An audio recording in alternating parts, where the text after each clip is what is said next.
Hello everyone, and welcome back to Kevin Audiobook TV. It's great to have you here once again as we continue our journey through the incredible world of Shadow Slave. Thank you so much for your continued support, your patience, and for being part of this amazing community. I hope today's episode gives you a chance to sit back, relax, and escape into the story for a while. So put on your headphones, get comfortable, and let's dive straight into the next chapter. This is Shadow Slave. Let's go! Shadow Slave. Chapter 251. Boundary of the Underworld. Standing on the edge of the bottomless well, Sunny sighed and summoned the prowling thorn. Then he commanded the Darkwing to come to life and took a step into the emptiness. The dragonfly wings of his enchanted cloak were too fragile to rely on them alone in a situation that posed unknown risks. It was better to have a backup at hand. Softly gliding down, he descended in a straight line for a few moments, then made a turn and glanced at the other members of the party. The golden rope had been thrown into the darkness. Nephis, Effie, and Castor were already climbing down, while Kai hovered near them, ready to draw his bow should anything attack the cohort. Cassie was by his side, holding the quiet dancer in her hand. The elegant rapier served as her guide as well as support, allowing the blind girl to make better use of the transparent wings. With it, she was able to zip around with considerable speed or stay in one place without any surface beneath her feet. Handy. Just like that. The cohort descended to the bottom of the ancient mine. Sunny was gliding down in a wide spiral, sometimes close enough to the wall of the well to touch it with his hand. He was slightly ahead of the rest of the group. When the distance between them grew too much, he would insert the dagger into a crack in the stone and wait for others, attached to the vertical wall like a strange insect. His shadow moved further and further down, exploring the darkness below. Despite the tension that permeated the air, in the end, nothing had attacked the group of descending humans. They discovered the reason for this unexpected respite at the bottom of the mine. Sunny was the first one to land on solid ground, with other members of the cohort still a few dozen meters away. For some time, he was left in complete darkness. As soon as he took a step, something crunched under his foot. Looking down, Sunny saw a piece of pale bone. A few meters away from him, the remains of a giant skeletal creature lay broken on the ground. It resembled a snake with hundreds of tiny claws growing from its belly and a terrifying round maw. Glancing up, he judged that the length of the dead abomination was enough to coil around the whole shaft of the mine at least several times. While Sunny was thinking, the other members of the cohort approached the ground. The light of their lantern, memories, fell on him, then shone further, revealing the remains of the colossal bone worm. Exposed by this light, a nimble shadow glided on the stone and attached itself to Sunny's feet. Nephis was the first one to jump down. Glancing at the repulsive nightmare creature, she outstretched one hand and asked, "Sunny?" He shook his head. "It's dead. Nothing is moving out here." Soon all of them were on the ground. Gathering around the giant worm, everyone had the same thought. Fighting that thing on the vertical wall of the well would have been a true nightmare. Sunny didn't know how the members of the Lost Expedition had managed to defeat the terrifying creature, but was thankful to them. He would not have wanted to test the durability of the Dark Wing if that thing suddenly lunged at him from the dark. There was a disturbing question now in his mind, however. If the cohort of the First Lord was strong and capable enough to slay the stone abomination that used to guard the quarry, and the worm that lived in the well of the mine then was kind of a horror, had killed them all in the end. With a dark expression on his face, Sunny turned away from the dead creature and walked into the darkness. Not too far from the corpse of the abominable worm, they stumbled upon an abandoned campsite. A makeshift fire pit was built on the rock floor, with 5 large stones surrounding it for the humans to sit on. A bit further, a low barricade was constructed out of the rubble, protecting the camp from unwelcomed visitors. The Lost Expedition had definitely been here. Since they had been walking, climbing, and running for the better half of the day, the cohort decided to settle for the night and continue the search tomorrow. Soon, the orange glow of a bonfire chased away the darkness. It was a bit strange to relax and cook food in the same place where the First Lord and his companions had rested and prepared theirs all those years ago. Sunny felt as though he was touching history, or rather making it. However, he didn't have too much time for empty thoughts. If what Nephis had told him at the start of this expedition was true, tomorrow was going to be his time to shine. The next day, the cohort ventured further into the tunnels of the ancient mine. No one could tell how deep underground they were exactly, but the feeling of countless tons of stone looming over their heads, ready to come crashing down and bury them under their terrible weight, was not a pleasant one. They were in the belly of the mountains now. After several hours of walking through narrow tunnels, Sonny suddenly felt a soft breeze touch his cheeks. A few minutes later, a distant rustle reached his ears. The deeper they went into the darkness, the louder that rustle became, until finally turning into an easily discernible murmur of running water. Soon they reached the dark shore of a wide underground river. The running water was black as ink, but not in the way that the waves of the cursed sea had been. There was no smell of salt in the air, too. Wisps of mist were rising above the surface of the subterranean river, swirling in the silent darkness. It looked like a boundary of the underworld. There was a stone pillar built on the shore, and tied to it, a beautiful boat made of pale wood, swayed gently on the cold black surface of the dark river. Looking at the graceful boat, Sonny sighed. It was time to earn his keep. Shadow Slave, Chapter 252. Chapter 252, Unseen. This was the last secret about the fate of the lost expedition that Cassie had gleaned from her visions. But even then, the knowledge she had received was fragmented and incomplete. All she could tell the members of the cohort was that, once they crossed the dark river and until reaching the next boundary, they had to keep their eyes closed at all cost, no matter what happened. No living thing could see what lay beyond these cold waters and remain whole. At least that was what she told them. Cassie didn't really know herself what would happen if someone failed to follow that rule, but said that she had never felt more terror than in the short moment before the vision showing her the fate of the lost expedition had shattered and everything had grown dark. This was telling a lot, considering what kinds of horrors the blind girl saw in her vision routinely. In any case, this was where Sonny came in.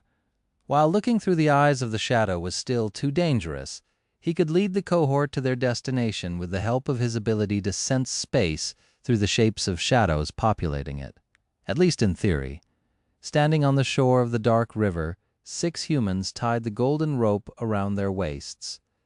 When everyone was ready, Nephis took out 6 strips of cloth and a block of wax.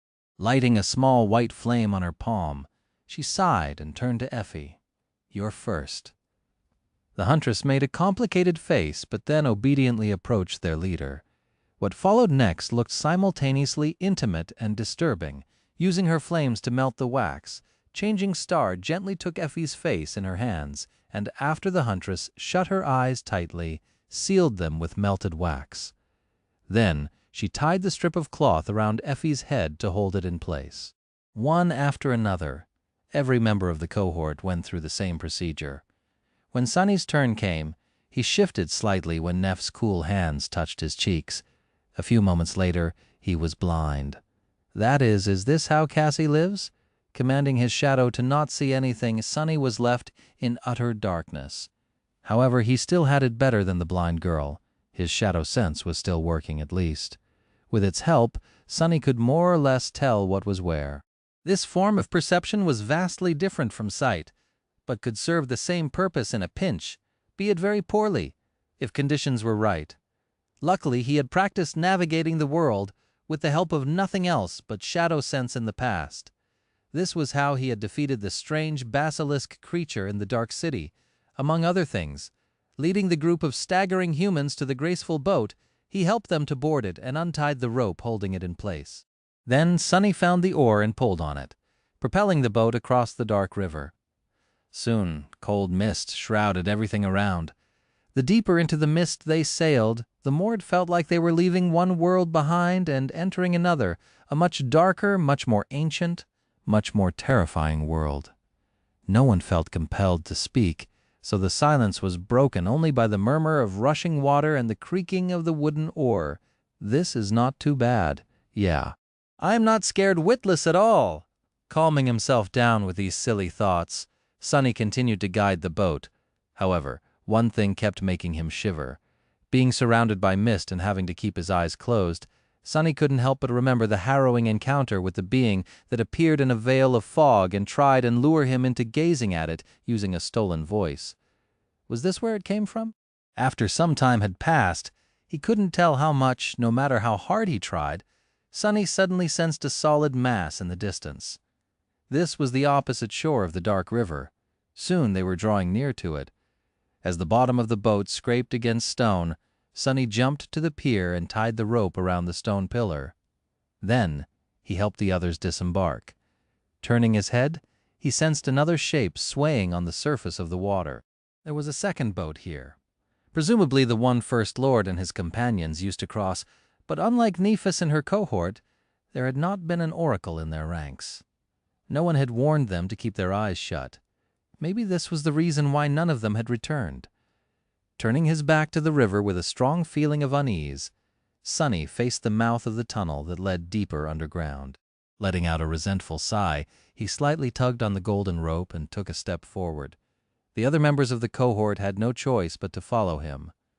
A few seconds later, they disappeared into the tunnel, leaving the shore of the silent river behind. As soon as Sonny stepped into the tunnel, he felt cold shivers running down his spine. Although he couldn't see anything about it, he could tell that it was different from the ones they had traversed earlier. This one still felt like it had been cut through the flesh of the mountains by someone or something, as opposed to being formed by a natural process. However, its creators were unmistakably different from the humans that had created the mine and the quarry outside. Everything about it was more pronounced, more skillful. The shadows populating the tunnel were different, too. They were much deeper, much darker, and much, much more ancient. Soon, the tunnel turned into a maze of wide passages, all filled with nothing but mist and silence. Another maze. Of course it's a maze. Everything in this damn place just has to be a maze. Before Sonny could finish the thought, though, he suddenly froze, paralyzed by fear. Because right in front of them, he felt the presence of a shadow that was different from all the others. A human shadow. Shadow Slave, Chapter 253. Chapter 253, Without a Master. The human shadow stood lonesomely in the mist, strangely aloof and motionless. As Sonny pulled on the golden rope to command his companions to stop, it shifted slightly and turned away, then became still once again. Sonny sensed a cold, dreadful feeling settle in his heart. The possibility of encountering another human in this dark and terrifying place was already unsettling enough. He did not consider even for a second that one of the members of the lost expedition could have survived down here, in the darkness, for all these years. Not unless they were no longer human, but even that was not the cause for the coldness and dread he felt. The real reason had nothing to do with logic and everything to do with his unique aspect. Because of it, Sonny sensed that there was something terribly, utterly wrong with the shadow. The feeling he got from it was one of eerie and utter wrongness. However, it didn't seem to be dangerous or hostile.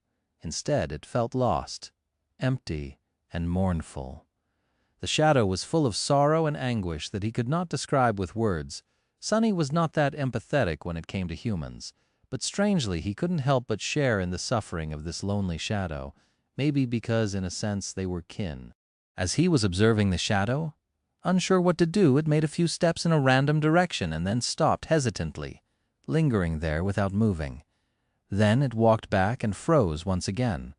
It was as though the shadow was lost. A few moments later, Sonny finally understood the nature of the deep feeling of wrongness he felt in the lonesome shadow.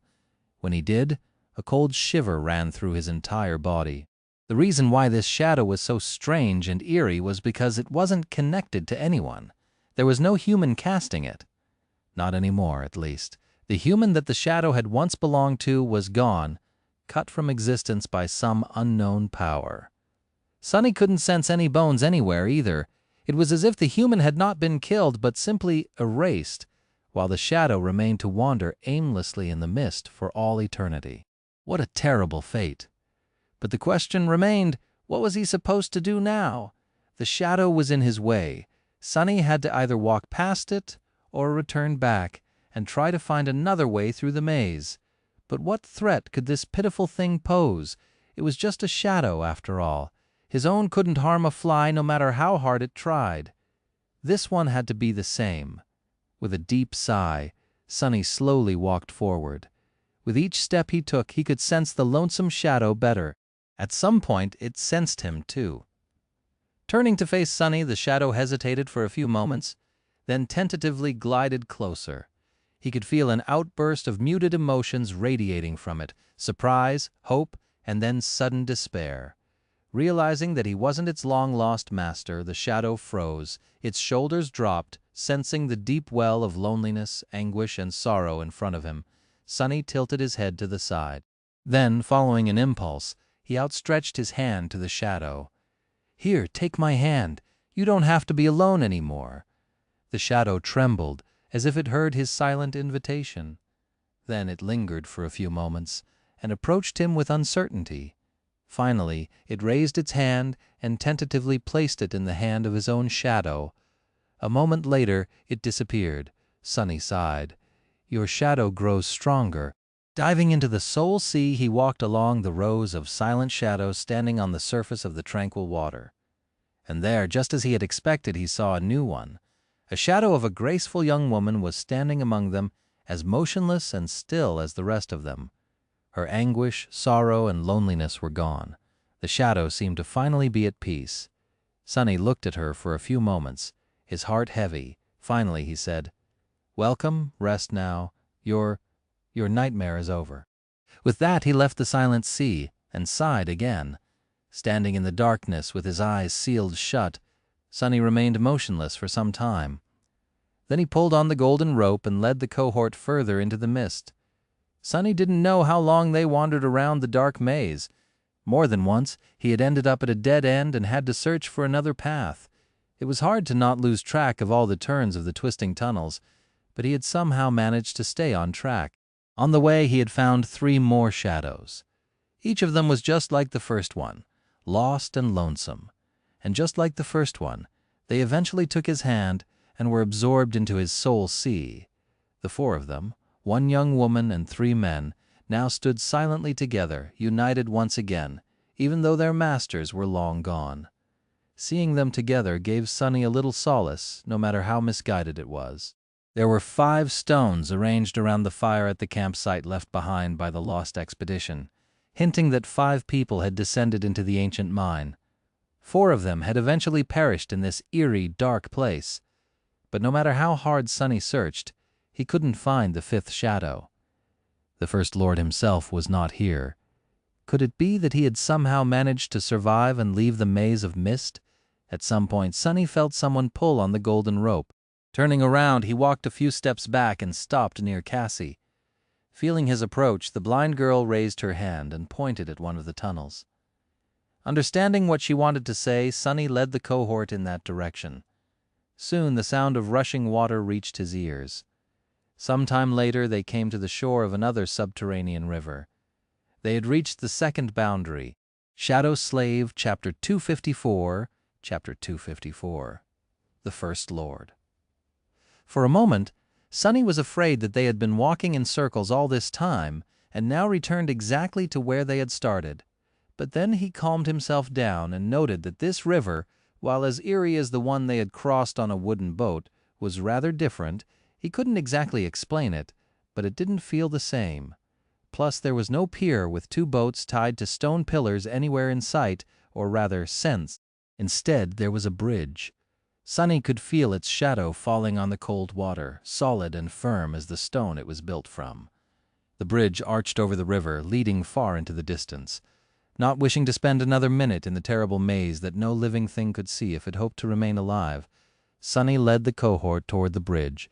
If Cassie was correct, they would be safe after crossing the 2nd river. Sonny surely hoped that it was true, because the long journey where he had to play the role of a guide for 5 blind people had been nothing short of exhausting. After spending 7, or was it 8 by now? Months on the forgotten shore, Sonny had thought that he possessed a high tolerance for terror, but this last ordeal tested the limits of his mental endurance. Walking through that dark place with his sight taken away. It was a miracle that Cassie had somehow managed to remain sane at all.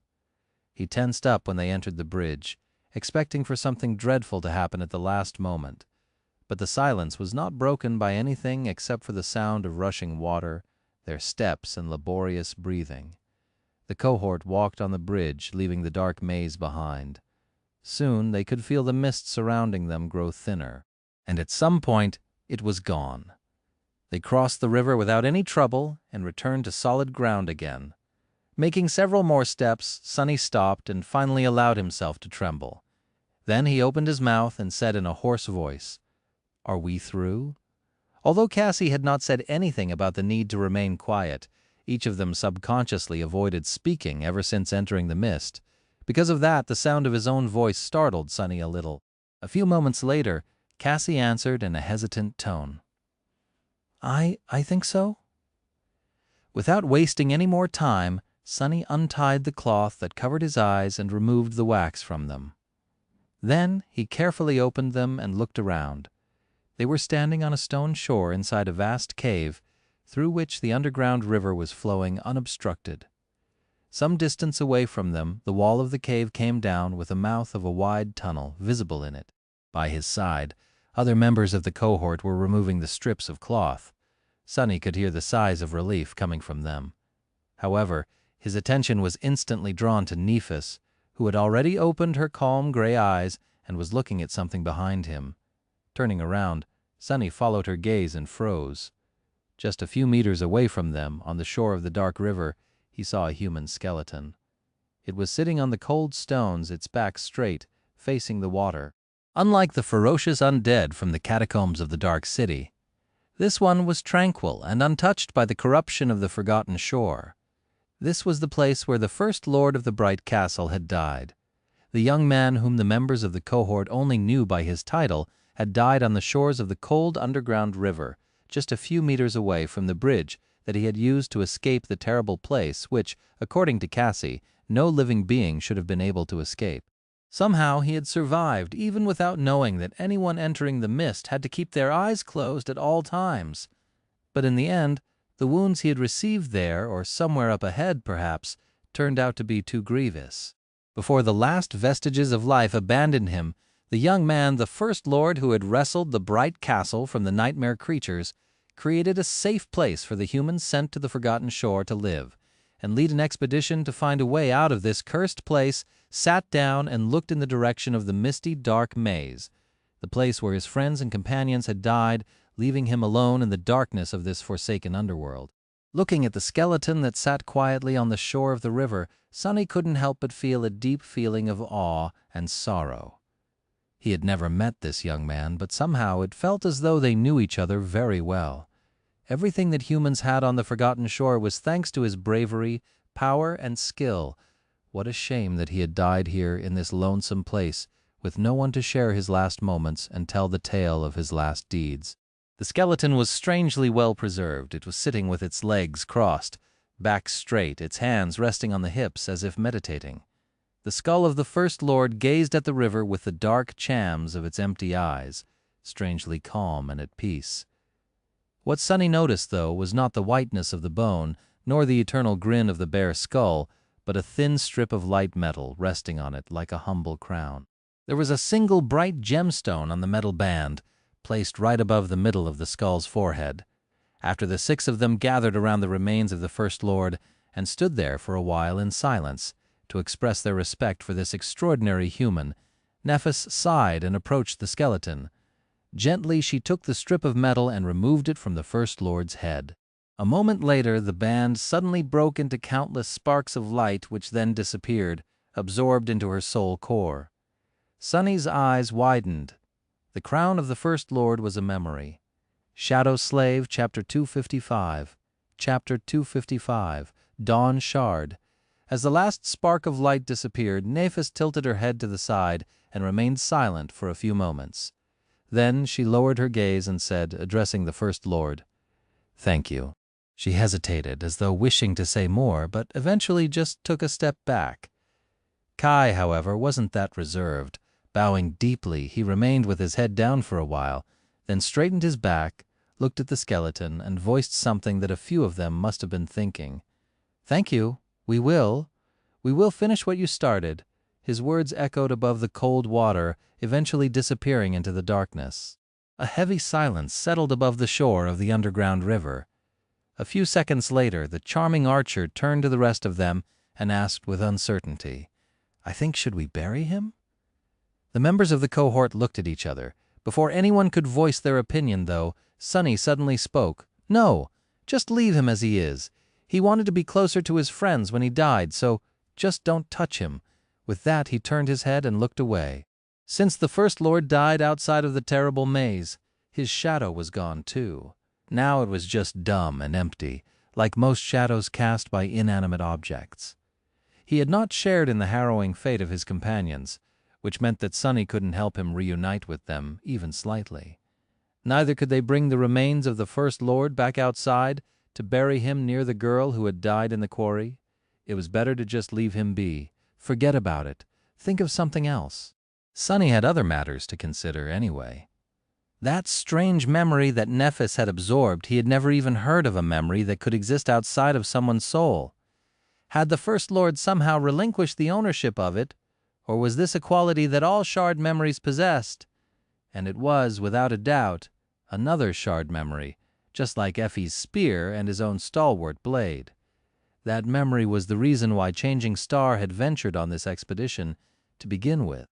The thing that was supposed to somehow give her a chance of defeating Gunlaug. Sonny stared at Nephis, then said, "That headband? What is it called?" "No, actually, let me guess. Dawn Shard? Dusk Shard?" Neph looked at him and didn't answer. Her ivory face was calm and inexorable. Sonny grinned. "Full of secrets, are we?" A hint of some deep, sharp emotion appeared in her cold gray eyes. A few moments later she said, "Weren't you the one who made it clear that you don't want to be a true member of this cohort? You chose to be a hired blade yourself, did you not?" "Why should I share my secrets with you?" Sonny remained silent for a bit, then sighed. "Well, fair enough, I did, and you have no good reason to share anything with me." Suddenly Nephis smiled. "You can change your mind, you know. If you do, I'll naturally tell you everything." He stared at her for a while, then shook his head. "No need. Answer me one question, though. How exactly is that thing supposed to help us defeat Gunlaug?" Changing Star lingered for a bit, then simply shrugged. "See for yourself." A moment later, the headband left behind by the First Lord weaved itself from sparks of light on her forehead. The bright gemstone in its center softly gleamed, and then something about the world around Sonny changed. "W what?" He blinked a couple of times, then slowly lowered his gaze and looked at the fabric of the puppeteer's shroud. Or rather, on the spell weave beneath it. What he saw left Sonny breathless. The 5 glowing embers that served as nexuses for the complicated pattern of ethereal strings permeating the memory suddenly shone brighter. Much, much brighter. In fact, their radiance was now almost as intense as of those inside the black onyx armor he had purchased at the memory market. Which was an ascended memory. What the hell? Pulling on the thread tied around his neck, Sonny fished out the blood blossom from under his armor and stared at it, perplexed. The 2 embers inside the intricate pendant had become much brighter, too, not knowing that Sonny had the ability to peer into the inner weave of memories. Nephis explained. The Dawn Shard possesses a single but also singularly powerful enchantment. It empowers all memories around it. The area of effect of the enchantment is very large, but the enhancement it provides is ever larger. You don't say. Staring at his memories, Sonny felt as though he was on the verge of being dumbstruck. Singular was the right word to describe the effect of the Dawn Shard. He had never heard of a memory being capable of rising the power of another one by almost an entire rank. Wait, did she say all memories? All memories, all of them in a very large radius. Impossible. With that crown on her head, Nephis would not only be able to stand a chance in a fight against Gunlaug, but also make each one of her followers so much more dangerous. She would become a perfect general for a small army of Awakened. But wasn't there something wrong with that statement? Sonny frowned. All memories. Hold on, all. Glancing at Changing Star, he asked, "So that thing makes every memory around you vastly more powerful." Nephis gave him a silent nod. Sunny's frown deepened. Then do you not see a problem here? Won't it enhance that damn golden armor of Gunlog's too? How exactly does it give you a chance against him, then? She lingered for a few moments, then smiled slightly. It would not, would it? But hey, do you want me to tell you another secret? Sunny glared at her without saying anything. He knew better than to get himself into such a clumsy trap, only, as it turned out, there was no trap. Nifis just waited for a bit and continued. It will help me because the golden armor Gunalug wears is not a memory. Before he could say anything, she added, in fact, it is an echo.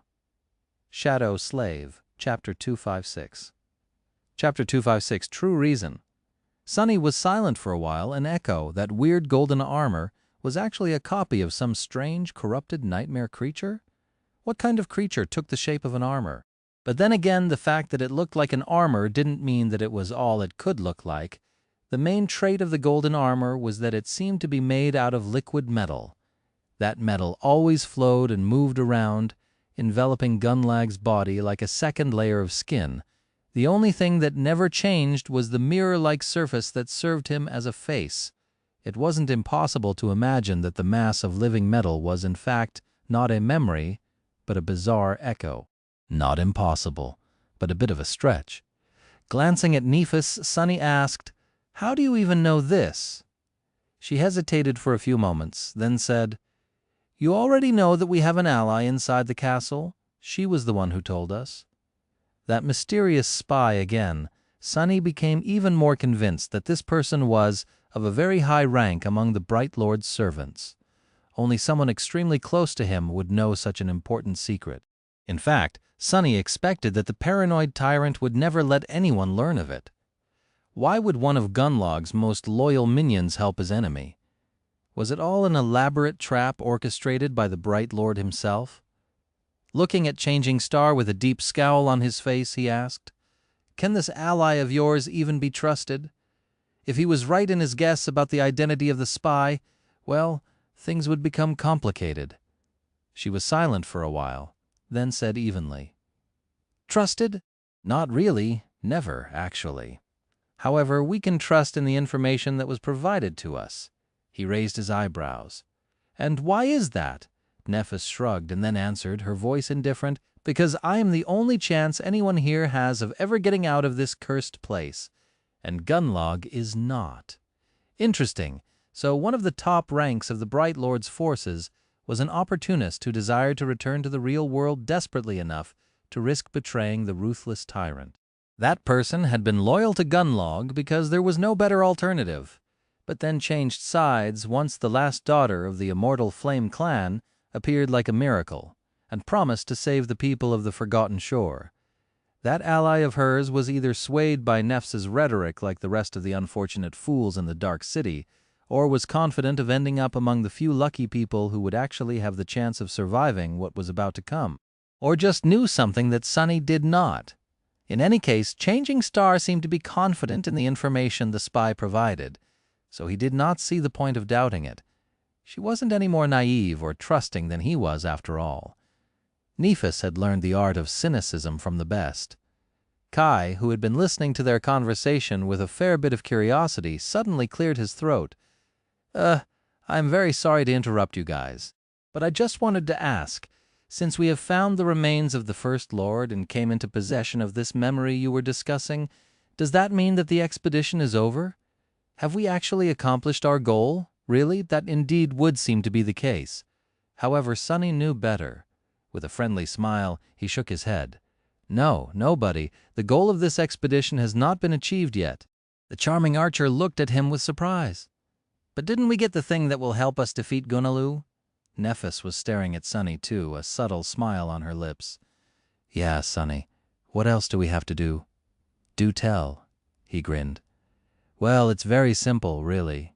Yes, you told us that the reason for this adventure of ours was to find the means of overthrowing the Bright Lord, and it certainly was a reason, but it's not the whole reason, is it? Cassie turned her head slightly to listen to him and sighed. Castor's face, meanwhile, had turned grim. Effie didn't seem to care one way or another. Nefis, on the other hand, just smiled wider. What is the whole reason, then? Sunny gestured at the mouth of the tunnel in front of them. To finish what the First Lord had started, of course. Kai was looking between him and Changing Star, unsure of what was going on. What do you mean, exactly? Sunny shrugged. Think about it, Kai. We saw the same map. What were the symbols drawn at the very edge of it, near the place where the First Lord's expedition had disappeared? The charming archer frowned. There were 3 of them? A crown, a question mark, and a red cross. Sunny smiled. Exactly. There were 6 crosses drawn on the map, each marking one of the headless statues. 2 to the east of the Dark City, 1 to the north, 1 to the west, and 2 to the south. We had visited one of the 2 statues situated to the south already. That's where the spider matriarch had weaved her nest. He turned to Nephis and said, his smile gone. So the truth of it all is that the First Lord never really intended to find a way through the Hollow Mountains, isn't it? He wasn't a fool who would do something so misguided. No, he came to this God-forsaken place for the same reason that we are here, to find the last statue. Changing Star was silent for a bit. When the silence was on the verge of growing uncomfortable, she suddenly said, "That is correct." Kai stared at her in astonishment. But why? No, wait. What's so important about that statue? Nephis sighed. This is something that people can only volunteer to do. Anyone who doesn't wish to proceed can stay behind and avoid risking their lives in the battle. In fact, some of us probably should. She turned to face the tunnel, remained silent for a bit, and then said, "Yes, somewhere up ahead lies another ancient statue. There will be a powerful creature guarding it. I don't know what that guardian is exactly, but we have to kill it. Anyone who is willing to fight can join me. Others can stay back and wait for my return." She glanced at the members of the cohort and added, "However, if you do join me, you'll have to follow one simple rule. No matter what happens, it's imperative that you don't deliver the final blow to the creature unless you have reached and touched the statue first." Shadow Slave, Chapter 257. Ah. So that is how it works. Initially, Sunny had suspected that the mysterious shard memories were just rewarded to those who managed to slay certain powerful nightmare creatures who dwelled close to the headless statues. The truth, however, turned out to be more complicated. The creature itself, most likely, did not even matter.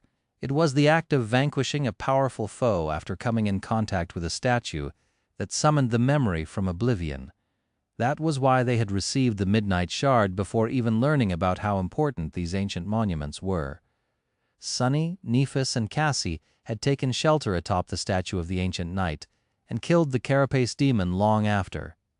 But no, that didn't make a lot of sense.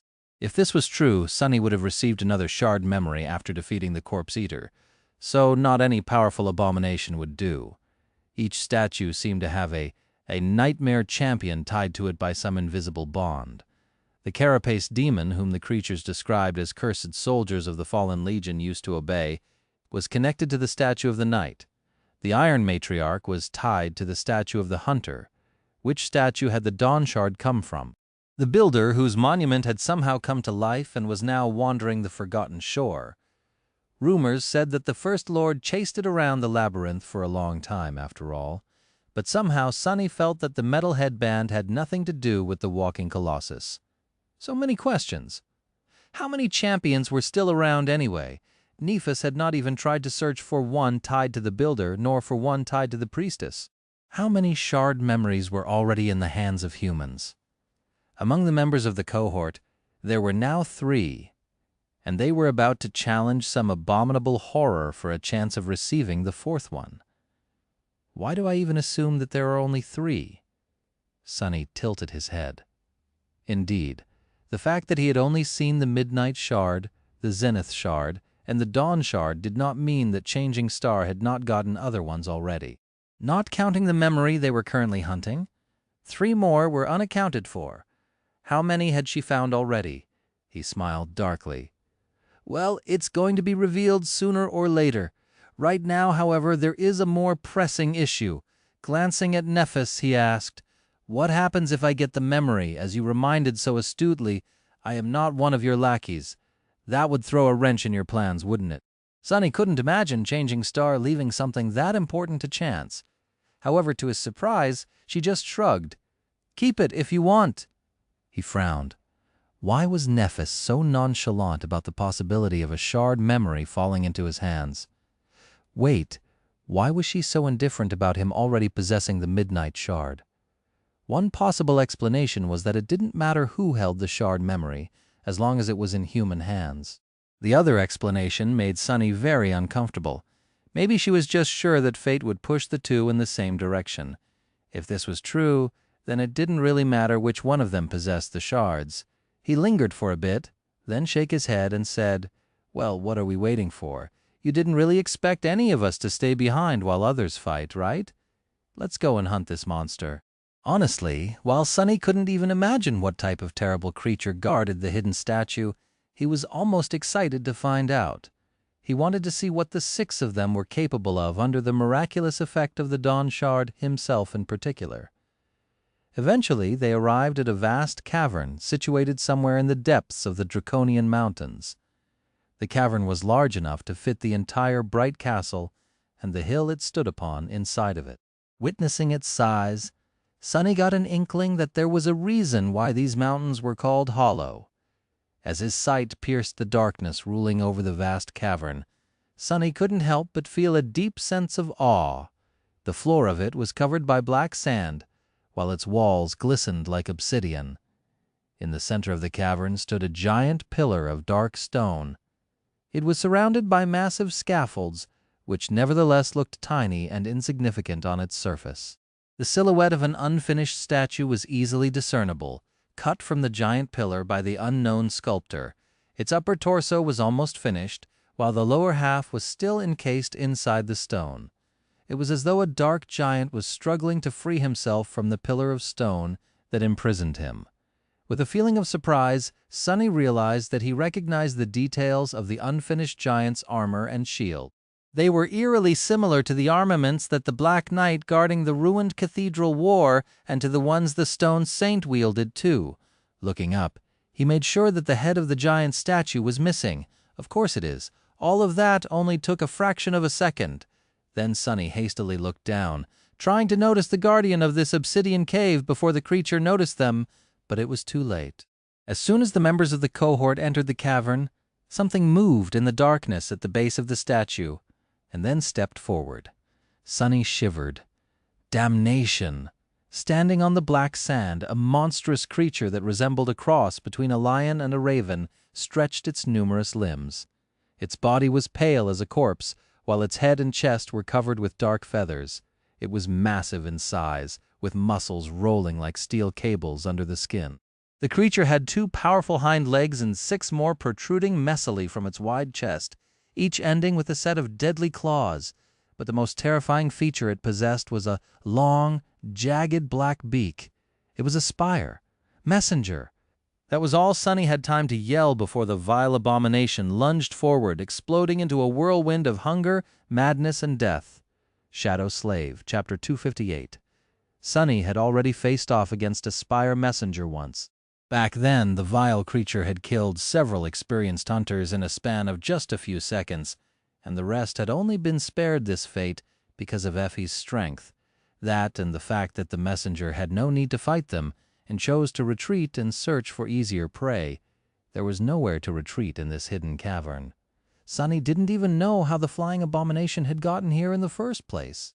However, he was not the same inexperienced kid he had been all those months ago either.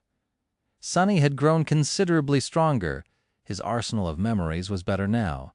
His skill and technique were far beyond what he had known in the past, and his kill count had crossed 100 nightmare creatures a long time ago. There was the Stone Saint, too. But most importantly, his memories were empowered by the Crown of Dawn. Theoretically, Sunny could stack 3 augmentations on the Midnight Shard, 1 from his shadow, 1 from the miraculous crown, and 1 from the Blood Blossom, as long as someone managed to make the messenger bleed. Hopefully that would be enough to breach the gap between a dormant human and a fallen beast, and allow him to actually wound the abomination, unlike the previous 2 times he had tried to cut into the flesh of similar horrors, Corpse Eater and the giant eel that had tried to hitch a ride on the ancient Colossus. But first, he had to survive. judging that the puppeteer's shroud had a decent chance of withstanding a blow from the messenger, thanks to the enhancement of the Dawn Shard, but also not even remotely willing to put that to the test, Sunny dove to the side. A moment later, the massive abomination collided against two shields, one belonging to Effie, the other to the stone saint. The terrible beak came down, aiming at the huntress. If it was before, the round shield that protected Effie from knee to shoulder would have been easily pierced and torn apart, as if it was made out of paper instead of metal. But due to the empowering aura that emanated from the Dawn Shard, it somehow held. The force of the impact, however, still threw both of them back. Even Shadow Saint, whose flesh was made of stone and weighed accordingly, was launched into the air like a doll made of feathers and rags. But they had bought the Cohort the precious second to regroup and counterattack. As Kai and Cassie flew in different directions, creating some distance between them and the ferocious abomination, Nephis and Castor attacked from the sides. One sword shined with brilliant white radiance, while the other gleamed with ghostly green light. However, the messenger was still terrifyingly formidable. The memories wielded by the Cohort might have been enhanced, but their masters remained the same. They couldn't compete with a fallen creature in terms of raw power and speed.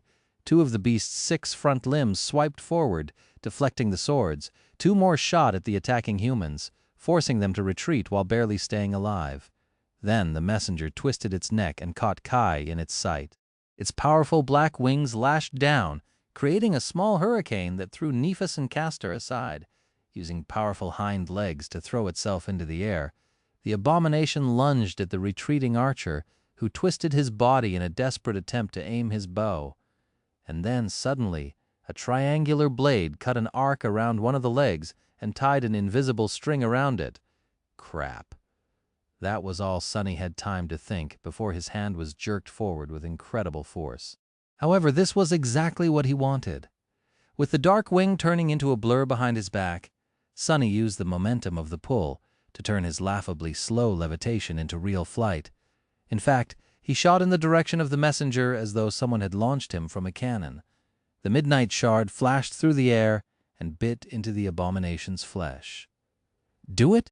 Indeed, with both the shadow and the dawn shard augmenting it, the stalwart blade was able to cut into the flesh of the fallen beast. Granted, it felt as though he was trying to cut stone, but it was enough. Sunny aimed at the base of the messenger's wing. With all the speed given to him by the combination of using the dark wing to levitate and the prowling thorn to create momentum, the blow Sunny had delivered was truly devastating. In fact, it was so forceful that every bone in his hand almost shattered. But he wasn't the one on the sharp end of the sword. The midnight shard cut deep into the wing of the vile abomination, sending rivers of blood streaming down its pale body. As soon as they did, the enchantment of the blood blossom awakened, making the blade even sharper. The elegant Tachi tore through the wing, crippling it. The messenger suddenly lost control of its flight and crashed back to the ground. Eat dust, bastard!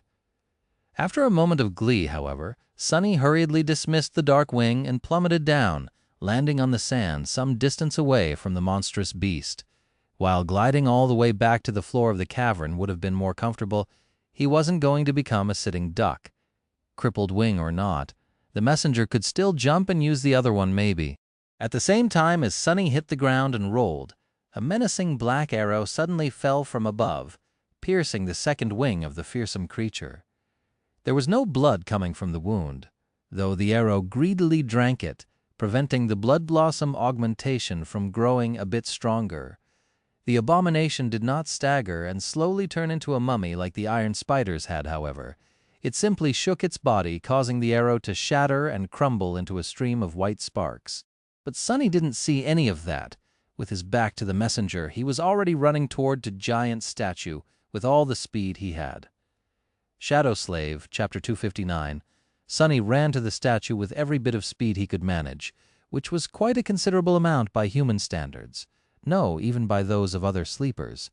As the wind whistles in his ears, the shadow flew off the blade of the midnight shard and turned around, observing the wounded abomination. Despite the fact that its wings were mangled, the messenger did not seem perturbed. On the contrary, it opened its terrible beak and let out a blood-curdling shriek, then lunged at the tiny humans with even more bestial fury. I think it's not happy. Despite the mortal peril his companions found themselves in, Sunny did not stop to help them. Nephis had said that the creature guarding the cave had to be killed by a person who had touched the ancient statue until someone did. This battle was nothing but a futile and stupidly dangerous game. The essence of combat was murder, after all. If no one truly aimed to kill the damn thing, how could they ever hope to survive?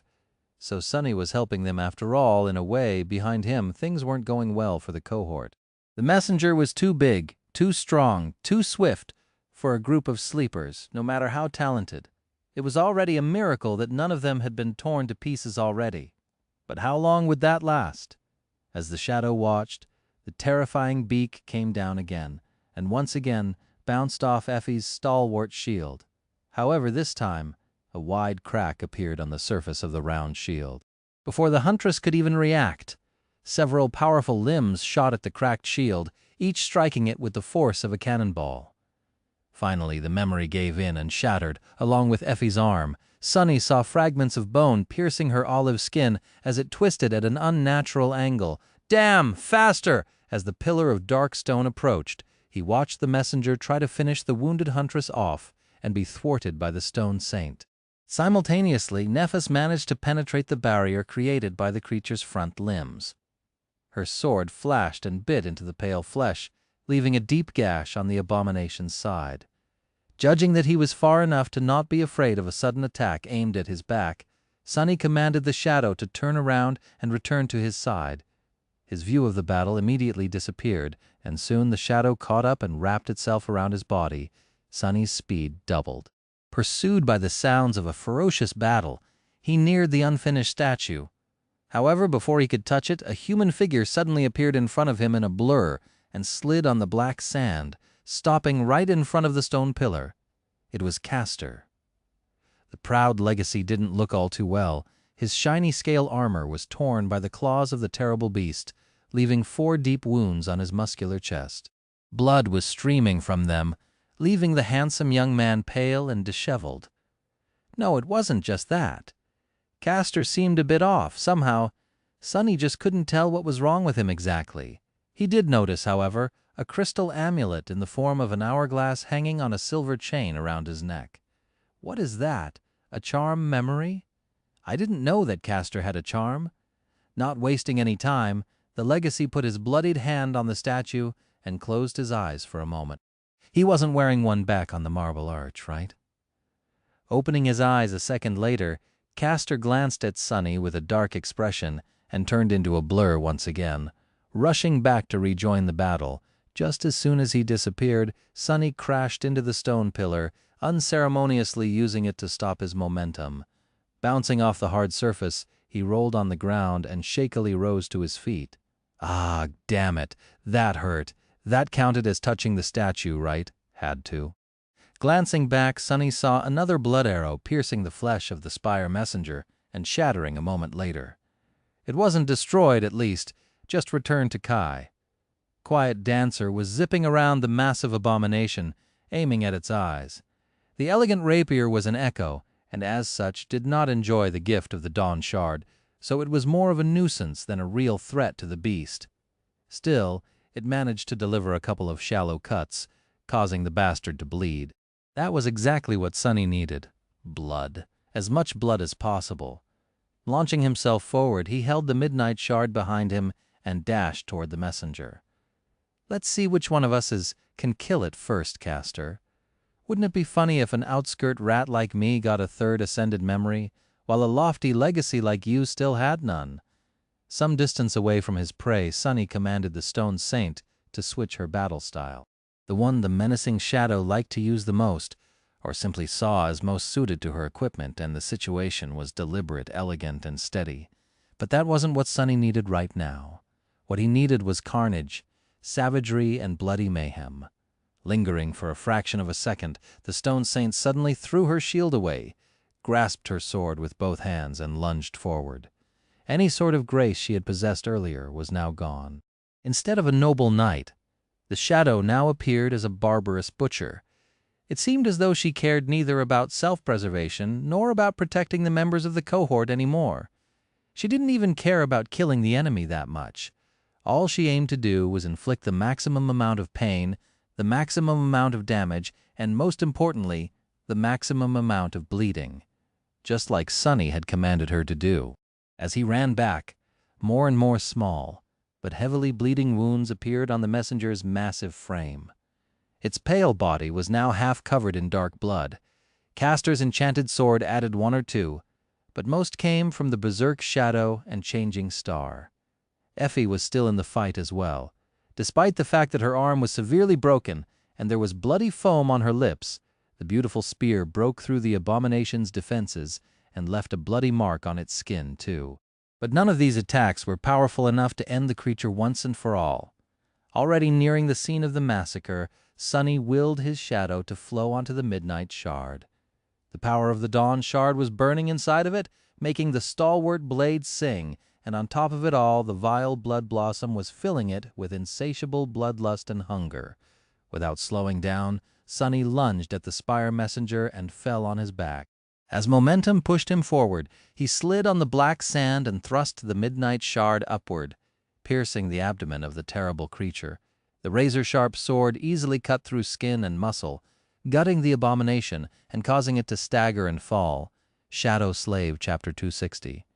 Indeed, with so much blood streaming down the messenger's pale body, the savage augmentation of the blood blossom had grown vastly more powerful. If before Sunny had felt as though he was cutting stone, now the midnight shard sliced through the tough flesh of the abomination with just a moderate amount of trouble. Of course, the fact that it was aimed at the soft belly of the monster instead of the adamantine black feather also played its part. The tachi cut through the pale skin and muscle tissue, tearing its abdomen open. As blood, guts, and viscera fell from the terrible wound, Sunny slid from under the massive creature, just in time to avoid being crushed under its weight. Even then, however, the messenger was not yet dead. What? Curses? Lying on his back in an awkward position, Sunny was momentarily left defenseless. He had hoped that his strike would, if not kill the monstrous abomination outright, then at least leave it stunned for a few seconds, giving him time to disengage and get away to a safe distance. But the creature seemed to be impervious to pain and the fear of death that all living beings felt. Despite receiving a mortal wound, it only became more ferocious, staggered by the unexpected attack. The messenger lost balance and fell to the ground. Its head hit the black sand, sending a cloud of it into the air. Then its round corvine eye locked onto Sunny and flushed with eerie madness. Knowing that he was not going to be fast enough, Sunny desperately tried to roll away. But it was too late. The terrifying jagged beak shot in his direction, threatening to impale him through the chest. Damn it, however, at the last moment, a human figure in an elegant black and white armor suddenly appeared between him and the abhorrent beast. The incandescent sword lashed out, pushing the beak slightly to the side. As the result, the messenger failed to kill Sunny. Instead, the beak pierced the Starlight Legion armor and tore through Changing Star's shoulder, almost severing her left arm. Nephis was thrown aside in a rain of blood, while the abomination opened its mouth and let out another deafening shriek. For a moment, time slowed. Sunny, who had just rose to one knee, noticed a sword surrounded by ghostly green lights approaching the messenger's neck. Castor was seconds away from finishing the cursed creature off, but before he got the chance, a heavy triangular dagger flashed in the air and sunk into the creature's eye, penetrating through it deep enough to reach the brain. The messenger froze, its ugly raven-like head swayed slightly, the beak fell open, revealing rows of sharp teeth and a long, wet, crimson tongue. Looking at the monster with a dark expression, Sunny pulled on the string of the prowling thorn, wreaking havoc inside its skull. The kunai tore through the round black eye on the way back, flying into the air in a stream of blood, bone, and chunks of brain matter. Finally, the creature convulsed and crashed onto the ground. Its eyes dimmed, then glossed over. The corner of Sunny's mouth curled upward. You have slain a fallen monster, cursed herald. Your shadow grows stronger. Come on! You have received a memory! A triumphant gleam appeared in his dark eyes. The cohort was in a pathetic state. Effie had the bones in her arm shattered into tiny pieces, with sharp splinters tearing through her skin. Her ribs and lungs were wounded too. Castor was bleeding heavily from the 4 gashes left on his torso by the messenger's claws. Kai lost too much blood to the blood arrow and was now on the verge of fainting. Neff's left arm was partially severed and barely attached to her body. The sight of it was ghastly. Even the stone saint was severely damaged. Only Sunny and Cassie were more or less in one piece. It was all worth it, though. The spire messenger was actually dead while they were not lying on the black sand. Effie suddenly laughed. Sunny gave her a strange look. "Have you lost your mind? What are you laughing at?" The huntress shrugged, then grimaced from pain. "Oh, it's just... I was thinking whether we are legendary heroes now, or just, fools of legendary proportions. All of us in the outer settlement, the castle too, I guess, heard the stories about the incredible exploits of the first cohort hundreds of times, killing a spire messenger who made its nest in the throne room, and all that. But I never once thought that I would actually do something that impossible as well." She grew silent and then added, "It's weird." Sunny sort of understood her feelings. However, he wasn't going to admit it. He didn't want his name to ever appear in the same sentence as the word hero. After everything he had experienced, Sunny had become allergic to it. He sighed. "You do know how one becomes a mythical hero, right? It's really easy. You just have to do something outlandish and then die. The death part is the key, actually, so I would rather not be a hero ever." With that, he stood up and tiredly dismissed his battle memories in the Stone Saint. Since only Cassie and he were unscathed, it fell to them to help everyone treat their wounds. Well, in this case, they just had to make sure that no one died before Neff summoned her flames and healed everyone. Sunny wasn't sure that she'll be able to remain conscious after that, though. Walking over to their leader, he sat down, looked at her, and then asked, "Are you stupid? Why did you do that?" She glanced at him with her usual indifferent expression, straightened her back, and said, "What do you mean?" Sunny sighed. "Why did you get between me and the messenger? Look at the state you're in." She looked at him, then shrugged with one shoulder. "I can heal myself, remember? You can't." He shook his head. "I also remember that my armor is 2 whole tiers above yours. Chances are I wouldn't be even wounded that terribly." Naphis was silent for a bit, then she simply said, "Too risky." Sunny couldn't help but laugh. "Gods, I just don't get you. I really don't. You're so morbidly cunning sometimes, but other times, you're so stupidly naive. It doesn't make any sense."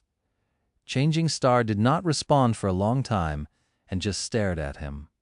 When she responded, her tone was as flat as usual, "Right back at you."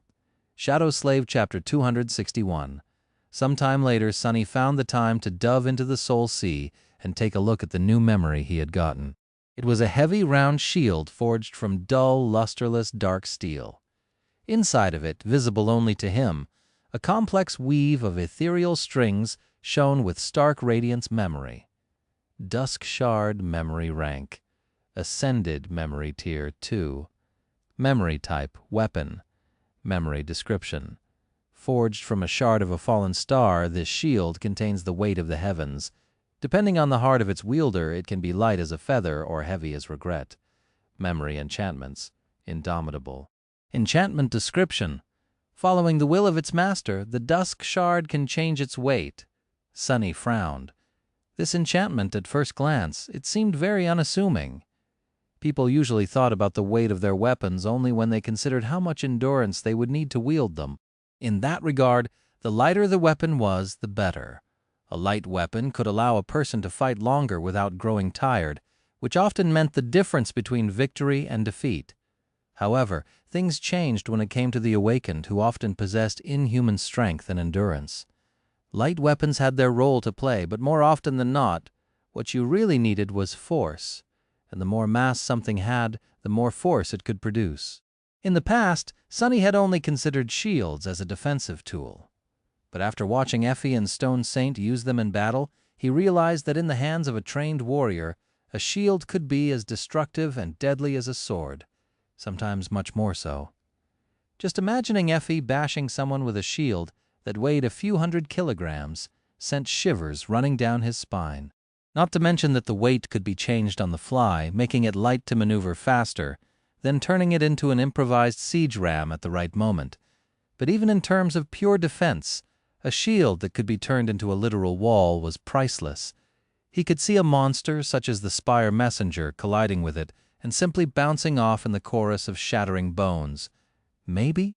Granted, Sunny never trained with a shield, and the sword he used demanded 2 hands to be wielded properly, but where there was a will, there would be a way. With a slight smile, Sunny summoned the Dusk Shard. The sparks of light appeared in a whirlwind around his arm. A few long seconds later, the silhouette of a large round shield weaved itself into reality. After a few more seconds, and the memory was fully formed. How oh crap! With a surprised yelp, Sunny staggered and toppled over. Luckily, he fell on top of the dull iron shield, otherwise, he might have been crushed under its weight. This is so heavy. The damn thing was heavier than he had ever expected. In fact, it was probably too heavy for him to even lift, let alone carry around. The members of the cohort glanced at Sunny, who was struggling to stand up, with perplexed expressions.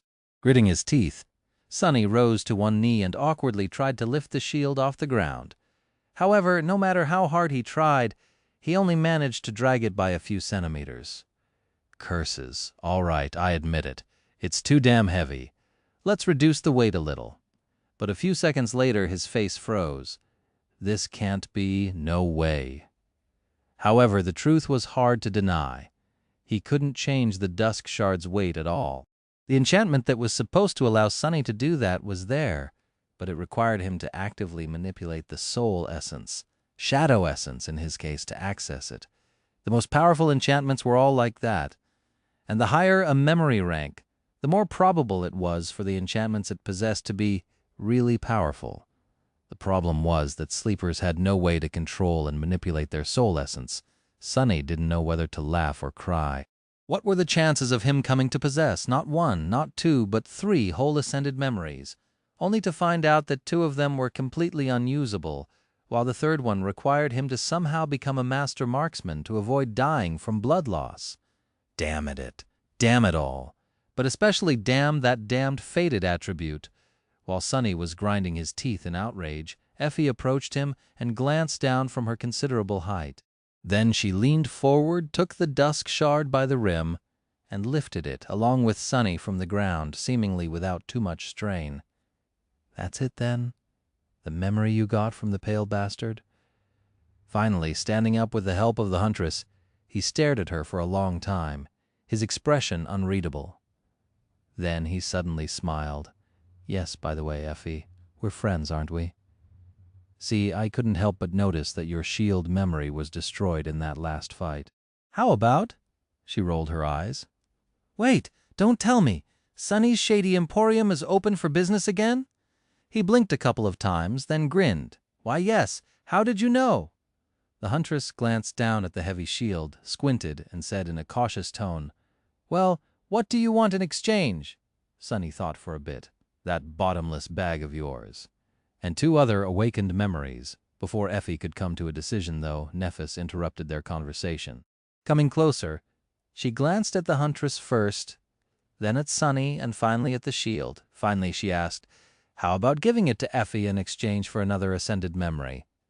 One more suited to your technique. Sunny dismissed the Dusk Shard and hesitated for a bit, looking at Changing Star with doubt. Was this her ploy to get the shard memory from him? If she had an ascended memory all this time, why had she been hiding it, and where could she have gotten one to begin with? After a while, he said, I don't know. Show me the memory, and then we'll decide. Nephis silently stepped closer and took his hand. Then a spark of energy traveled from her body to his. The spell whispered, You have received a memory. Throwing a dubious glance at Nephis, Sunny summoned the runes and found the name of the memory he had received. His shadow tilted its head, surprised. Shimmering in the air in front of him, a string of runes read, Memory, Moonshard. Shadow Slave, Chapter 262. Another shard memory?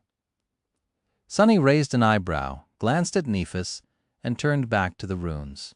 His eyes glistened. Memory, Moonshard. Memory rank. Ascended. Memory tier, I. Memory type, weapon. Memory description.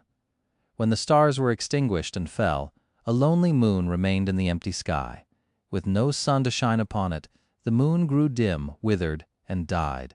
As the last remnants of moonlight were devoured by darkness, one small shard was forged into this subtle blade. Memory enchantments. Unseen enchantment description, forged from moonlight. This blade appears in the hand of its wielder without delay. Sunny's pupils widened slightly. With a tense frown, he summoned the Moonshard. A graceful dagger with a long and slender blade appeared in his hand. It tapered to a needle-like point and had a simple cross-guard, with a handle made from glossy black wood. The most striking feature of the dagger was that it seemed to be forged out of clear, misty glass. That glass, however, appeared to be as strong as steel and much, much sharper. In the darkness of the underground cavern, the ghostly stiletto was nearly invisible. What really stunned Sunny, though, was not its look or its rank, but the fact that the moonlight blade had appeared in his head instantaneously.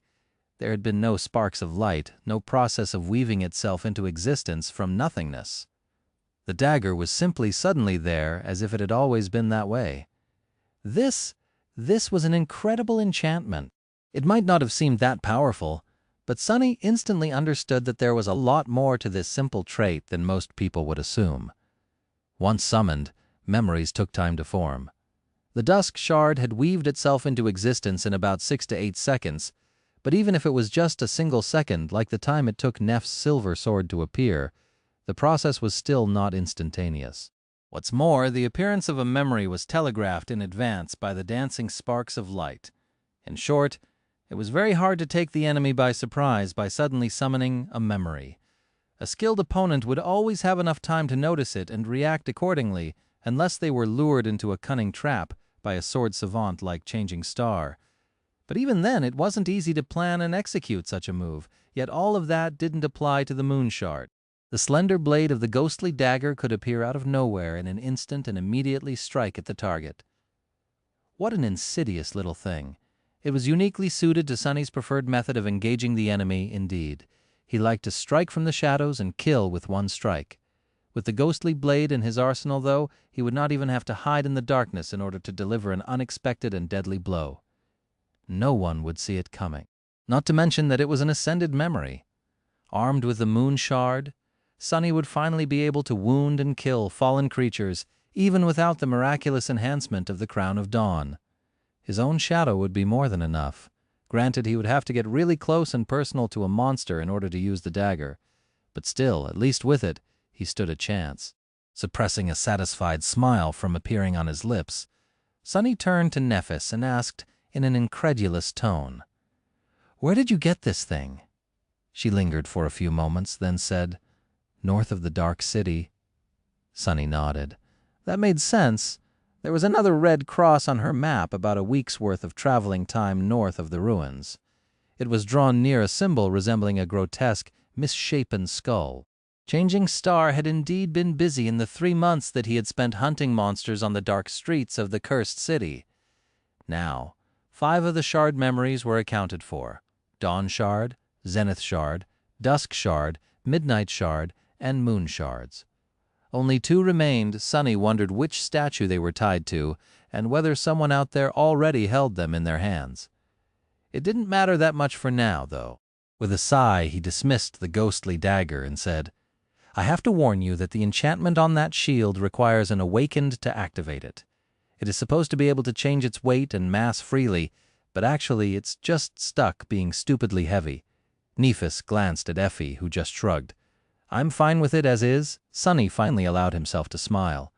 "Ah, that's great then. We have a deal." In the end, they had to spend a couple of days in the vast underground cavern. Nephis had to recover from her ghastly wound and the strain of healing the rest of the cohort, while all of them had not liked the idea of venturing back into the mist with their memories damaged. Eventually, though, they were ready to head back. Sunny used this short moment of respite to rest and practice shadow dance, slowly moving toward his goal of mastering its first step. He knew that there was nothing but bloodshed ahead of them. First, they would have to fight their way through the untold horrors of the labyrinth, and once they reached the Dark City, the last act of this messed-up play would begin. Looking back, He couldn't believe how far he had come in these past 8 months. When Sunny arrived on the Forgotten Shore, he was weak and inexperienced. His first fight against a single carapace scavenger almost cost him his life. And now, here he was, standing near the corpse of a fallen monster he had killed with his own 2 hands. From barely killing a single carapace scavenger, to almost losing his life in a fight against a carapace centurion, to summoning a horror of the depths and finishing off the carapace demon. From entering the Dark City, not knowing anything about it, to hunting down dozens of nightmare creatures on its cursed streets, to fighting against a horde of undead monsters in the catacombs beneath it. From venturing back into the labyrinth of his own free will and waging war against the tribe of monstrous spiders, to riding on the shoulder of an ancient giant and battling fallen abominations and hordes of awakened creatures. From finding a nameless grave in the foothills of the Hollow Mountains to witnessing the last resting place of the First Lord in their depths. He had lived through so much, endured so much, and accomplished so much. Of course, there had not been only victories. He had tasted defeat, too, a lot of it, both in battle and in his tentative attempts to build human relationships with other prisoners of this desolate hell. He had experienced pain, sorrow, and despair, and he was going to taste even more of it soon. Turning his head slightly, Sunny looked at his companions. Nephis, Cassie, Kai, Effie, and Castor were busy with final preparations for their long return journey. How many of them would be alive by the end of all of this? Closing his eyes, he sighed. It was not going to be easy to survive the finale, but Sunny was determined to show the rest of the world what he was really made of. He was going to win. He was going to be the last one standing, no matter what he had to do, even if doing it would break him. Shadow Slave, Chapter 263. 3 months later, a group of 6 battered humans appeared from the sea of crimson coral and approached a magnificent white arch. Moving with the precision of experienced predators, they swiftly slaughtered a few transient creatures that hid in the deep shadow cast by the ancient structure, stripped them down for meat, and swiftly climbed up. Against all odds, the cohort had survived the journey back to the Dark City. If only barely. Looking north from the top of the marble arch, Sunny saw the distant gray wall. His gaze lingered on it, full of exhaustion, triumph, and dark apprehension. Finally, they had returned. The past 3 months had been an endless bloody nightmare, with countless horrors and battles leaving their marks on him. And yet, they had also been an anvil against which he was tested, tempered, and made stronger as the result. Sunny didn't have a mirror, but was sure that his appearance changed a lot. He could tell just by looking at other members of the cohort. Changing Star's white armor was now covered by numerous scratches and tears that even the restorative effect of the Soul Sea couldn't heal. Her silver hair was longer, reaching to the middle of her back. The ivory face of their leader had grown thin, with dark circles visible under her striking, burning gray eyes.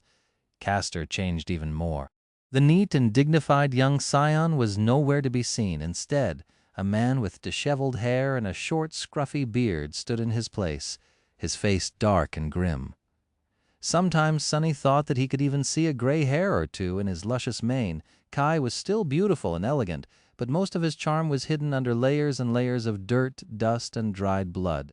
The stylish armor he had worn was now long gone, destroyed in one of the vicious battles they had fought, and replaced by a rather unflattering garment that seemed to be woven out of bluish seaweed. The archer also wielded a new bow, this one long, a powerful, fashioned out of 2 curved horns that had belonged to a creature that Sunny would rather not think about. Suffice it to say, this memory was of the 5th tier, and truly deadly.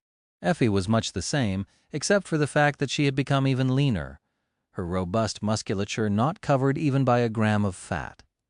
The huntress wielded 2 shard memories, both responsible for sending dozens upon dozens of nightmare creature to their deaths. Her archaic bronze armor was dented all over, but somehow still held together. Cassie was the youngest of them, so the changes that had happened to her were perhaps the most pronounced.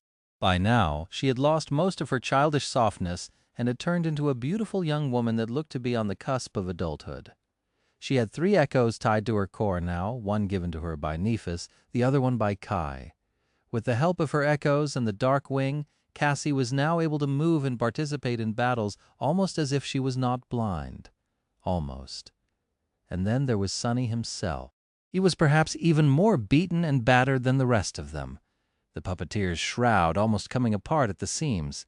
His hair was long, messy, and in desperate need of a good wash. Sadly, his skin was still as pale as that of a corpse.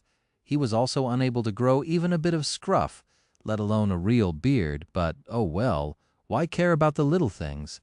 Summoning the runes, Sunny found a particular cluster and glanced at it. The runes shimmered in the twilight of the approaching night. Shadow fragments, 938 to 1000, a dark smile appeared on his lips. Almost in the past 3 months, Sunny had participated in countless battles. His main responsibility was that of a scout, and as such, he was not a part of the cohort's main strike force. But even then, he had faced and slain more than 100 nightmare creatures, closer to 200 in fact. Among them were beasts, monsters, as well as a few demons and even a devil or two. Sunny absorbed the remnants of their shadows and used his share of the soul shards to trade for memories with other members of the cohort, which he then fed to the Stone Saint.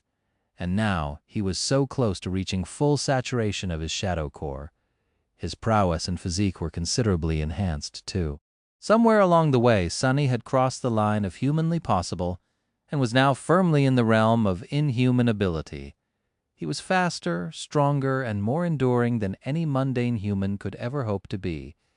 His shadow had grown much more potent, too, since its enhancement increased proportionally to his own power. Or was it the other way around? In any case, Sunny felt that when the shadow was wrapped around his body, he was now almost at the level of an actual awakened. Very few sleepers on the Forgotten Shore could challenge him in terms of raw power. Of course, all of them had deadly aspect abilities of their own, and several of the most deadly sleepers among them were all right here with him, setting up camp and getting ready to cook him food. Sunny wasn't sure, but guessed that Effie and Castor had already fully saturated their soul cores, beating him to it. The huntress, because of the years she had spent hunting monsters on the streets of the Dark City, and the legacy because of the soul shards his clan must have provided him before his first journey into the dream realm, Nephis. Sunny wasn't sure. Logic dictated that she should have reached the point of saturation before Sunny did, but he still saw her absorbing shards after each battle. So either she did not, or her aspect had other uses for the excess soul essence, or she was just putting on an expensive show. Kai and Cassie were behind him in terms of the amount of accumulated essence, but not by much. Each of them was now a powerhouse, just like the rest of the cohort. Looking at the people busying themselves with mundane tasks of setting up the camp, Sunny inhaled deeply and smiled. Ah, aren't we a sight to behold? Shadow Slave, Chapter 264. They truly were when leaving the Dark City behind. Sunny had known how powerful the members of the cohort were. However, he had not quite realized just how well-rounded and perfectly suited to face various challenges presented by the labyrinth their group was. With Nephis, Effie, and Castor leading the charge, most nightmare creatures populating the forest of crimson coral had little chance to survive, not with the Crown of Dawn pouring raw power into the armor and weapons of the cohort, at least. Each of the three was a deadly and versatile fighter with their own unique approach to combat and strengths that complemented each other, with the three slayers holding off the opponents while being supported by Kai from above. Very few things could stand in their way. Night himself had turned out to be an astonishingly deadly presence on the battlefield as well. With the blood arrow providing him with a conditionally endless supply of arrows, he could just stay in the air, out of reach of the abominations that had no way to attack at range, which was most of them, and pick them out with well-aimed shots. With the addition of the formidable horn bow, the distance at which he could hit the target had increased tremendously, allowing him to eliminate some of the enemies long before they had gotten close enough to the cohort for an effective attack. His opening salvo had made a lot of battles much less problematic. Of course, Kai couldn't fly above the labyrinth with impunity. The gray sky was full of danger too, and by separating himself from his companions, he risked being attacked and torn apart by the abominations that populated it. He had to maintain a fragile balance, but the flying nightmare creatures were a threat to the cohort regardless of whether or not the charming archer rose into the air or not. Actually, this was the type of enemy they were equipped to fight the least. That's why Kai's ability to fly had turned out to be priceless. Especially because he was usually able to fly faster, or at least maneuver better than most of the creatures that dwelled in the sky. More than once they had survived only because the archer was able to draw the fury of the aerial abominations and dodge their attack long enough to either fell them with a perfectly aimed arrow or give his companions a chance to join the fight. Sunny and Cassie usually protected the rear of the cohort to prevent anything from attacking their companions from the back, which happened more often than one would hope. With the help of the Stone Saint and the Quiet Dancer, and later the other two echoes belonging to the blind girls, they were able to hold off anything until the main force was done with their share of the opponents and joined the fray. That was not to say that their role in the cohort was less important. If anything, Sunny was convinced that what they did was more vital to the survival of each member of the cohort than what the fighters were doing. It was true that with the help of the Dawn Shard, the cohort was well equipped to handle most monsters of the labyrinth. What they truly had to fear were the creatures that defied all logic, the perils that the human mind could not even comprehend, and the labyrinth itself, as well as the dark waters of the cursed sea and the ancient horrors that dwelled beneath them. That was what Sunny and Cassie had to protect the group from. As Sunny absorbed more and more shadow fragments, the range at which he could control his shadow grew exponentially. By now, the shadow could move almost as far as a whole kilometer ahead of the cohort, scouting for any potential threat, and giving them plenty of time to decide if they wanted to fight or change course and avoid the danger entirely. If anything, it had become a little feral, and now preferred to wander around aimlessly and far away, returning to Sunny only when specifically commanded to do so. But regardless of that, the value of being able to see and identify their enemies in advance was impossible to overestimate. It was just too valuable. In battle, the tiniest advantage could decide the difference between life and death, and the advantages of knowledge and the first strike were possibly the most important. However, there were things on the Forgotten Shore that even Sunny could not see, predict, or escape from. That was where Cassie's affinity to revelations and miraculous intuition came into play. She was responsible for preventing the cohort from stumbling into anything that would destroy their very souls before anyone could even understand what was happening, or something that simply could not be defeated. If not for Cassie, a sudden storm or a creature auking to the soul devourer or something even more terrifying would have ended their lives long before they returned back to the Dark City. But even with all that, every day in the labyrinth brought them to the very verge of death. No matter how strong, well-rounded, and well-equipped the cohort was, the nightmares of the Forgotten Shore were always more powerful, unpredictable, and bizarre, making any and all preparations useless. In the end, the only reason that none of them had died from grievous wounds, sickness, or infection was because of changing stars' healing flames. In the 3 months that they had spent traveling through the labyrinth, Sunny fully understood why healers were so sought after among the awakened. He knew it before, in theory, but only after being subjected to the daily terror of their journey had he realized how life-changing literary the presence of a healer in the cohort truly was. And so, just like that, they had done the unthinkable and managed to travel all the way from the edges of the Forgotten Shore back to its center, thanks to their power and resolve, their foresight, their strength, and their ability to rely on and help each other, as well as, in large part, pure dumb luck. And now that they were about to return to the cursed haven of the Dark City, their luck was about to be tested as it had never been tested before, but that was for later. First, the members of the cohort had to fulfill their obligation to Sunny. He had joined this expedition on a certain condition, after all. Glancing once again at the distant gray wall, Sunny clenched his fists, the corner of his mouth curled up in a vicious grin. "Wait a bit more, bastard.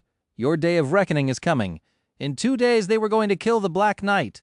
Shadow Slave, Chapter 265. Turning away from the distant wall of the Dark City, Sunny closed his eyes, inhaled deeply, and let go of his anger. He had to keep his head cool for now.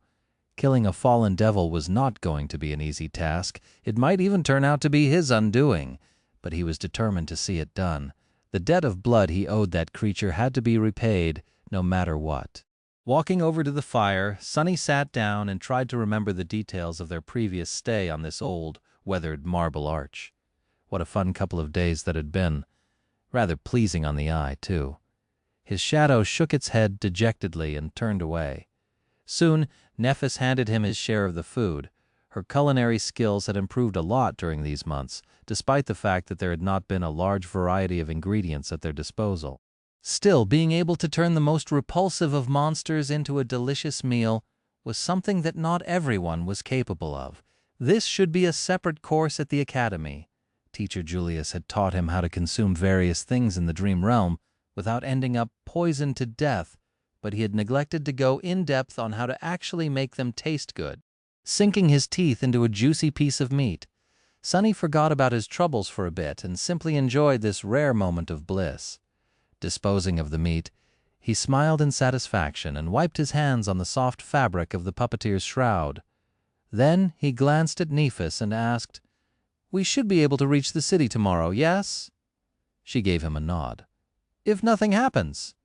Sonny thought for a bit, then said in a curious tone, "Do you think Gunlaug knows that we are coming back?" Nephis thought for a few moments before replying. Her voice was calm and indifferent. "Definitely." Sonny sighed. This was his conclusion as well. Back when he had first entered the Bright Castle, he had learned from Castor about a certain artisan that could track the general location of anyone a person had ever met. This was how Castor knew how many sleepers of their crop had been sent to the Forgotten Shore. Even if Gunlaug possessed no other method to learn of their approach, all he had to do was ask that woman. Sonny shifted a little and asked, "Should we expect a welcoming party?" Changing Star shook her head. "I don't think so. There's no need for him to do anything. Gunlaug knows that we will come to him of our own free will simply because there's nowhere else for us to go."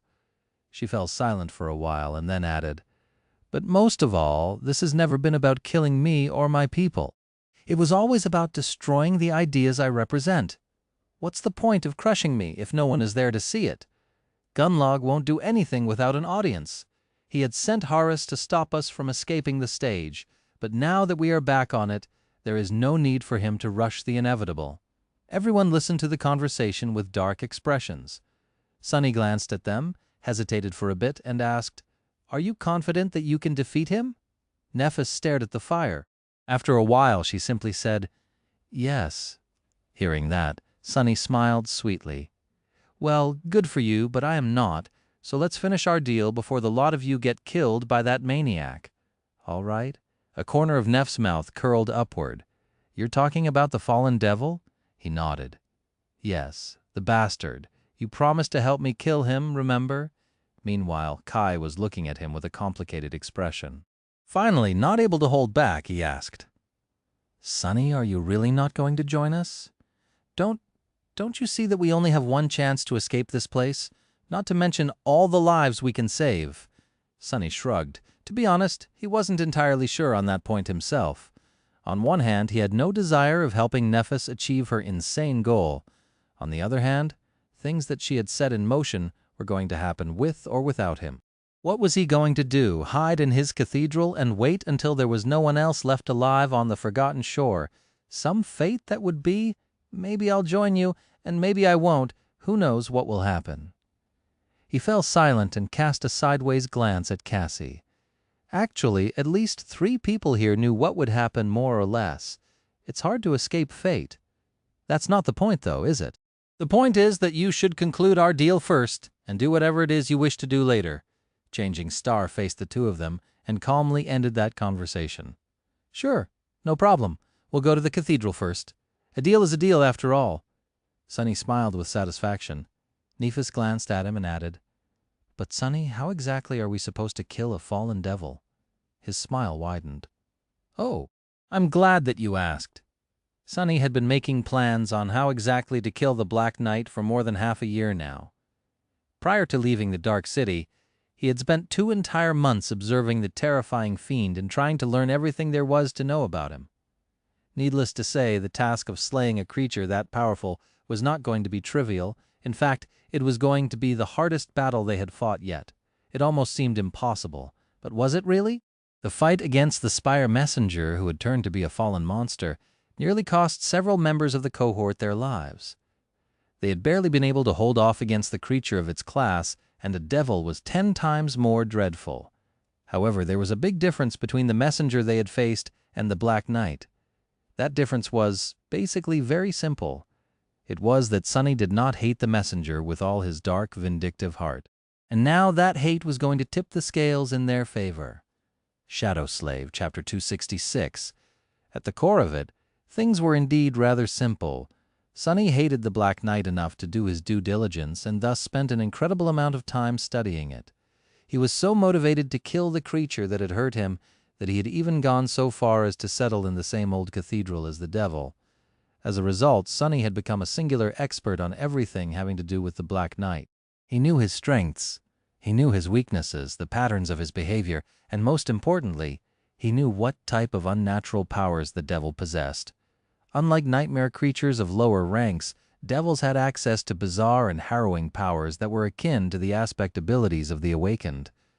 That was what made them so dangerous, and that was why the fact that Sunny had learned the Black Knight's power was so vital. Unlike the Spire messenger whom they had to fight blind, the Cohort was going to go into battle with the fallen devil, fully aware of what they would face. As such, they could plan, come up with strategies, and make preparations. Knowing your enemy was half the victory. The second half was knowing yourself. The smile disappeared from Sunny's face. Leaning forward, he said, "The Black Knight is truly a living nightmare. He is as strong, fast, and indestructible as you would imagine a fallen devil to be. I've seen countless creatures fall to his sword no matter their shape, size, rank, or class. He is just too powerful." Effie giggled. "You're not really making your case, Sunny. You know that, right?" He glanced at her and grinned. "That's not even the worst part. What really makes him an incarnation of death is not his astonishing might, but the darkness that lives in the grand hall of the cathedral and seems to obey him.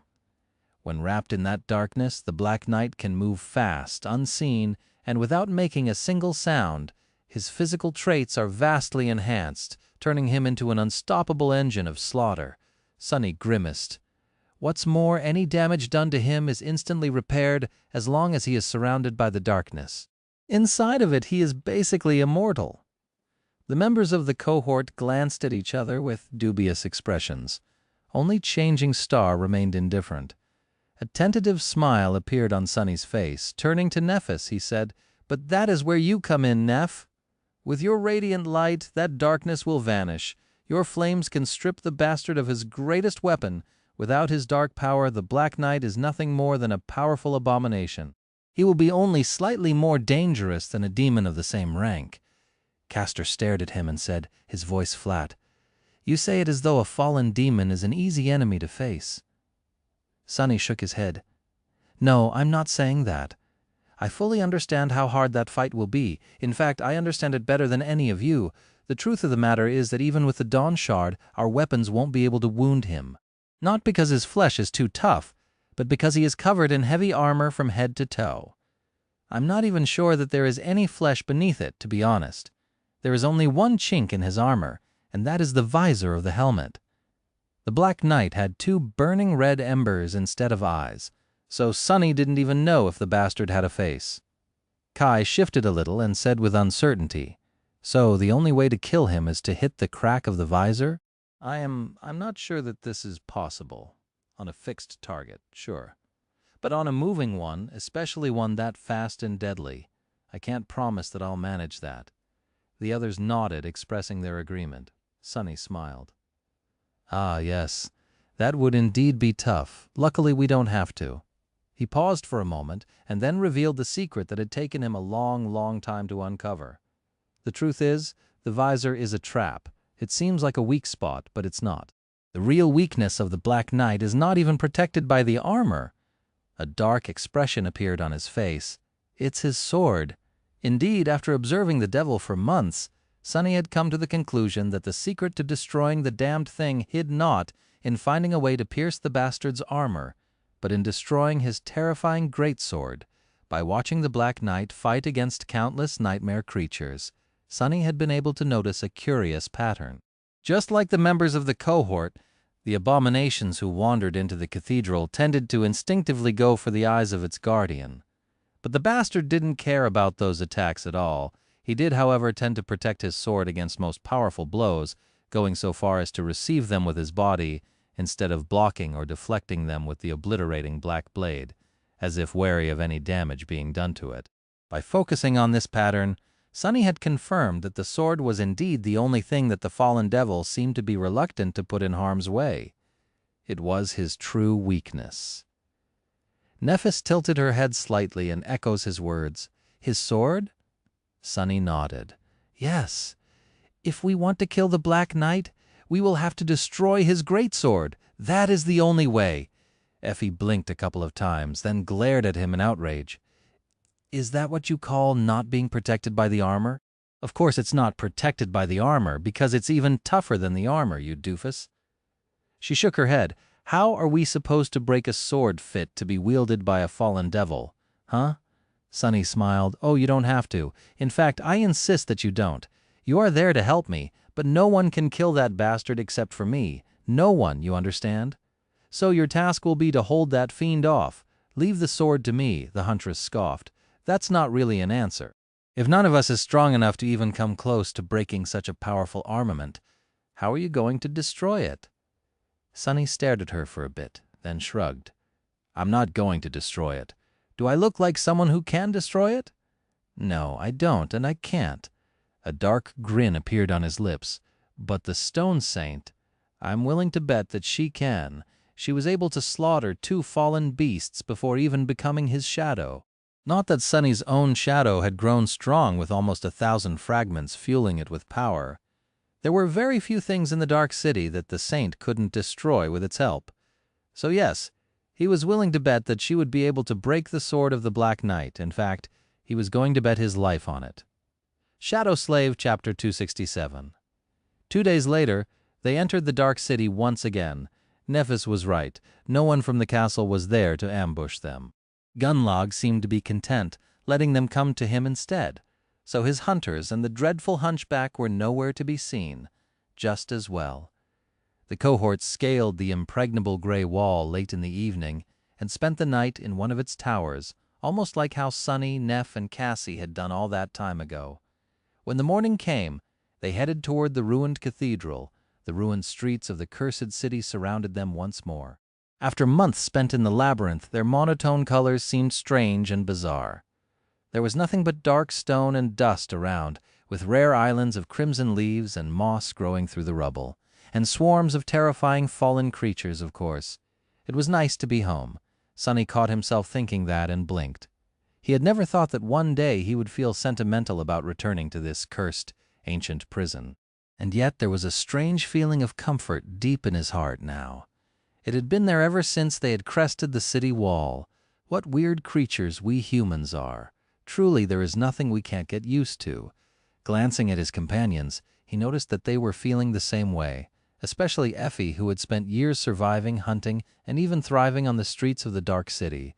She even called it a paradise once, the only kind that humans deserved. Sunny sighed. Regardless of the strange ideas the huntress had, he believed that humans weren't meant to live in a paradise. If they were to ever find one, they would quickly turn it into hell. Just like what the humans trapped on the Forgotten Shore were doing right now. Soon the ruins of the magnificent cathedral were in front of them. The members of the cohort stopped some distance away, looking at the ancient temple with dark expressions. The journey through the Dark City had turned out to be uneventful thanks to Effie's masterful guidance and the shadow scouting ahead to help her learn of any dangers ahead of time. But the real danger hid at the end of the path, and now they had reached it. Sunny had spent the last 2 days teaching the rest of the group everything that he knew about how the Black Devil fought, what his habits were, and how they had to approach the upcoming battle. They were as ready as they were ever going to be. Turning to them, he lingered for a few moments and then said, "Remember, I must be the one to deal the final blow. It is very important to me." Looking at him with a complicated expression, Kai sighed. "Why are you so obsessed with killing this devil, Sunny? Won't it be better to leave that creature be? I just don't understand this whole endeavor." Sunny smiled. "Have you ever been gutted, Kai? And I don't mean emotionally. I mean literally, with a sharp piece of metal." The charming archer shivered. "Ah, no. Were you?" The smile disappeared from Sunny's face. "Yes, I was. That bastard over there cut me open with his big sharp sword and left me bleeding to death in a ditch, so it's only fair that I do something similar to him, is it not? I don't know how it works with you citizen folks, but out in the outskirts, you don't let things like that go. Simple as that. The day you let a person who hurt you walk free was the day you announced to the world that anyone could stomp on you with impunity. After that, it was a short road to the grave, or worse. So, people in the outskirts were very serious about their grudges. Granted, the Black Knight was not really a person, but the same principle applied. Kai stared at him with a complicated expression, then asked in a strange voice, "Really, then how did you survive?" Sunny turned away and moved his shoulders slightly. A combination of good attributes and powerful memories. That's how I survived. Well, most of me did. With that, he shook his head and gritted his teeth in anger. Enough talk. You all know the plan, so let's get it over with. Today, Sunny was going to reach the pinnacle of his hunter career. He was going to hunt the devil. Inside the tenebrous grand hall of the majestic cathedral, darkness reigned unopposed. It drowned the vast hall, clinging to its walls and tall columns. The rare beams of light falling through the narrow windows only served to make it seem deeper. 6 humans entered the temple, the light of their lantern memories failing to pierce the veil of darkness even slightly. For a moment there was utter silence, and then a sudden yell broke it apart. Now, a tall young woman with silver hair and calm, striking gray eyes raised her sword. Then a wave of brilliant white light shone from it, reaching far and wide. The darkness was instantly torn apart and obliterated, vanishing into the deepest, darkest corners of the cathedral. And there, right in front of them, a giant clad in black steel armor was revealed, his sword already on its way to reap the lives of unfortunate fools who had dared to desecrate the silence of the ancient temple. The great sword he wielded seemed as heavy as the stone pillars that supported the roof of the temple. Falling from above, it looked like a vertical tier in reality that revealed the impenetrable darkness hiding beneath. What could stop such a monstrous blow? Perhaps the shield that contained the weight of the heavens themselves could. Effie dashed forward, raising the dusk shard. The heavy shield received the terrible impact of the devil's unstoppable attack. A deafening sound of steel clashing against steel rolled across the grand hall like a sound shockwave, growing louder as it reflected from the stone walls. The shield held the floor beneath Effie's feet, however, did not. It cracked and shattered, sending the huntress reeling back. A pained yelp escaped from her lips. The Black Knight lingered for a moment, seemingly surprised by the obliteration of the darkness that had shrouded him. However, his hesitation lasted only for a fraction of a second, not nearly enough for the humans to prepare themselves for his next attack. And it was already coming. Without paying any attention to Effie, who was flying back, the devil turned with astonishing swiftness and aimed his sword at Nephis. But before he could perform his second strike, a massive piece of rubble the size of an adult human suddenly flew through the air and crashed into the armored giant at full speed. All the Black Knight could do was lean forward and meet it with his shoulder. The boulder exploded into 1,000 pieces, leaving the devil unscathed. The creature that threw it walked through the dust with utter indifference, 2 ruby flames burning behind the visor of her helmet. The stone saint had arrived to face the Black Knight, Shadow Slave, chapter 268. The stone saint walked toward the Black Knight with stalwart indifference. Her body shone with dark radiance, and there were wisps of ghostly gray fog dancing on her elegant armor. The ruby eyes of the taciturn monster burned with menacing crimson flames. The darkness that served the devil had been vanquished by changing stars' incandescent light, but the shadows populating the ancient temple only grew deeper because of it. Now they were shifting, as if reaching toward the saint to fall upon her shoulders like a mantle. Without slowing down, the shadow raised her shield and hit its rim twice with the edge of her sword, as though challenging the Black Knight to a battle. With the 2 creatures finally facing each other, it became even more apparent that there was a mysterious connection between the 2 of them. Despite the fact that the Black Knight towered above the graceful living statue, their general appearance and the design of their armaments were eerily similar. It was just that, in front of the intricate stone-like armor of the shadow, The devil's own formidable full plate, which had been masterfully forged from indestructible black steel, seemed almost crude. Facing the original masterpiece, he looked like a clumsy impostor. Sonny knew that his intuition was right when he caught a hint of the same dim, nascent emotion that the shadow had shown toward the walking colossus. Despite the fact that the fallen devil was vastly more powerful than her, and both outclassed and outranked her, witnessing him, the stone saint felt nothing but disdain, contempt. Even all of these observations had not taken Sonny more than half a second. In the next moment, both creatures dashed forward and collided in a furious clangor of metal. The battle had begun. Now that his core was close to being saturated to the brim by the shadow fragments Sonny had collected from hundreds of nightmare creatures and a few humans, the augmentation provided by the shadow was able to make him powerful enough to almost reach the level of an actual awakened. By the same logic, the stone saint should have been brought very close to the power level of a fallen abomination. Sonny even suspected that she was enhanced by the shadow even more than he would be himself. The shadow and the shadow seemed to intertwine perfectly, almost as if this was the true purpose of the augmenting facet of his aspect. The saint had slaughtered 2 fallen beasts, even before becoming a shadow, although it had been at the cost of her life. What would she be able to do now, reborn and reinforced by the mystical power of his divine aspect? Kill a deadly bastard of a fallen devil, hopefully, but still, the gap between the two of them was just too vast. Even with the help of the shadow, the stone saint was clearly not a match for the Black Knight in terms of sheer power. Luckily, she was not alone. As the two creatures collided and turned into a whirlwind of steel, the humans joined the fight to support their monster. Castor appeared at a terrible speed, striking at the giant black sword with his elegant Jian.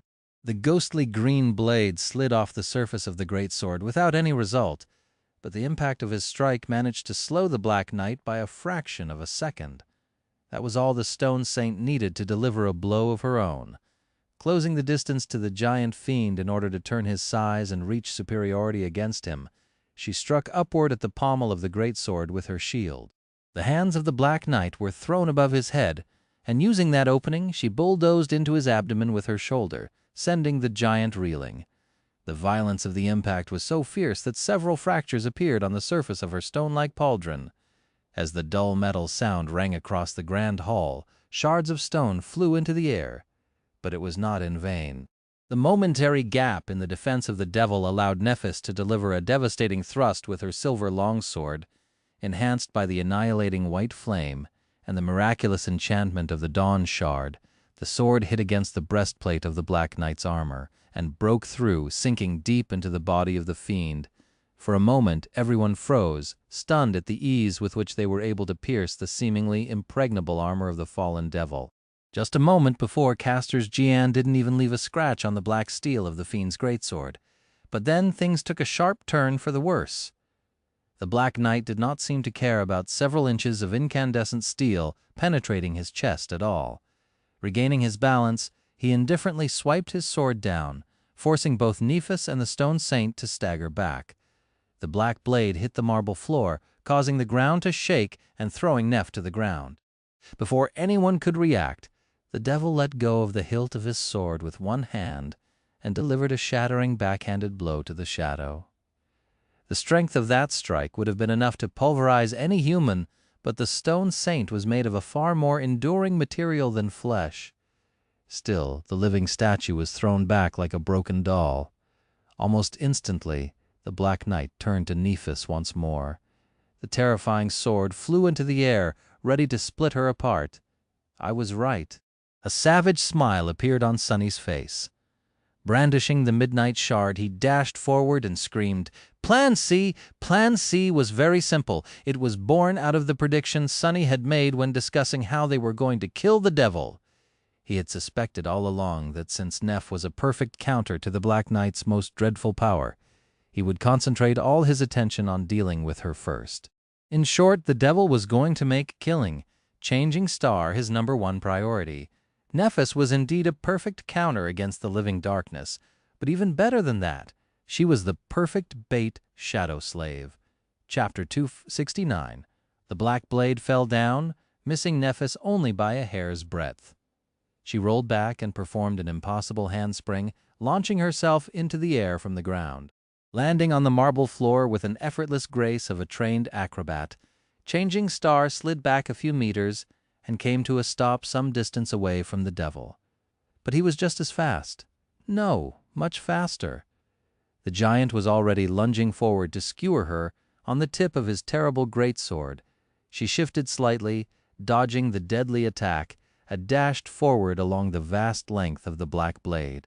Her sword flashed through the air and impacted against the vambrace of the menacing armor, leaving a deep scratch on its dark surface. Everything was happening so fast that other members of the cohort were having trouble joining the fight. The stone saint had just landed on the marble floor a moment ago and was currently rising back to her feet. Effie had recovered from receiving the full brunt of the Black Knight's first attack and was rushing forward, but she was still a few meters away. Kai had drawn his bow but couldn't send an arrow flying without the risk of hitting one of his companions. With how potent the enchantment of the blood arrow was, this was something he could not allow to happen. Cassie mostly relied on echoes to fight, and since they were not enhanced by the Dawn Shard, their utility in this battle would not have been high. More than that, they risked being destroyed by a single strike from the devil.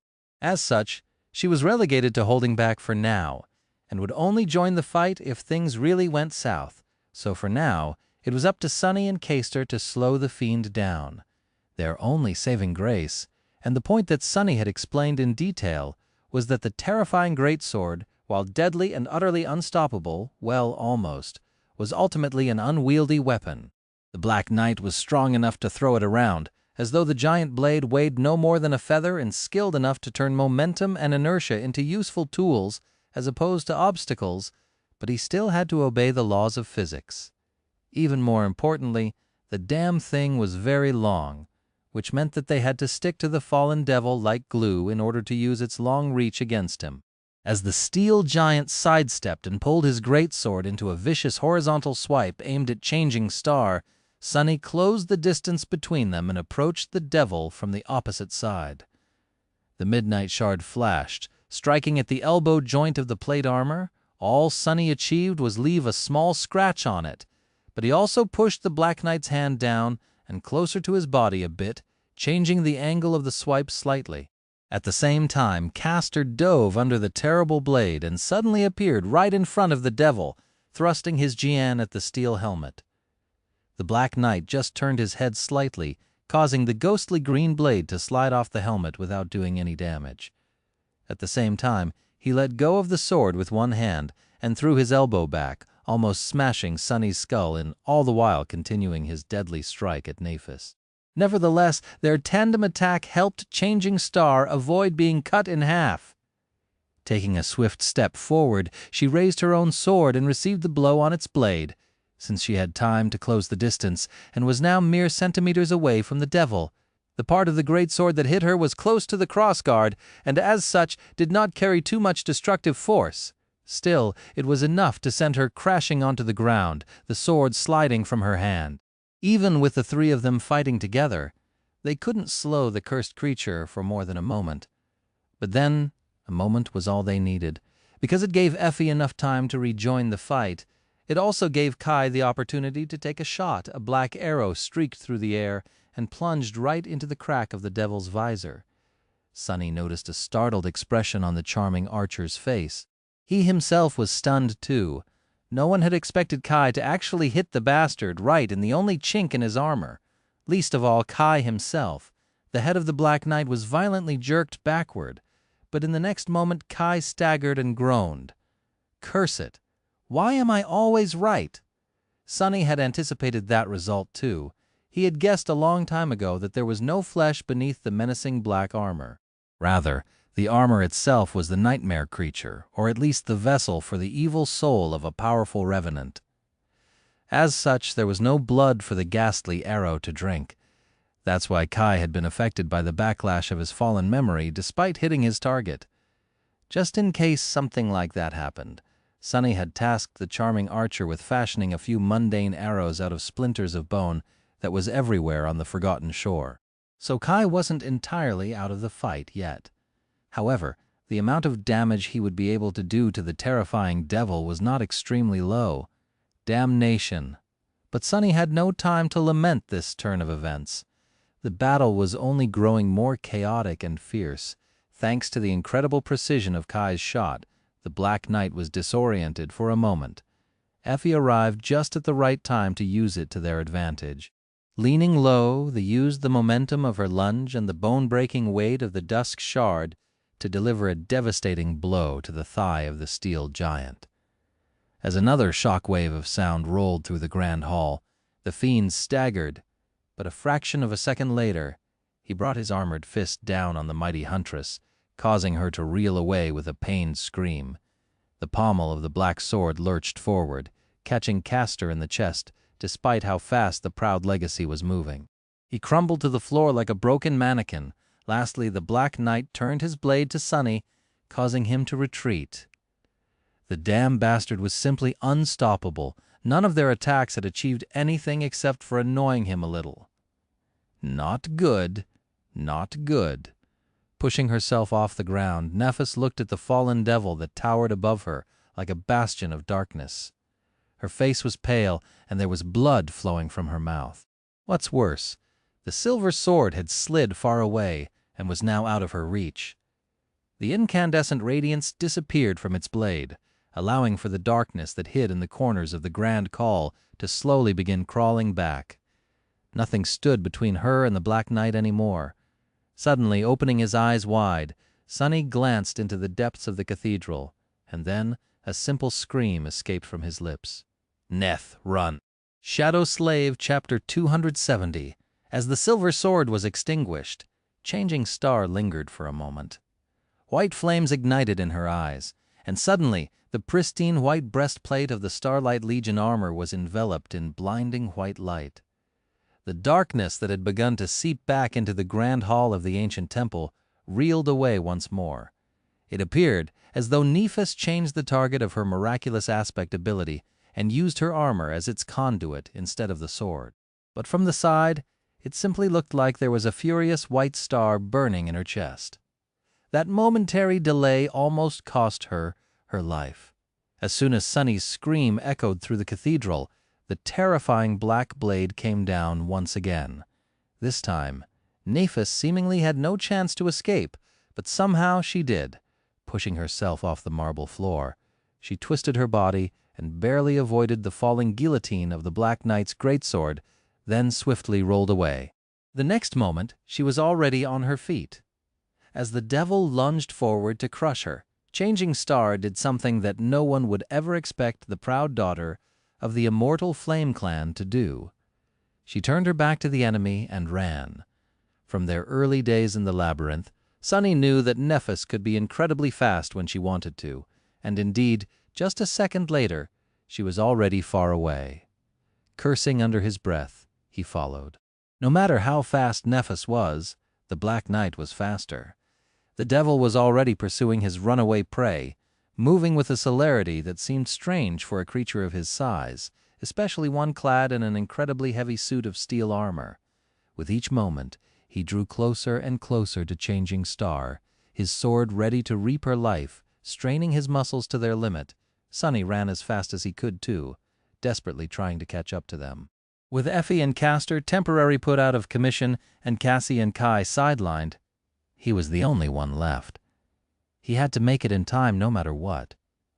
If he didn't, come on.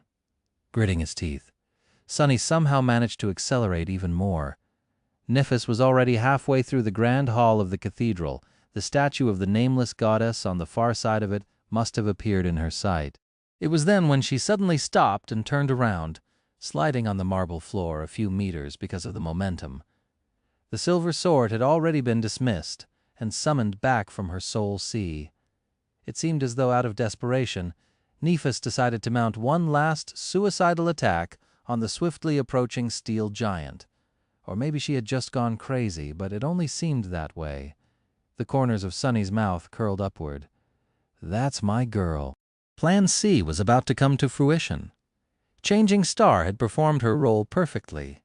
Well, what else did Sunny expect from her? All that remained was to stall the Black Knight for a few seconds. The devil descended upon the silver-haired girl in a fury of obliterating black steel. Nephis met him with her usual calm resolve, dodging strike after strike with incredible skill. Just like a lifetime ago, when she had been facing Castor at the dojo of the academy, she used her understanding and control of the flow of combat to breach the gap in speed between her and her opponent. She wasn't as much reacting to the deadly blows delivered by the devil as predicting them, moving to evade the strikes of the black greatsword before they could even happen. Of course, this deadly dance could not last. The tiniest of mistakes would have been her last.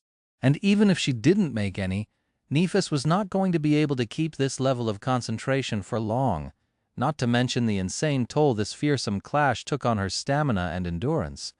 But she didn't have to. All she needed to do was to keep the bastard busy for a couple of seconds, and when those seconds ran out, a sudden crack of breaking stone resounded in the darkness of the ancient temple. In all the commotion, the stone saint had strangely disappeared. After Sunny had confirmed that the fallen devil was targeting Nephis above everyone else, their strongest combatant, his shadow, was nowhere to be seen. That, of course, was on purpose. She was laying the groundwork for the plan to work while the rest of them kept the Black Knight distracted. The plan, however, could only happen in a certain spot in the Grand Hall. That was where Changing Star had to lure the Black Knight in case he fixated on her. Following the descriptions provided to her by Sunny, she led the devil deeper into the cathedral and stopped just in the right place. And then she engaged him in a fierce battle to give the saint time to close the trap, which she did by taking a running start and crashing with all her weight into one of the tall, magnificent pillars supporting the roof of the cathedral. This pillar in particular was damaged at the base, making it uniquely unstable. Sunny knew every corner of the ruined temple like the palm of his hand, so he knew about this flaw of the pillar as well. That had been what he based Plan C on as Sunny ran. He could see everything that followed in all its majestic brutality. The breaking of stone resounded in the vast hall of the ancient temple. A net of cracks appeared on the massive, incredibly tall column and quickly spread to a deep gash in its base. Shards of stone flew in every direction, and the column began to topple. It seemed slow at first, but in fact, it wasn't. In the center of the hall, the Black Knight paused his relentless onslaught for a moment and turned his head, following the sound of cracking stone. He was a second too late. As Nephis dashed away, the pillar fell on the devil, crushing him under countless tons of hard stone. Shadow Slave, Chapter 271. The massive pillar plummeted down and fell right on the Black Knight. The devil turned slightly at the last moment, lowering his sword to the ground. His crimson eyes flashed with unassailable menace. As a thunderous crash resounded in the dark hall of the ruined cathedral, pieces of stone and clouds of dust flew into the air.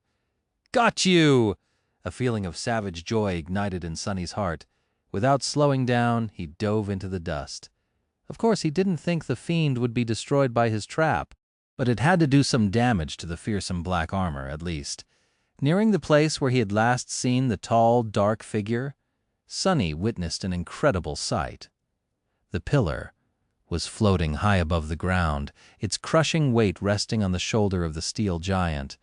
In the place of the impact, its surface had cracked and shattered.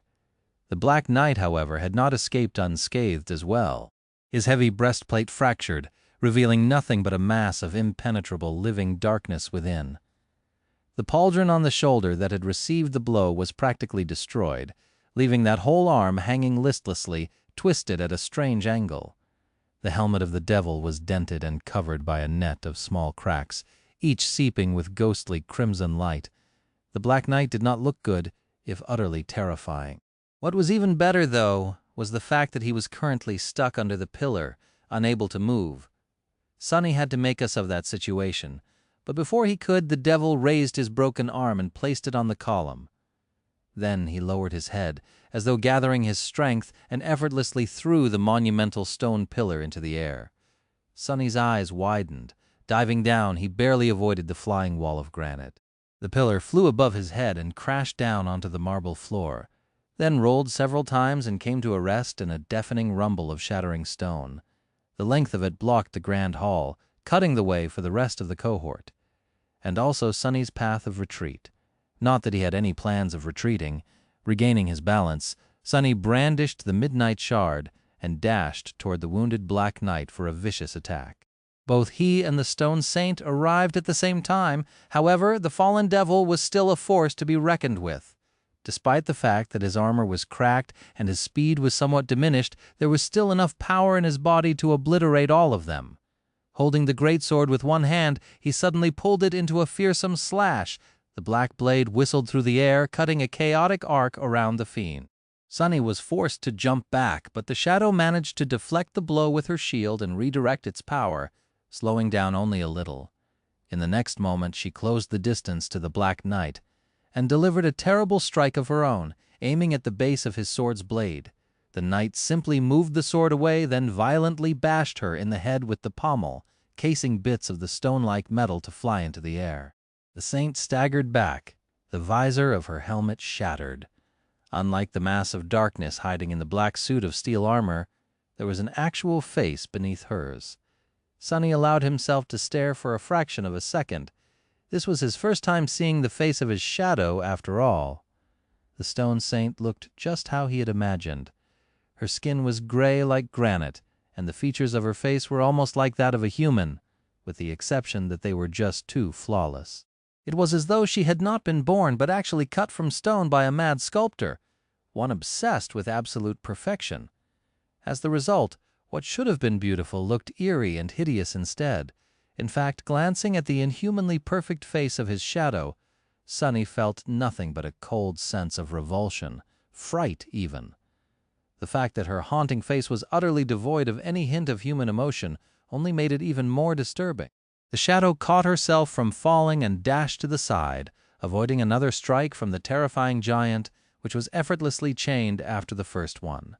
The greatsword fell down once more, shattering the marble plates of the floor in the spot she had been just a moment ago. It was then that Nephis rejoined the fight. The three of them attacked the Black Knight simultaneously, perfectly coordinating their assault. Changing Star threw her long sword forward, aiming to sever the broken arm of the devil entirely. The Stone Saint went after the greatsword again, and Sonny did something crazy, dashing to the enormous black blade. He stepped on its surface and ran up, using it as a ladder. He had a solid second of stability before the greatsword was pulled into another attack. Feeling it moving beneath his feet, Sonny used the momentum to jump up and grab onto the helmet of the terrifying fiend. Mounting the devil, he hung from the Black Knight's neck and delivered a savage stab at his shoulder. His aim was just a centimeter away from the edge of the pauldron. Sonny's hand was empty when he started the strike, but by the time it reached its mark, the Moonshard was already grasped in it. During their journey back to the Dark City, he had noticed that Ascended Memories received a less dramatic enhancement from the Crown of Dawn. Unlike the Awakened ones, they weren't elevated by almost an entire rank in terms of power. The augmentation, however, was still significant enough to breach the gap between the ghostly stiletto and the armor of the fallen devil, at least. The needle-sharp point of the Moonshard broke through the impenetrable steel and sunk deep into the shoulder joint of the indestructible black armor. Obviously, Sonny knew that this strike would not do a lot of damage to the fiend. But dealing damage was not his goal. Devil or not, fallen or not, the Black Knight still had to obey the laws of physics. In particular, having several inches of steel glass stuck in the joint of his armor was inevitably going to reduce the mobility of his arm.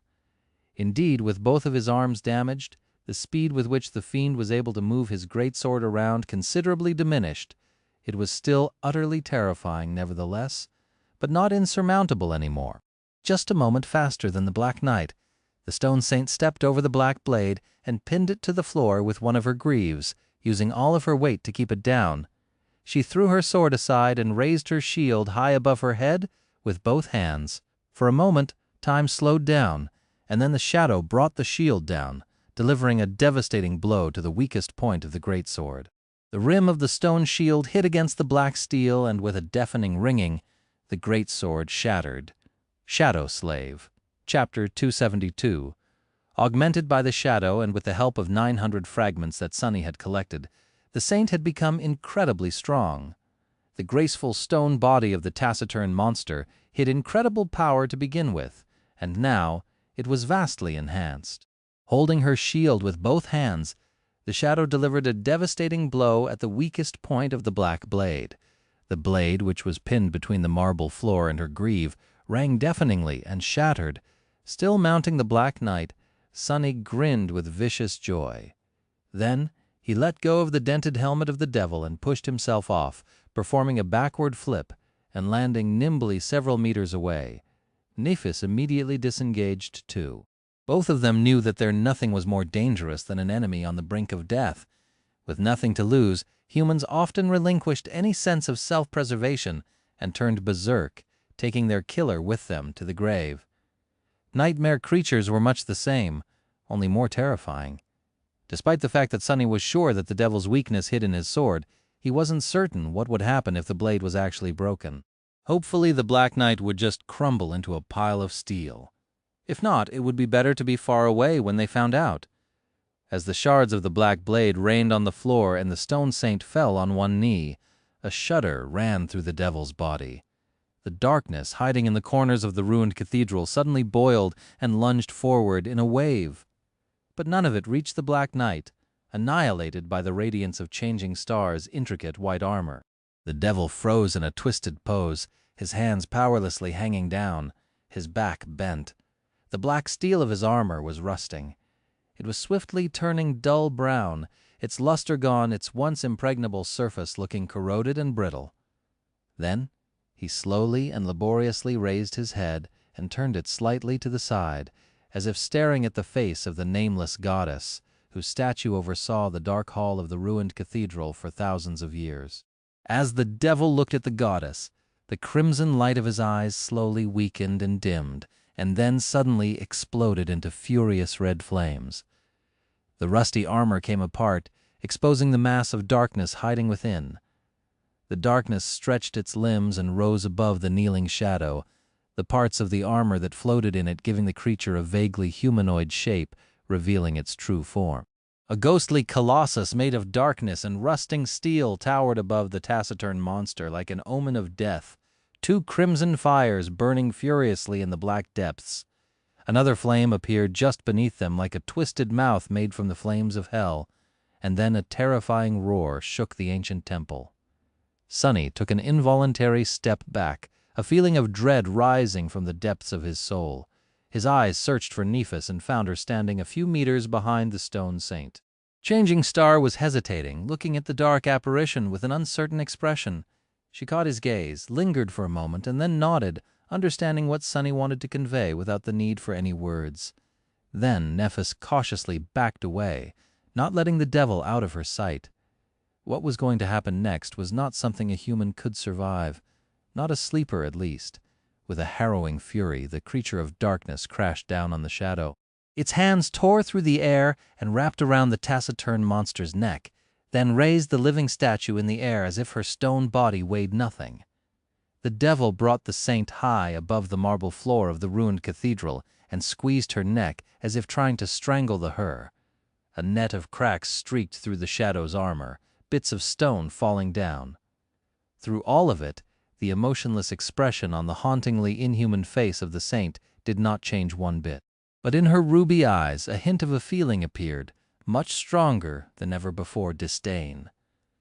Letting go of the shield, she raised her hands, grasped the vambraces of the rusting armor, and easily shattered them in her grip. As another roar resounded in the darkness, the taciturn monster fell back to the ground. Landing with nimble grace, she instantly dodged the claws of the apparition, which had bent down to shatter the living statue once and for all. Then she took a step forward. The stone saint was right beneath the leaning devil now. As her ruby eyes flashed with ruthlessness, she lunged forward and delivered a crushing blow to his chest. Her gauntlet tore through the breastplate of the rusted armor and sank deep into the living darkness, right where a human heart would have been, or a soul core. A moment later, the crimson flames burning in the depths of the dark creature exploded into a wave of blinding red light and disappeared. The dark essence of the devil dissipated like fog, its remnants vanquished by changing stars' radiance, The pieces of armor fell to the ground in a clangor of steel. The terrifying devil of the cathedral, the Black Knight, was dead. Sonny threw his head back and let out an exhilarated, vengeful laugh. Die, die, you bastard, die and go to hell forever. Oh, revenge tasted so great. A moment later, the voice of the spell whispered sweetly into his ear, "You have slain a fallen devil, Forsaken Knight. Your shadow grows stronger." Sonny smiled. "Anything else you want to add? A memory? An echo?" However, a moment later, he forgot all about the spell. A cold shiver run down his spine. Because right in front of him, something very strange was happening to the stone saint. Her hand was still raised, frozen in the same position as when she had pierced the heart of the living darkness with her fist. And in it, what the hell is that thing? Shadow Slave, Chapter 273. Grasped in the Shadow's fist was a strange, beautiful, and ominous gem. It was utterly black, as though suffused with impenetrable darkness. The glossy black surface seemed to devour light, turning the vast hall of the ruined cathedral even darker than it had been before. Deep within that black void, crimson flames burned with a menacing red glow. It was pulsating in a slow and bizarre rhythm, drowning everything around in dim red light. Painted by it, the stone saint seemed to be drenched in blood. The gem she held looked like a bloody, still-beating heart that she had torn out of someone's chest. Gazing at it, Sonny felt a strange sense of foreboding. What the hell is this thing? The gem looked sort of like a soul shard, but different. He had never seen a black shard, to begin with, or one radiating such an intense glow. It also didn't seem like a piece of a broken core. On the contrary, it appeared whole. Is that what a soul core of a nightmare creature looks like? No, not a soul core. A soul. Stunned, Sonny counted the crimson flames burning in the depths of the black gem. 1, 2, 3, 4. 4 flames for the 4 cores of fallen devil? The thing that his shadow held in her hand was the Black Knight's soul, or some sort of his essence, at least.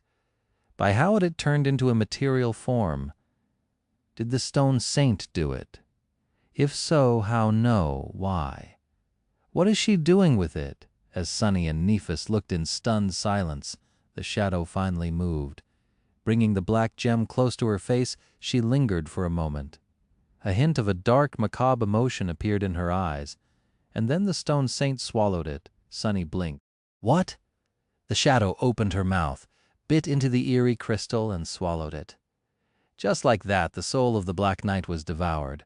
The red glow it emanated disappeared, returning the world to its natural shade. And a moment after that, the stone saint fell into the shadows and disappeared too. Wait, I didn't dismiss her. What the hell is happening? Nephis looked at him with a perplexed expression. What just happened? What did she do? For once, Sonny didn't have to twist the truth and deceive anyone. Opening his mouth, he honestly said, "I have no idea." Walking over to the pile of rusty steel that remained after the devil had been destroyed, Sonny moved it around with his foot for a bit and then mumbled, "There's no shards left. It's empty." Changing Star remained silent for a few moments, then frowned. Finally, she said, "Your echo is very peculiar." While everyone was recovering from the fight and tending to their wounds, Sonny walked to a secluded corner and dove into the soul sea. The tranquil expanse of still water met him with familiar silence. Glancing at the rows of motionless shadows standing at the edge of it, Sonny noticed that the Black Knight had joined their ranks. The steel giant stood among all the other creatures Sonny had slain, just as empty as the rest of them. There was no trace of the menacing and deadly fallen devil left. Now, he was just one of the shadows. Sonny grinned. "Welcome, you bastard. Make yourself at home. You're not going anywhere else ever anyway." A feeling of deep, dark satisfaction grasped his heart. Staring at the motionless form of his sworn enemy, Sonny had to stop himself from kicking the Black Knight with all his strength. He was just a shadow now, after all. Kicking him would have been like kicking the air. Plus, Sonny wasn't vindictive to that degree. Killing the bastard once was enough for him. Who's the one laughing now, huh? I won't deny it, you got me good, but I'm still breathing while you're dead. At the end of the day, that's all that matters. This world, no. Both this world and the real one were full of creatures that were bigger, stronger, and more powerful than Sunny. Many of them had either threatened his existence or felt compelled to treat him like dirt to show their superiority.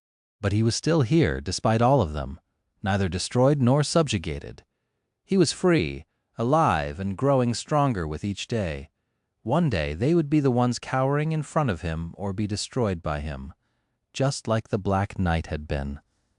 With a dark expression, Sunny turned away and walked to stand beneath the black sun of his shadow core. Then he summoned the Stone Saint. But nothing happened. Sunny frowned, then repeated the summon again to the same effect. Suddenly worried, he willed the runes to appear in the air in front of him. Luckily, his worst fears did not come true. The Stone Saint was still listed as his shadow. Then what is going on with her? Concentrating on the runes describing her name, Sunny made it expand and read, Shadow, Stone Saint, Shadow Rank, Awakened, Shadow Class, Monster, Shadow Attributes, Battlemaster, Stalwart, Spark of Divinity. Shadow Description. Shadow Saint was created by the treacherous lost from light in the cursed darkness of the forgotten shore. Shadow Fragments, AD 20. So far, everything was the same. Even the number of shadow fragments he had fed her did not change. However, there was a new string of runes shimmering beneath that number, where nothing had been before. When Sunny saw it, his eyes widened. The runes read, The Stone Saint is evolving. He lingered for a few moments and then looked up at the shadow core. Somewhere inside, his shadow was resting in the waves of nurturing dark flames, her very being going through a mysterious transformation. It appeared as though consuming the soul of the Black Knight had allowed her to enter a stage of growth that Sunny had not anticipated. How long would that evolution process take? And what kind of a transformation the saint was going through? Sunny had no idea. However, he couldn't wait to find out. Shadow Slave, Chapter 274. Evolving, the Stone Saint was evolving. Leaving the mindscape of the Soul Sea, Sunny furrowed his brow. His eyes, however, were full of excitement. What exactly about her was going to change, though? There weren't that many possibilities. It could be either her rank, her class, or her attributes. It was logical to assume that by defeating an opponent of a higher rank, the shadow would be able to ascend to a new rank herself. However, there was a flaw in that logic.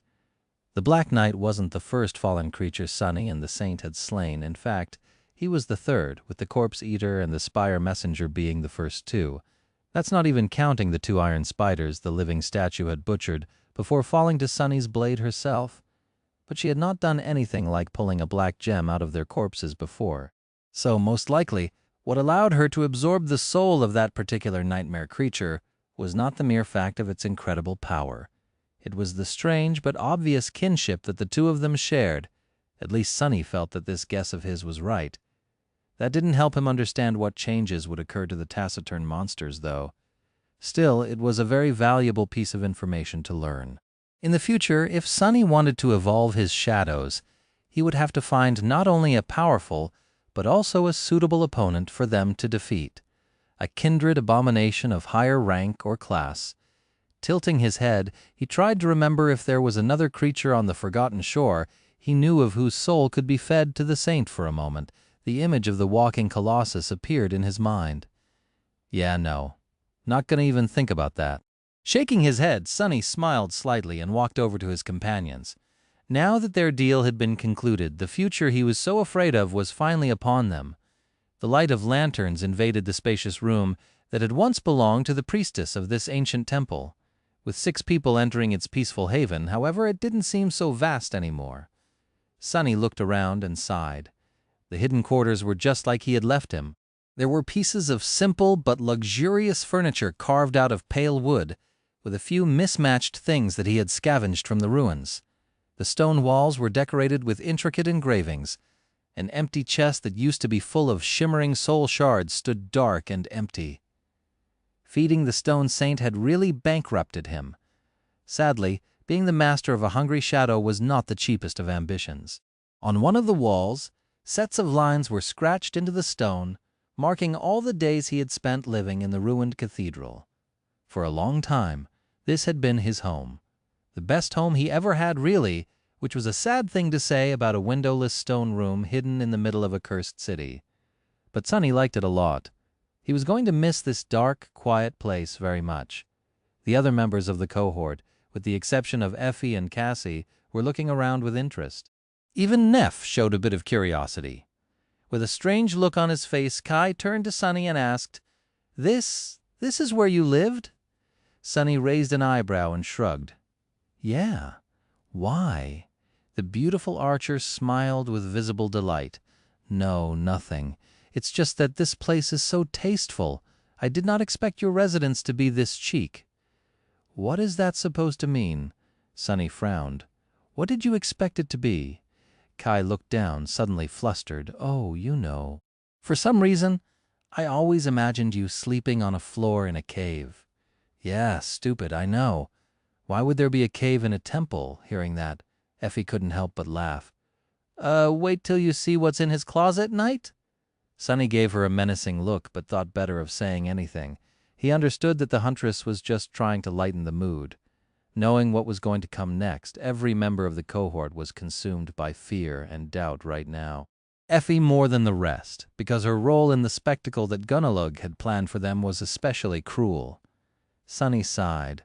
A bit later, they were sitting around the hearth, the smell of food still lingering in the air. Everyone was silent, looking at the fire, their minds consumed with dark thoughts. Sonny knew that he had to make a decision now, but felt reluctant to do so. Instead, he just watched the shadows dance on the walls of the hidden chamber. After a while, Nephis finally broke the silence. Turning to him, she lingered for a bit and then asked, "We will be leaving in the morning. Will you come with us?" Her voice sounded even as always, but Sonny knew her well enough to discern notes of a suppressed emotion in it. Hope is the poison that will get you killed? But no. This was the old Sonny talking, one who was comfortable hiding behind his insanity, one who had given up, who was too afraid to face the ruthless truth and pay the price to take what belonged to him, was his by right. Triumph, salvation, and hope. Sonny was done being afraid. With a calm expression, he looked at Nephis and said, "The day after tomorrow, I still have things to finish in the Dark City. I will join you the day after tomorrow for better or worse." She was silent for a few moments, and then a soft smile appeared on her face. "Thank you. I have some preparations to make, too. We will return to the bright castle together then." He gave her a nod and turned away. Nephis had never shown any sign of being able to feel fear, at least not that he remembered, but he knew that it was just a front. In fact, she knew fear all too well, better than anyone here, except maybe for him. She was introduced to it at a very young age, after all, so he suspected that behind her indifferent face and even voice, she must have been scared too. She was just a young girl, after all, and it was she who was going to fight the immortal Bright Lord to the death soon, not them. Sonny looked at the shadows. One day, after one day, the prophecy will begin to come true. Shadow Slave, Chapter 275. As soon as the dawn came, bringing with it the mournful sound of retreating waves, Nephis and her cohort left the ruined cathedral. Sonny remained alone, standing on the edge between the darkness of the old temple and the light of the new day. Lingering in the ornate doorway, he remained motionless for a while and watched as the artificial sun rose into the bleak gray skies above the cursed city. After months spent in the company of other humans, being by himself once again felt strange, just like it had felt strange to be with other people after all the time he had spent on his own here before that. Turning around, Sonny returned into the darkness. The grand hall of the ruined cathedral was peaceful and quiet. Without the menacing steel guardian, there was no one here to disturb the silence anymore. Even the darkness that populated the corners was empty and docile now, not at all the living entity it had been once. It felt sort of lonesome. Freely walking through the echoing expanse of the magnificent hall, Sonny looked around, taking in the sight of the cathedral that had sheltered in the past from a new perspective. Despite spending so much time here, he had never seen it like this, in the same way the inhabitants of the Dark City must have seen it all those years ago. Sonny had only looked down on the hall from the height of one of the ancient temple's support beams. It looked majestic, But it was also not safe anymore. With the Black Knight dead, no one was left to defend the cathedral from the nightmare creatures that would want to claim it as their nest. So Sonny couldn't stay here for long. Not that he had the luxury of that choice anymore. Throwing one last look at the beautiful dark hall, Sonny sighed and began climbing the statue of the nameless goddess. Back in the hidden chamber, it was once again utterly dark. Sonny hesitated for a bit and began collecting his belongings. It didn't take him long. Growing attached to material things was pointless on the forgotten shore. There was no way to take them with him to the real world after all, if he was even going to survive that long. But he still felt sad leaving all of his spoils behind. Back in the real world, Sonny never had a home like this, nor a lot of stuff to call his own. He had dreamed of enjoying a lavish lifestyle after becoming an awakened, but got stuck in this hell instead. This spacious room he called his home was a form of consolation, but now he had to leave. In the end, he only took the bare necessities and then tidied the place up, wishing to leave it clean and orderly despite knowing that there was little chance of anyone stumbling on this place again. After everything was done, Sonny glanced at the tranquil room and hesitated for a bit. Then he walked over to the wall where he had once scratched countless lines into the stone to count the days and summoned the prowling thorn. He wanted to leave a mark of his presence here. Something to tell that he had lived in this hidden chamber, in the ancient ruined cathedral, in the dark city, on the forgotten shore in this world. A small mark to witness that he had been here, had struggled here, and then left to fight for a chance to escape. Sonny wanted to come up with some profound words, but nothing came to mind. He wasn't really a profound person anyway. What he really wanted to carve into the wall was his true name. But even now, the paranoia stopped him. What if someone would come here one day and read it out loud? What a funny disaster that would be. Finally, he raised the kunai, a carved something beneath the lines that marked the days he had spent living in the ruined cathedral. Then Sonny turned around and walked away. There were 2 runes left on the wall behind him, one meaning sun, the other meaning loss. There were 2 things Sonny wanted to accomplish before tomorrow morning. One was in the ruins of a library that he had never finished exploring, and the other one was right here in the ruined cathedral. Returning to the grand hall with his rucksack on his shoulder, Sonny walked past the statue of the nameless goddess and dove into one of the doors leading into the temple's inner sanctum. He had never been there before. Kept away by the living darkness and the Black Knight, but now that the devil was gone, Sonny was finally going to see what was hidden inside. Walking through the rooms and corridors that the priests and priestesses had once used, he looked around and didn't notice anything of interest. Everything was pretty much destroyed and ruined, with only a few mundane things remaining untouched. There was nothing here at all, at least that was what others would think. Sonny, however, suddenly stopped in front of a certain wall and tilted his head. There was nothing special about that wall, at least nothing that could be seen. But he could feel a heavy mass of shadows hiding behind it, as though there was a hollow space there. After searching for a while, he found a hidden lever and pressed it, or at least he tried. The ancient mechanism had rusted through and disintegrated over the thousands of years of neglect, of course. With a sigh, Sonny summoned the midnight shard, looked closer at the hollow wall, and inserted the tachi into the seam between its moving parts. Then he unceremoniously used the unbreakable blade as a lever and pushed with all his inhuman strength. With a terrible scraping sound, a part of the wall slid away. The air rushed past Sonny, entering the dark mouth of a narrow corridor behind it. A set of stone stairs led down, deep down underground. With a resentful grimace, Sonny flourished the midnight shard to shake off the dust that clung to it, put it on his shoulder, and entered the secret passage.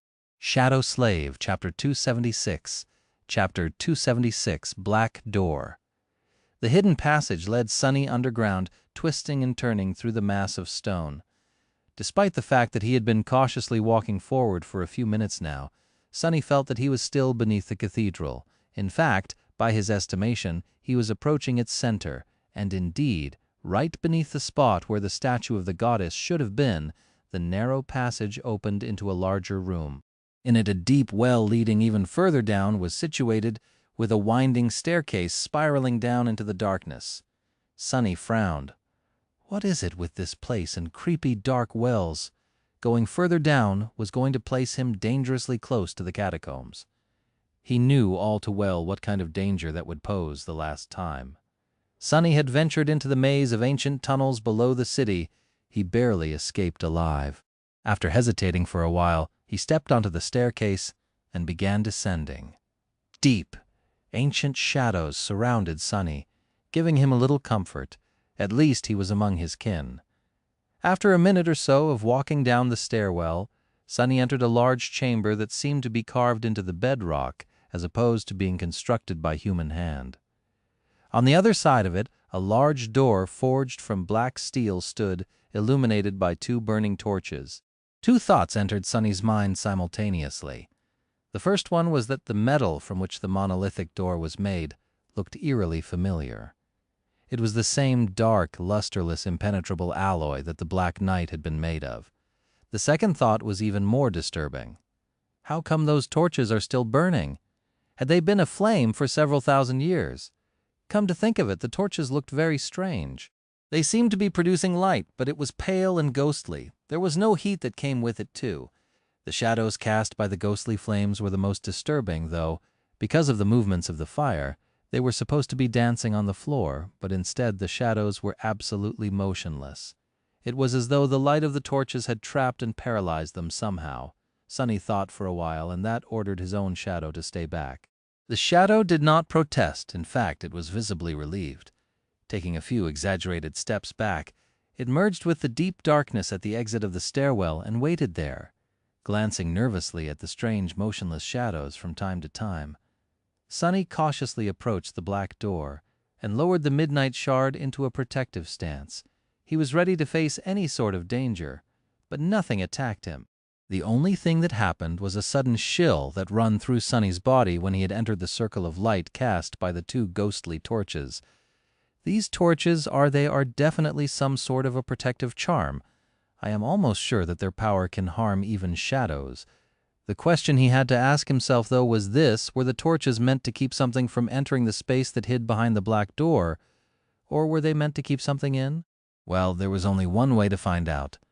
What Sonny was doing seemed absolutely crazy, but in fact it was not. He had not come into this underground chamber just because of idle curiosity or because of being blinded by greed and the prospect of finding a treasure. What led him here and pushed him to study the black door was his intuition by now. Sonny had to admit that his intuition was more than a mere manifestation of his subconscious. It had turned out to be correct one too many times. Especially ever since he had consumed the drop of ichor after that day. He was able to sense the presence of divinity.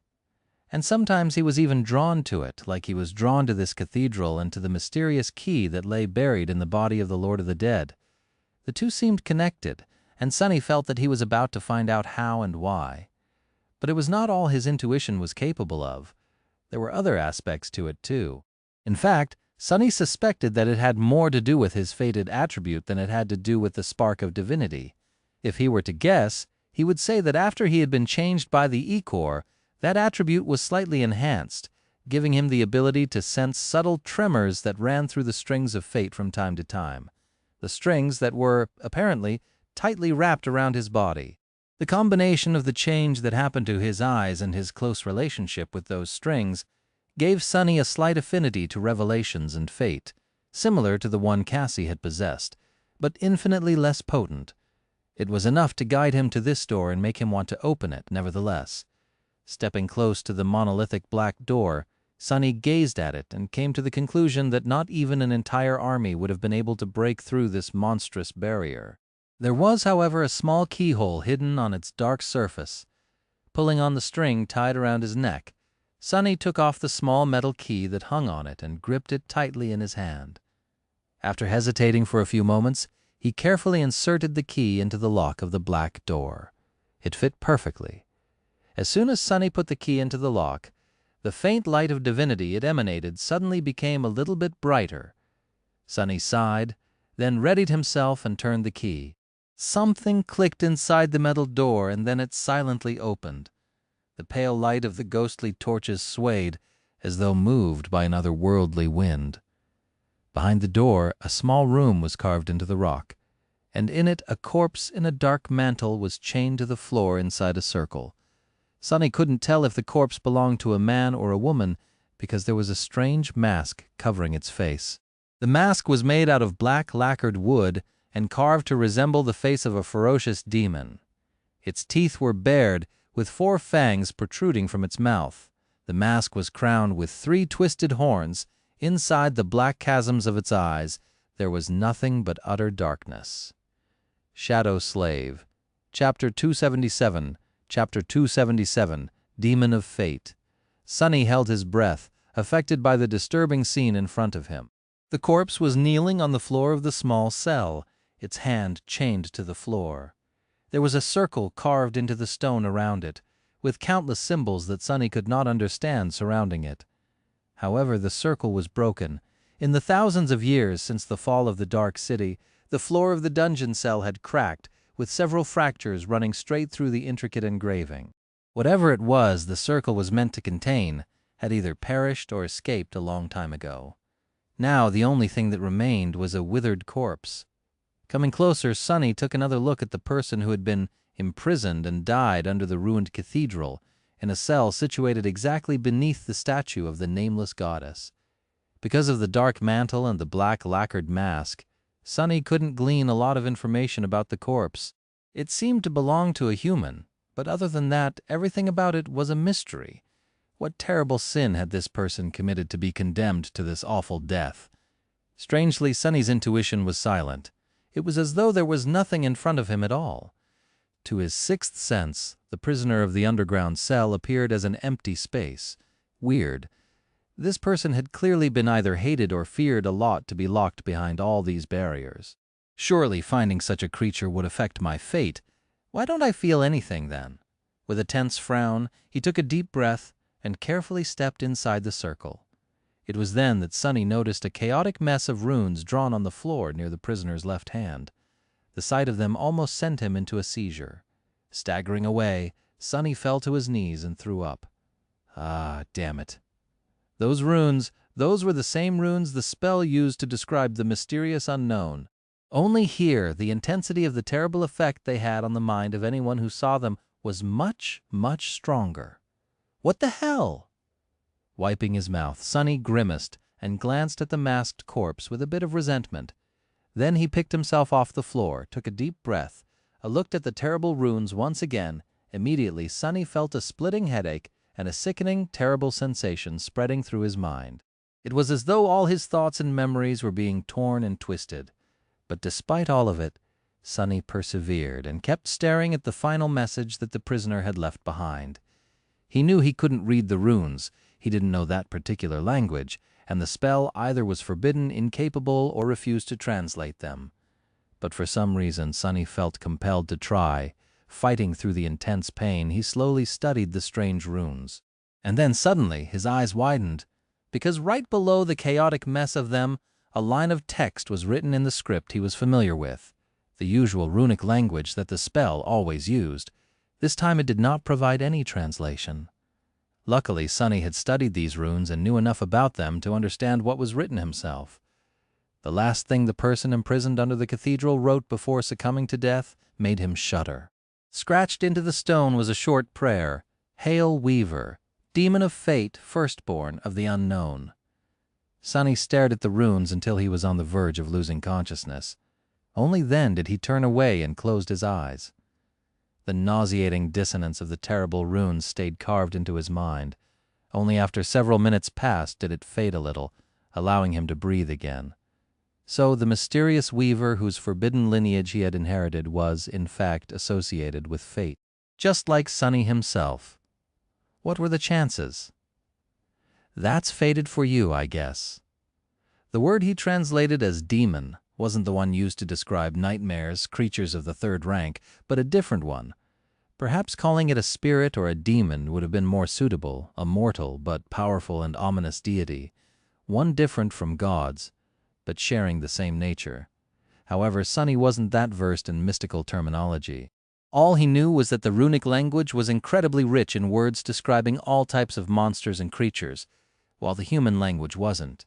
Hence, demon was fine with him. Apart from the tantalizing revelation about the mysterious weaver, he had noticed one other important thing by forcing himself to study the runes. Before, Sunny had thought that there was a single entity that the spell refused to call by its name and simply described as unknown, leading him to call it the unknown. Yes, Sunny was not that imaginative when it came to word choice.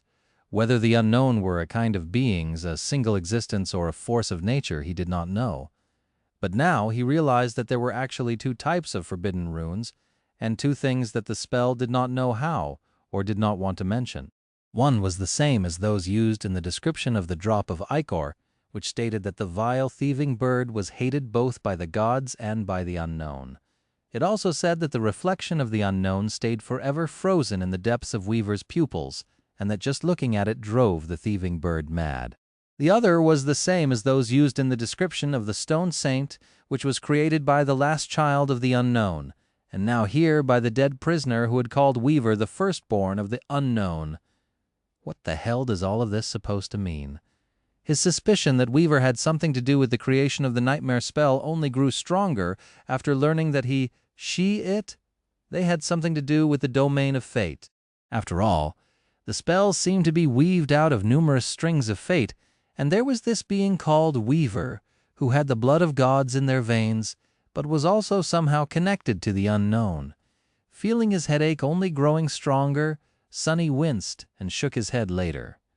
I will think about it later. There would be time to ponder about all this later, or not if he dies trying to escape the forgotten shore. Either way, that time was not now. Turning back to the chained corpse, Sunny cautiously avoided looking at the dangerous runes and kneeled in front of it. He wanted to know what was hiding behind the mask. But as soon as he touched it, the corpse suddenly shattered and fell apart, turning into dust right in front of his eyes. Even its dark mantle rotted and disappeared, as though the thousands of years that had passed since the fall of the Dark City and the destruction of the Cathedral finally caught up with it. Soon all that was left was a pile of dust, and the lacquered mask lying on top of it, its black surface glinting slightly in the pale light of the ghostly torches. Shadow Slave, Chapter 278, Chapter 278, Weaver's Mask. Sunny looked at the black mask and the darkness hiding in its eyes. Its features were not as much contorted as fearsome by nature. It was simultaneously fearsome and somber, bestial and regal, as though existing at the border of all things. But most of all, the striking mask radiated a sense of mystery. The vicious fangs, the twisting horns, the black lacquered wood of it all. Once again, his intuition was silent. There was nothing he felt toward the black mask, as though it didn't even exist. How strange. Sunny waited for a few moments, then picked up the mask and brought it to his face to take a closer look at it. But just a moment after his fingers touched the sleek surface of the polished wood, the mask suddenly disintegrated into a swarm of countless white sparks. Acting like water, the stream of light flowed toward Sunny's chest and entered into his body, disappearing into the dark depths of his shadow core. The voice of the spell thundered suddenly, louder than it had ever been before. "You have received a memory?" Sunny remained motionless for a few seconds, thinking about what just happened. By now, he knew that some memories could exist outside of the soul cores, just like how shard memories did. Was the black mask one of them? Somehow he felt that it wasn't. Why, I'm even guessing. Let's just take a look. The reason he was lingering was because of the magnitude of the situation. Sunny didn't know anything about the mysterious mask, but he believed that this relic of the past was truly unusual. The circumstances that had led to its discovery were too extraordinary, and the place it was hidden in was too uncanny to think otherwise. So he was understandably apprehensive. With a bit of tension, Sunny dove into his soul sea and looked up at the spheres of light floating around the black sun of the shadow core. There was a new one there which seemed to be much brighter than the rest. Summoning it down, he soon found himself looking into the eyes of the dark mask that hovered in front of him. It was as though he was facing an invisible person wearing it, shifting uncomfortably. Sunny lowered his gaze a little and looked beneath the black lacquered wood. A moment later, he had to suppress the involuntary desire to cover his eyes with a hand. Inside the black mask, 7 radiant embers were burning with such intensity that it almost blinded him. All around them, Incalculable ethereal strings were weaved into a pattern so vast and intricate that it almost seemed boundless. 7 anchors gods. Stunned by the visage of the mask's spell-weave, Sunny hesitated for a bit and summoned the runes that described it. What he saw made him take a step back and gasp. Memory. Weaver's mask. Memory rank, divine memory tier. 7. Memory type, tool. Memory description. Weaver believed that knowledge was the origin of power and so always hid behind numerous lies, wearing them as a mantle. No one knew Weaver's thoughts, Weaver's face, and Weaver's heart. Even the gods could not see what hid behind the mask. Memory enchantments, mantle of lies. Simple trick, Sunny had to look away for a moment to take a breath. Divine memory of the 7th tier, holy hell. Words weren't enough to describe his astonishment. He was, however, surprised to see that the mask only had 3 enchantments. Sunny expected such a powerful memory to have dozens of them. Judging by how boundless and insanely complicated the weave of it was, there had to be that much at least. Just what were these 3 enchantments to require a myriad of diamond strings to support them? Turning back to the runes, he concentrated on the enchantments and read further. Enchantment, Mantle of Lies. Enchantment, description, hides the identity of its master. That description sounded very simple, but looking at the spell weave of the black mask, Sunny could tell that this enchantment was anything but. In fact, it was so vast and powerful that his mind was failing to even comprehend the scale of it. The enchantment was indeed designed to protect the identity of the person wearing the mask from prying eyes, but what it actually meant was that any form of detection was powerless against it. And Sunny suspected that any was not a figure of speech in this case, but simply a constatation of fact. For example, Cassie's aspect ability, which allowed her to see a person's attributes, would not work on someone wearing the mask. There were countless similar abilities among the awakened, none of which would work either. I guess that explains why my intuition was silent about the prisoner and the mask itself. Whatever kind of fate-related 6th sense I have is also countered by that thing. Even more terrifying was the fact that the enchantment was not aimed at just the awakened. The description of the Weaver's mask stated that even the gods could not see through it, and it was honest truth. Nothing could penetrate the barriers of the Mantle of Lies, not even the sight of a god. Sunny gulped. Scary, but then this incredible and frightening enchantment did not even take up 1/10 of the volume of the ethereal diamond strings hiding beneath the surface of the black lacquered mask. The second enchantment was much the same. It was called, by which the spell was telling Sunny that it wasn't going to say anything about it. Its description was also empty, however. Sunny could tell that it had something to do with sight just by looking at the weave. He could also tell that it was not a passive enchantment, but an active one, meaning that currently he could not access it. Usually that would mean that he would be able to once he became a true awakened, but in this case the amount of soul essence required to keep the enchantment activated for more than a fraction of a second was so vast that no awakened would have been able to. Only a saint would, perhaps. However, Sunny was not sure that he wanted to try, even if he had the ability. The things Weaver saw were capable of driving unholy creatures insane, so it was wise to avoid going anywhere near that enchantment in the future, most likely. Most of the spell weave of the Weaver's mask, however, was dedicated to the third enchantment, one that was called a simple trick.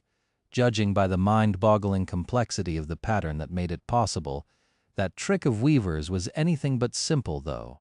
It was the most bizarre, intricate, and ingenious thing that Sunny had ever seen. Curious, he glanced at the description and froze. His eyes opened wide. The runes gleaming in the air read, Enchantment. Simple trick. Enchantment description. Reverses the effect of one's flaw. Shadow Slave, Chapter 279, Chapter 279, Guilty Conscience. Sunny remained silent for a long time, staring at the black mask. The tranquil sea of his soul was still and silent, not at all like the storm that was currently raging in his heart. After a while, he thought, that Weaver was one sly guy-girl person being. Well, the fact that I don't even know that much only serves to prove the point. And I thought I was good at deceit and manipulation. How devious one must be to not let even the gods, even the nightmare spell know anything about them, but it was fitting in a strange kind of way. If Weaver's domain was that of fate, there was no other way. Fate was a terrifying but subtle tool. Manipulating it to your advantage required a very special kind of genius, one that was directly opposite to any kind of directness, straightforwardness, and brutal power. However, if given the choice, Sonny would have preferred to face War God in battle than to make someone like Weaver his enemy. Masterful liars were far more dangerous than deadly warriors. He knew it better than most. Exiting the Soul Sea, Sonny hesitated for a little and then summoned the Weaver's mask. The cool wooden surface of the mask appeared on his face, held in place by some invisible force. Immediately, his vision changed slightly. Everything became sharper, clearer, more vivid.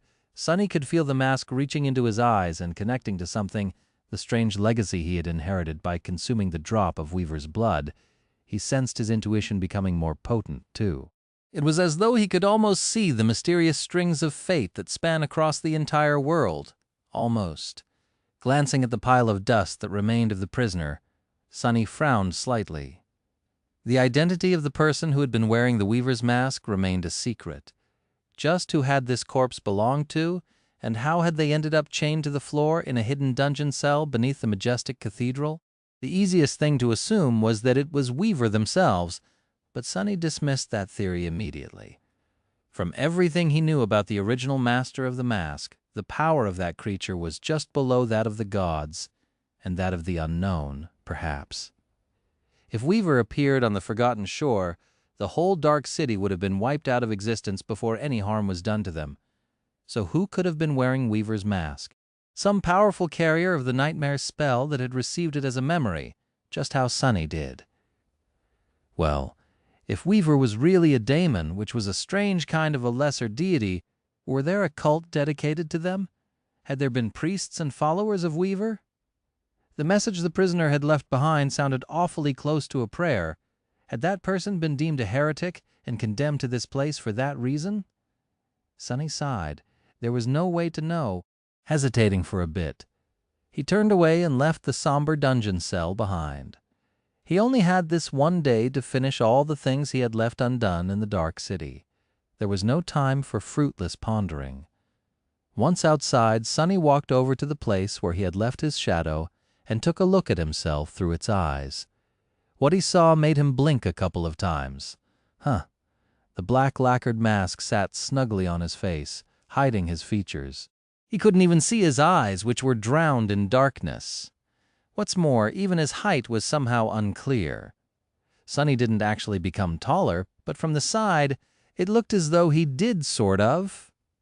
1 second it did, and the next one, it did not. It was sort of similar to how people's faces changed when lighted from different directions. In any case, he couldn't tell for sure how tall the person facing the shadow was. How fun! It was not that Sonny became completely unrecognizable, though. He would still have to be careful to hide the context clues about himself while wearing the mask. Mundane things like the way he walked, his usual mannerisms, and other subtle but unique details of his behavior could still betray his identity, despite the fact that it was masked from all unnatural means of detection. To truly make himself appear as something else, Sonny would have to put on a performance. Good thing he was practicing the shadow dance, then. Was it not designed to fully imitate someone else's battle style and physicality? What a wonderful coincidence. Finally, the moment he had been dreading came. It was time to test if the simple trick was really capable of turning his flaw upside down. Needless to say, Sonny was nervous. His lips became dry, and he unconsciously tried to lick them, but now there was a mask on his face, so he couldn't. That bad habit of his had to be put to rest, apparently. Great. All right, let's do this. Opening his mouth, Sonny said out loud, "I am very tall." In the process, he grimaced, expecting the familiar pain to invade his mind, but there was nothing. Sonny froze, blinked a couple of times, and waited. Still, nothing happened. Beneath the mask, a wide grin appeared on his face. "I am not only tall, but also exquisitely handsome. But that is not all. I am incredibly honest and nice, too. Every girl I meet immediately falls in love with me. Boys, too. That's just how lovable, handsome, nice, and tall I am. Everything I have just said is absolutely true. His mind was peaceful and quiet. There was no pain, no pressure. In fact, Sonny felt great, feeling an almost overwhelming desire to continue spouting lies. He laughed in exhilaration. Amazing this can be. But then a tremendous explosion of pain suddenly threw him to the ground. With a startled yelp, Sonny grasped his head and then groaned through gritted teeth, feeling as though it was about to burst. What the hell? He just wanted to say how useful the ability to lie could be. Wait, the ability to lie would indeed be very useful, which meant that by stating that fact, he would be telling the truth. And the Weaver's mask did not remove his flaw, just reversed it. So it seemed like, while wearing it, Sonny could not tell even a word of truth. That seemed like the right conclusion to make. But he needed to test it to be absolutely sure.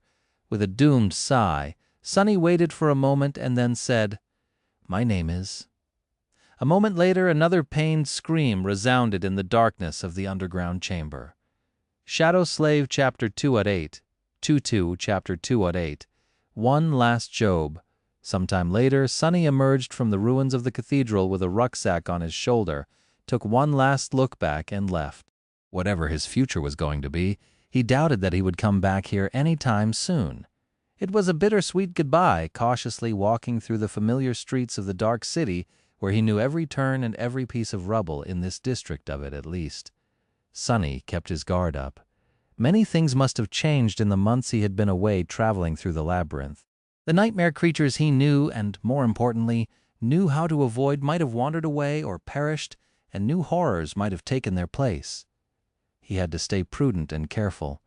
But still his next and final goal was not that far away.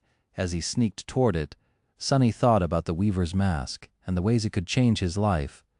At first he thought about simply never taking it off and walking around while delivering a deluge of lies. This way he would be safe from revealing his most guarded secret and becoming someone's slave, at least. But after considering this seriously, he came to the conclusion that it was not the best decision in his current circumstances. First of all, one couldn't be a part of any collective while lying all the time. Sonny had an unpleasant experience of being expelled from various groups for various reasons, and not being sincere and honest was one of the surest ways to make people want to avoid you at all cost eventually, at least. And no one was able to survive alone in the dream realm. Not in a way that a person would want to live, anyway. Sonny knew a lot about this side of things, too. But most importantly, he was not going to be able to keep this lying for long anyway. Not when dealing with people that already knew him. Kai and Cassie would notice the strange effect of the mask immediately. Kai because of his ability to sense lies, Cassie because her ability to see attributes would suddenly stop working. But others would catch on that something strange was going on with him pretty quickly too, simply because of how drastic the change in his behavior would be. Especially Nephis, who knew him so well. After that, they would inevitably have a lot of questions, and answering those questions, even with lies, would put him in more danger than he already was in.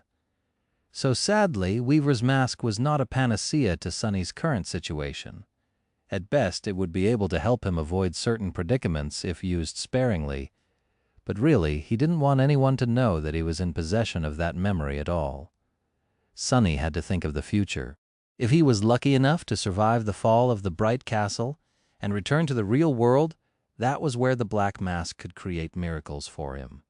It would allow him to have a hidden persona that was in no way connected to an awakened named Sunless, and as such, allow him to do and achieve things that would have been impossible or too dangerous to try as himself. To that effect, no one could know that the strange black wooden mask was connected to him, not even people whom he somewhat trusted, both for his own good and theirs. It is such a pity, though. It was, just imagining Castor's face, if he were to ever learn about what type of treasure Sonny had somehow found this time, was tempting enough to change his plans.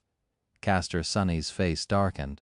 He had not forgotten about the promise Nephis had made him at the start of their journey to the Hollow Mountains. Tomorrow, he was finally going to learn what was the deal with the proud legacy, and what exactly the relationship between Changing Star and him was, and how big were the chances of Sunny having to face Castor in battle. Despite all his dislike for the handsome scion of the Hanli clan, Sunny was reluctant to actually fight him.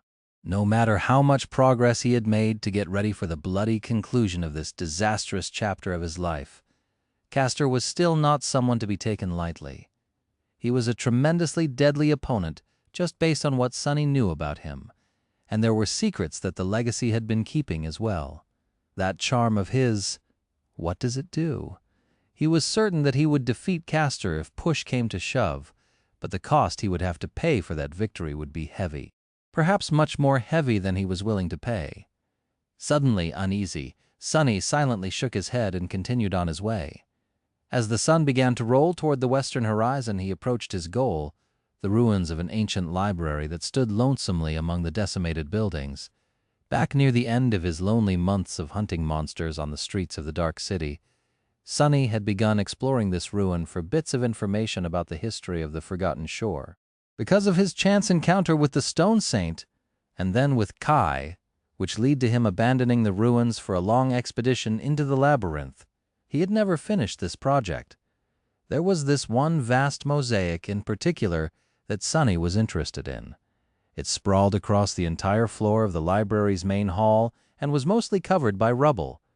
In the past, Sunny was not strong enough to move the rubble out of the way. He had been hoping to make the Stone Saint do it for him, but sadly the shadow was currently slumbering in the depths of his shadow core, evolving into whatever it was she was going to turn into. Just to be sure, he checked one more time to see if the mysterious process was still going, and sighed in disappointment. Luckily, he had grown much stronger himself during these months. Sunny was pretty sure that now he would be able to clear the mosaic with his own 2 hands.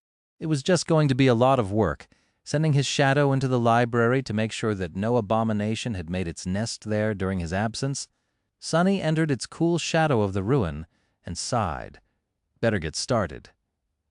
Soon, the scraping sound of heavy boulders being moved could be heard under the partially collapsed roof of the ancient building. Shadow Slave, Chapter 281, Chapter 281, 7 Heroes. In the depths of the night, Sunny was finally done with the arduous task of clearing the floor of the ruined library.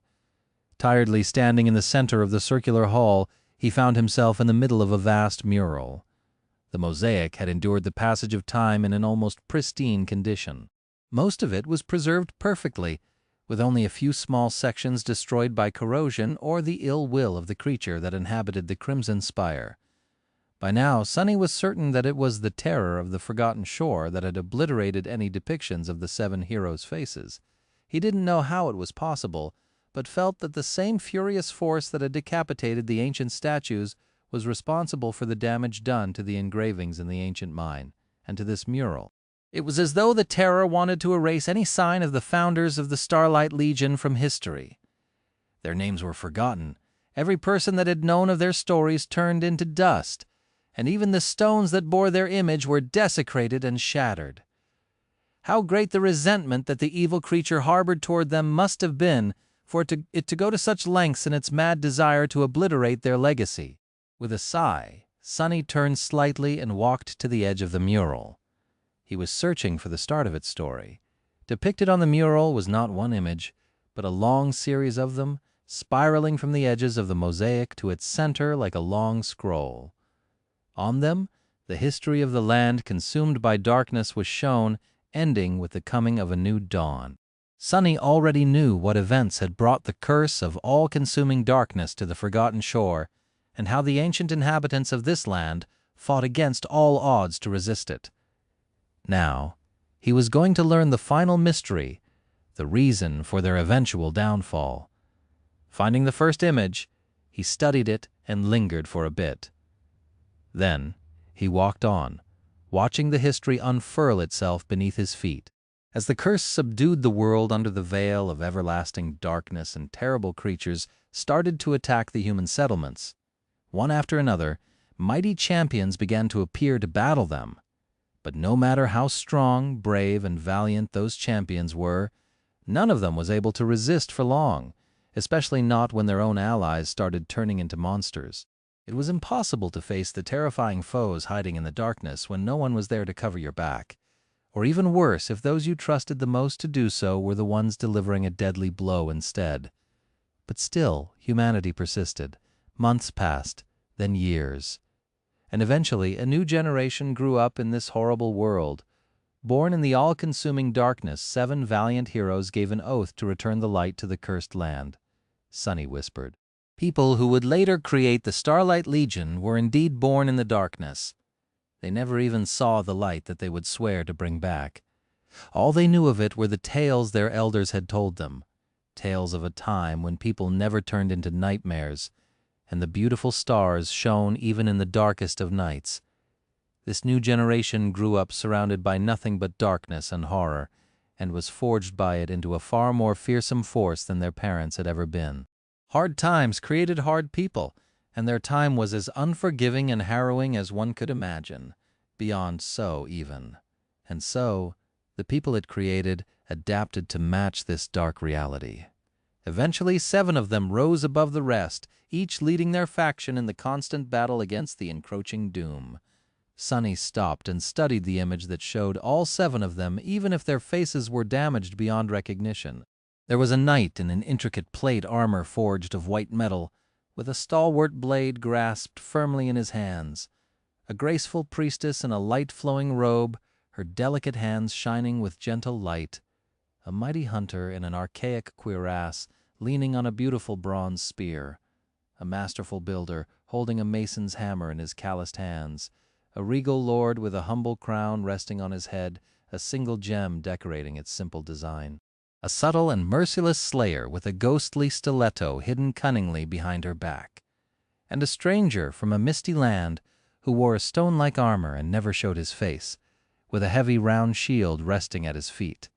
Sunny looked at the 7 heroes, thinking, Knight, hunter, lord, stranger, slayer, builder, and priestess, midnight shard, zenith shard, dawn shard, dusk shard, moonlight shard, and the other 2 sunlight shard and starlight shard. The fate of the last 2 shard memories remained unknown to him. Nephis must have known something, though. Otherwise, she would not have ventured into the dangerous expedition to the Hollow Mountains to seek out the Crown of Dawn. Although the history of the Forgotten Shore was presented in more detail here, it did not give him any revelations yet. Thoughtful, Sunny turned away from the image of the 7 heroes and continued on. At some point in history, the heroes came together, created the Starlight Legion, and united the surviving remnants of humanity under its banner. It was also then when they gave their defiant oath. They must have been mad. Weren't striving to achieve something impossible the definition of madness? Sunny frowned, knowing full well that in this case the 7 heroes actually managed to fulfill their crazy ambition. It was all a little too close to home. He also knew someone who liked to set impossible goals and had an infuriating track record of proving them possible. But how did it all end? Yes, the heroes achieved their dream, but the Forgotten Shore still turned into a desolate hell. What happened to their light? Looking at the next images of the mosaic, Sunny got a feeling that he was about to find out. Shadow Slave, Chapter 282. Chapter 282, Sacrifice. As Sunny walked in circles, drawing near to the center of the mosaic, he saw the depiction of various deeds that the Starlight Legion had achieved. The warriors led by the 7 heroes were truly a fearsome force, forged and tempered by the relentless malice of their dark world and the unassailable will of their leaders. They drowned the Forgotten Shore in the blood of the cursed creatures. Even though many of them had turned into monsters themselves, especially those who had allowed themselves to falter in their conviction, the rest continued on, unbroken. Sunny couldn't tell how powerful exactly the members of the Legion were, but from some clues of their battles, he guessed that they were at approximately the same level as the Awakened of his own world, at least at the beginning. With time, however, it seemed as though the warriors of the Cursed Land had grown much stronger. If most of the creatures they were fighting were of the corrupted rank, then that would put the Legion far above the humans back in the real world. Sunny wasn't sure if the 7 heroes and their soldiers were carriers of the Nightmare spell, though, and if the same hierarchy of power could be applied to them. Eventually, the surviving humans migrated to the shore of the colossal impact crater and built an impregnable wall around their new city. This endeavor alone was so arduous and ambitious that he couldn't help but feel a sense of awe. Sonny slowed his steps. On the images in front of him, the construction of the Crimson Spire, no, it wasn't crimson yet back then, had begun. The Cyclopean Tower was built west of the city, reaching high into the sky like an axis of the world, like a stairwell that was designed to allow humans to touch the heavens. This was what he was truly interested in. Sonny wanted to know what happened in the spire, how the artificial sun was created, and how the darkness that consumed this land was turned into a transient black sea. What he saw next made him falter, and then close his eyes with an expression of deep, exhausted resentment. In the second-to-last image, the 7 heroes were depicted standing apart in the 7 spots of the forgotten shore. In front of each of them, a crowd of thousands of people kneeled, waiting. Among those people were the warriors of the Legion and the civilians from the city, men and women, old and young. Each of the heroes held a weapon in their hands. Of course, this is what happened. What else would it be? A feeling of dark, bitter disappointment grasped his heart. Sonny didn't even know why he felt this way. It was not like he knew anything about the 7 heroes, really. But at some point, maybe because he needed to believe that there was a tiny glimmer of light in the vast and endless night, he had begun thinking of them as a symbol of the best humanity could be. What a foolish thought. He of all people should have known better. Curse you all. In the last image, one that took the center of the mosaic, 7 tall hills made of dead bodies surrounded the spire. Tens of thousands of people had been slaughtered, their blood flowing like rivers toward the dark tower. On top of each hill stood one of the valiant heroes, their hands stained red to the shoulder. As the last sacrifice, the slaughterers turned their weapons on themselves, thrusting them into their hearts. And somewhere out there, he knew, a tiny black seed floated in a pool of blood. Sonny grimaced in disgust. This was your dream. This is how you decided to bring back the light? You sick wretches?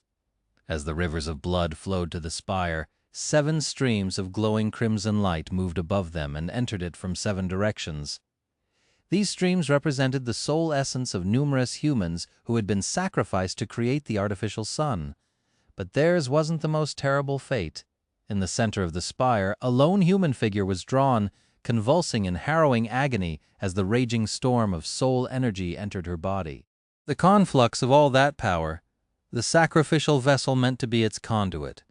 The anchor of the sun, Sonny recognized that figure too.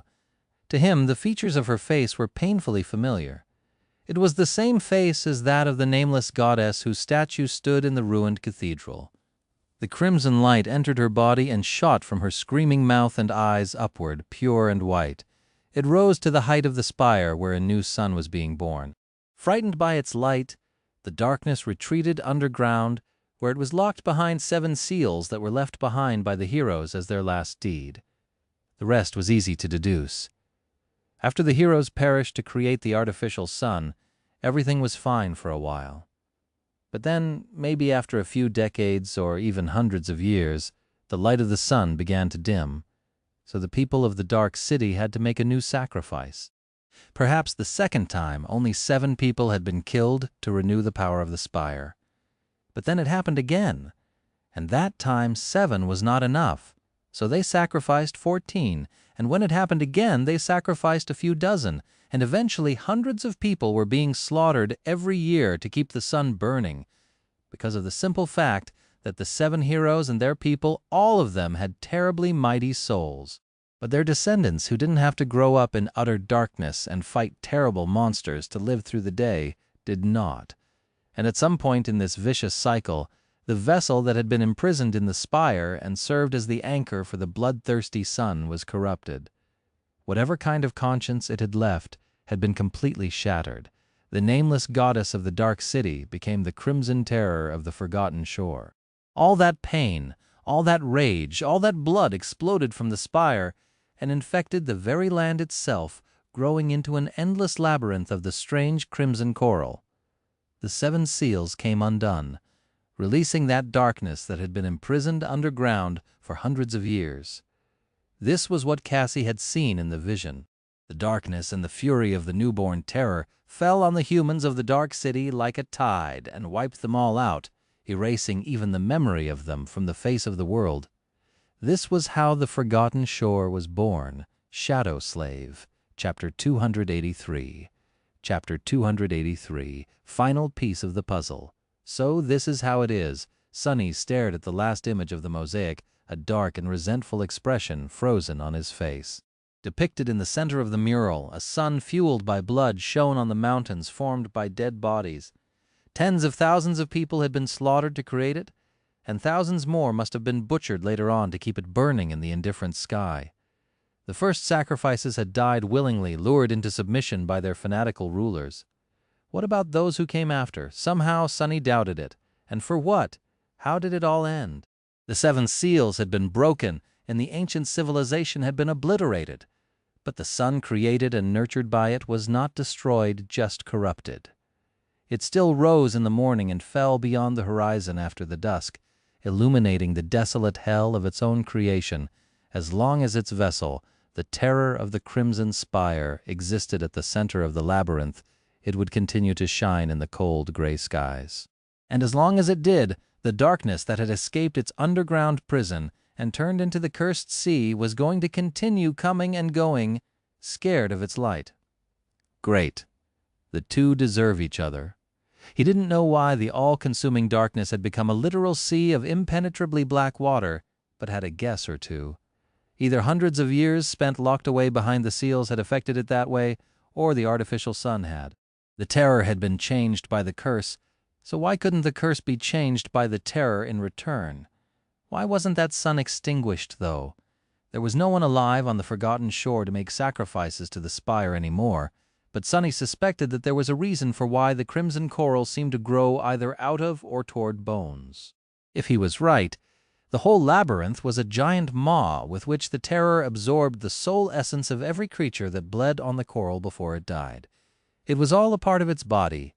Sonny shivered, realizing that both the labyrinth and the dark sea were, in fact, colossal living creatures.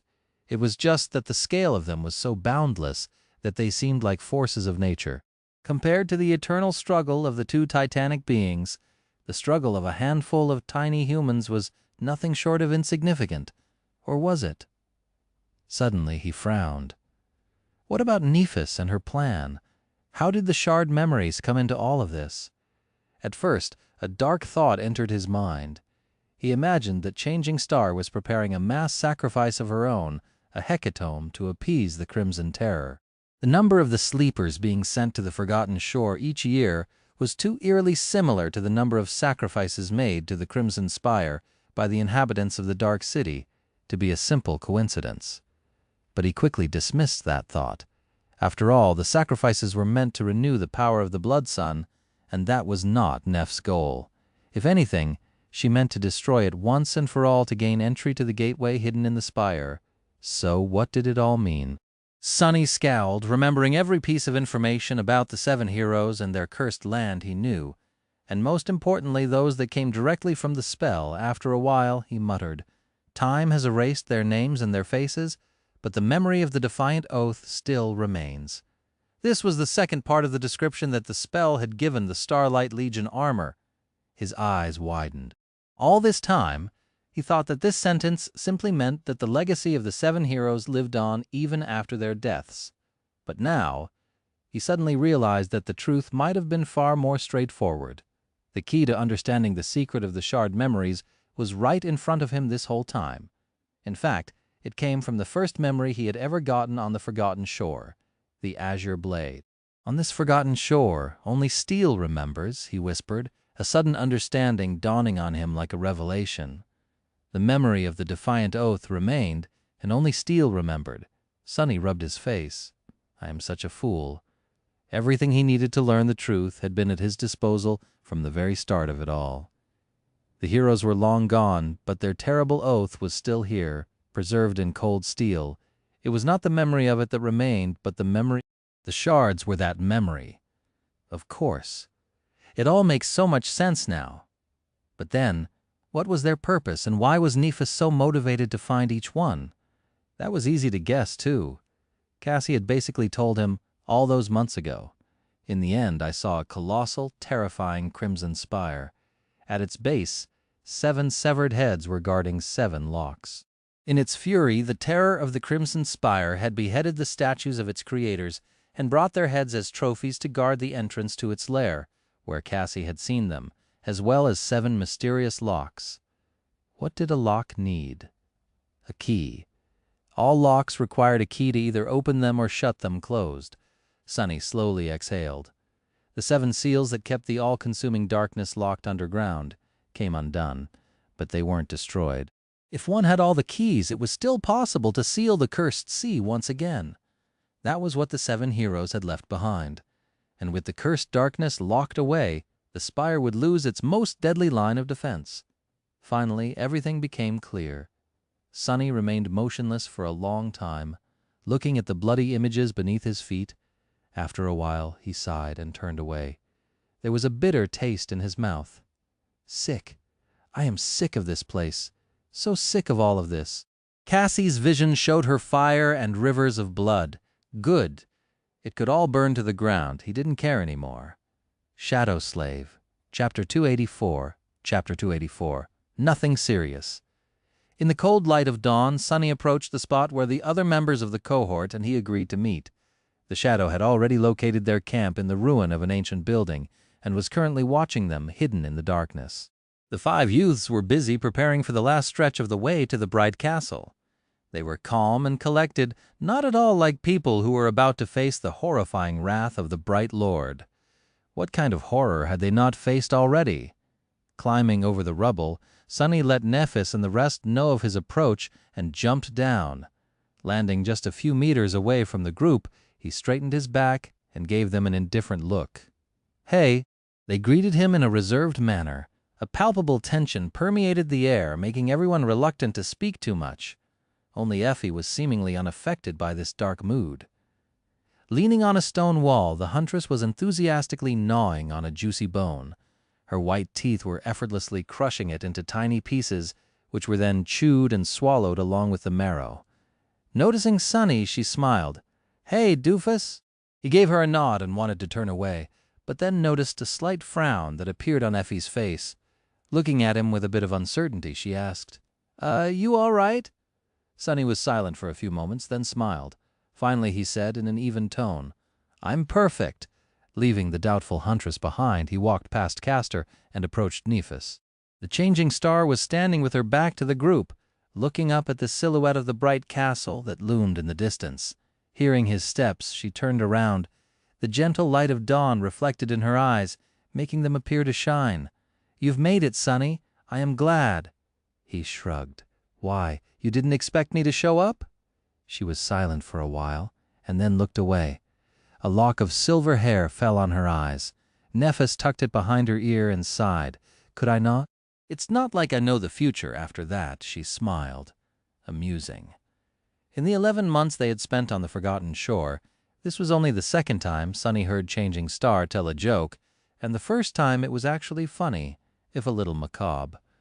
But what was the harm in indulging in a bit of dark humor at this point? Sunny did not return the smile, however. Glancing in the direction of the bright castle, he asked, "So what's the plan?" Nephis shrugged. "This time there is no plan.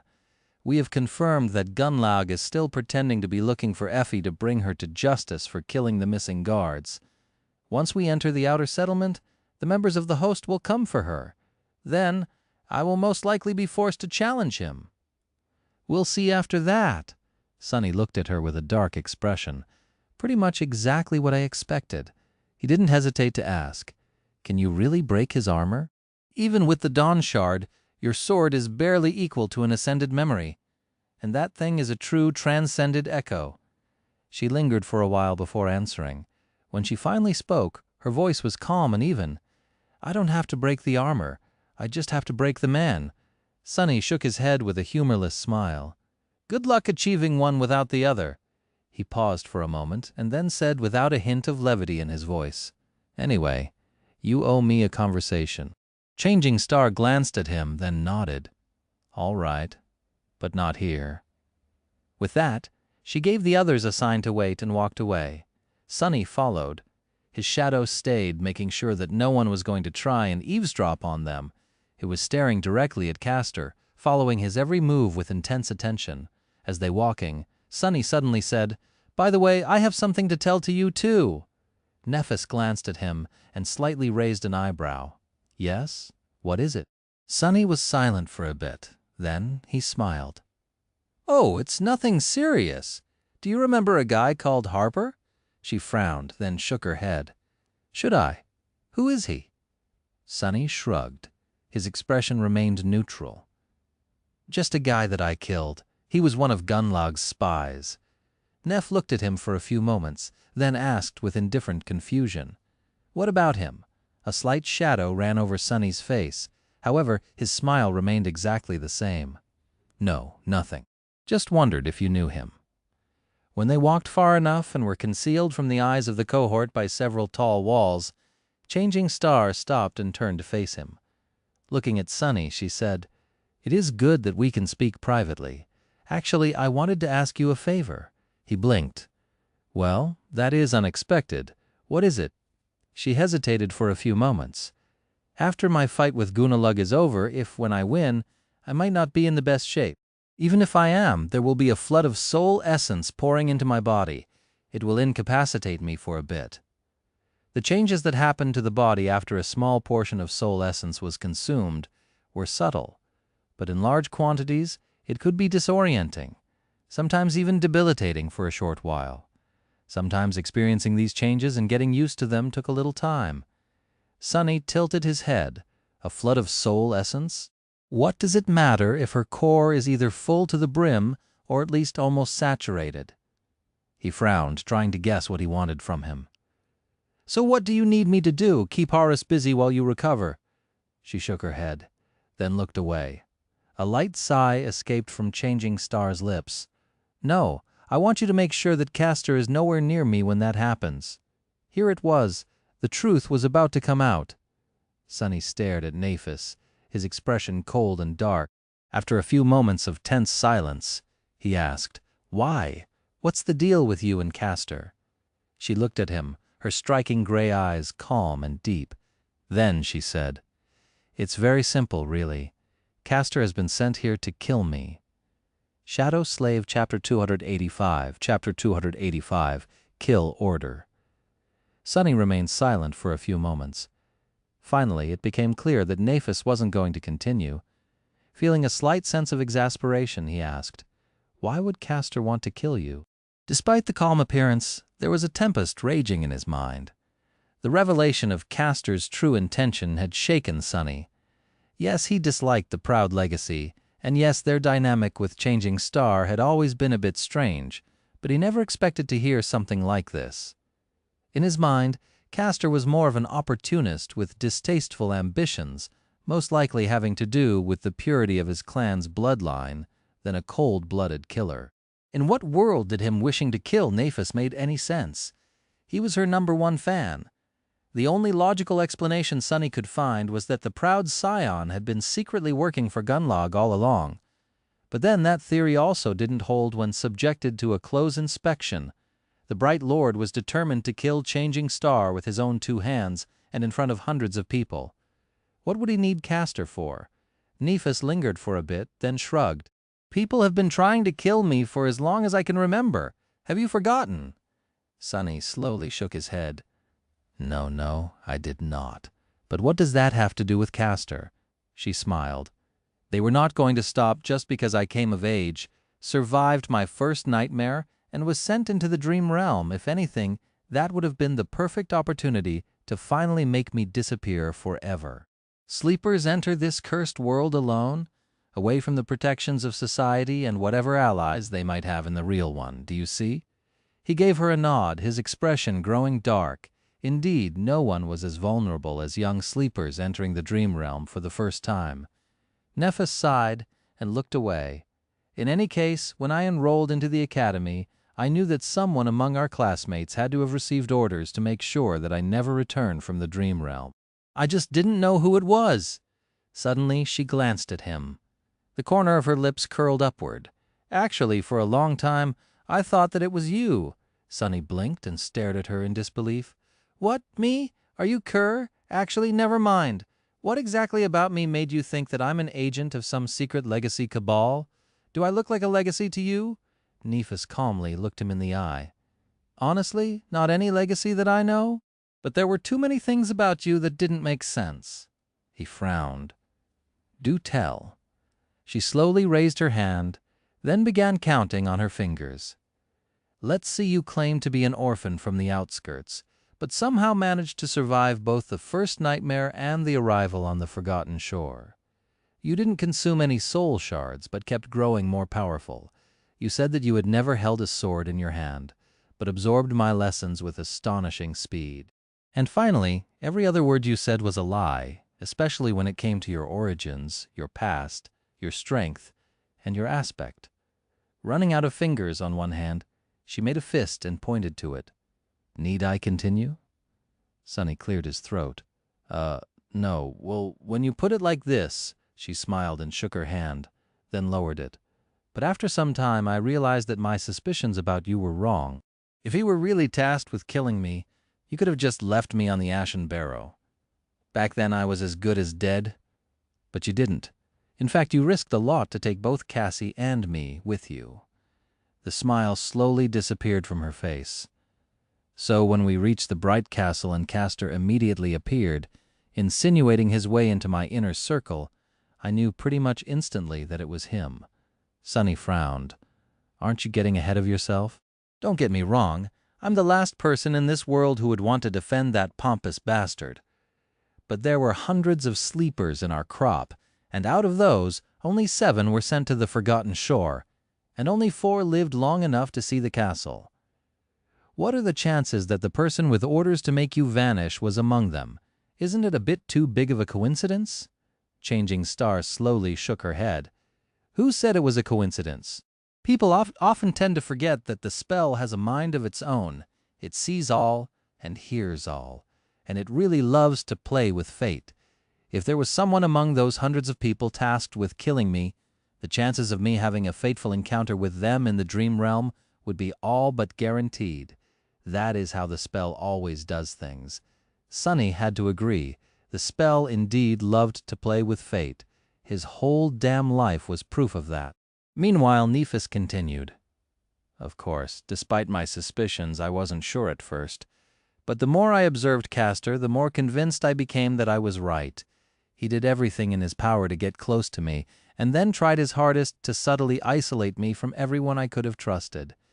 He spent his time studying my every move while keeping his secrets close to his chest.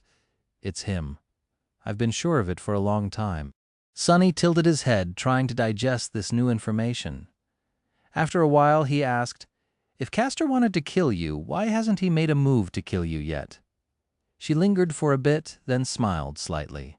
Because among all of the humans on the Forgotten Shore, he knows what the scions of the Immortal Flame clan are capable of the best. Isn't it ironic? He respects my ability too much to be careless, maybe even fears it, and he can't allow himself to fail. His honor won't allow it. So Castor won't attack until he is absolutely sure that I won't be able to resist. He'll make his move when I have no chance to escape. Sonny scratched the back of his head. Let me rephrase that. If Castor wants to kill you, why is he still alive? Why didn't you kill him already? He was sure that if Nephis wanted to, the proud legacy would have been dead a long time ago. Changing Star hesitated, and then said in an even tone, Because I need him for what is to come. It doesn't matter that he intends to betray me. Traitor or not, he is of use. Shadow Slave, Chapter 286. Chapter 286, Blessings of the Fire. Sometime later, the 6 of the left the secluded ruin and made their way toward the Bright Castle. The dark city was silent and bleak, its streets devoid of life and movement. Even the nightmare creatures seemed to remain hidden in the lairs today, as though feeling the tension that hung in the air like a harbinger of a disastrous change. A lonely star was about to ignite in the sky above the cursed city. Nephis was the first one to walk under the marble arch and step on the road that led to the outer settlement. Her face was calm and motionless, any hint of emotion hidden behind her usual mask of indifference. It was as though she was returning home in triumph, not marching to her own execution. There was a slightly distant look in her eyes. Sonny abandoned his usual position at the back of the group and was now walking side by side with her. Maybe it was just a whim, but he felt unwilling to follow in her footsteps as he had always done before from the first day they met. As they ascended the tall hill, Changing Star suddenly asked, "Sonny, do you remember your first nightmare well?" Her voice sounded relaxed and idle. He cast a sideways glance at her and hesitated for a few moments. Then he answered in an even tone, "Like it was yesterday." She smiled slightly. "Was it hard?" Slowly, a grin appeared on his face. "Hard? No, not hard. Impossible. It was a ghastly, despicable, and torturous ordeal. Truly the stuff of nightmares. Calling it hard would be an injustice." With a dismissive shrug, Sonny drove the memories of the Black Mountain away and asked, "What about yours?" Nephis looked away, remembering. After a while she said, "Mine wasn't that bad, actually." He stared at her in disbelief. "What? You only had to kill a measly 1,000 unholy titans with your bare hands, or something like that? Knowing you, not that bad means that it was nothing short of a true horror show." She slowly shook her head. "No, I mean it. I didn't have to fight anyone, really, up until the very end." Sonny blinked. "Wait, seriously." A strangely sad smile appeared on her lips. "In my first nightmare, I was the daughter of a lighthouse keeper. My family lived in a beautiful tower on the shore of a beautiful sea. Every morning the warm sun rose from beyond the horizon, bathing the endless expanse of azure waves in beautiful light. The winds were gentle and the world was kind. It was me, my parents, and my younger siblings. We lived together in harmony, humbly, but needing for nothing." He frowned. "And then what? A sea serpent destroyed the lighthouse?" Some rotten horror rose from the depths. Changing Star's eyes became distant. A few moments passed before she spoke again. "No, nothing happened. That was the point of it, I think. My nightmare. It was actually a paradise.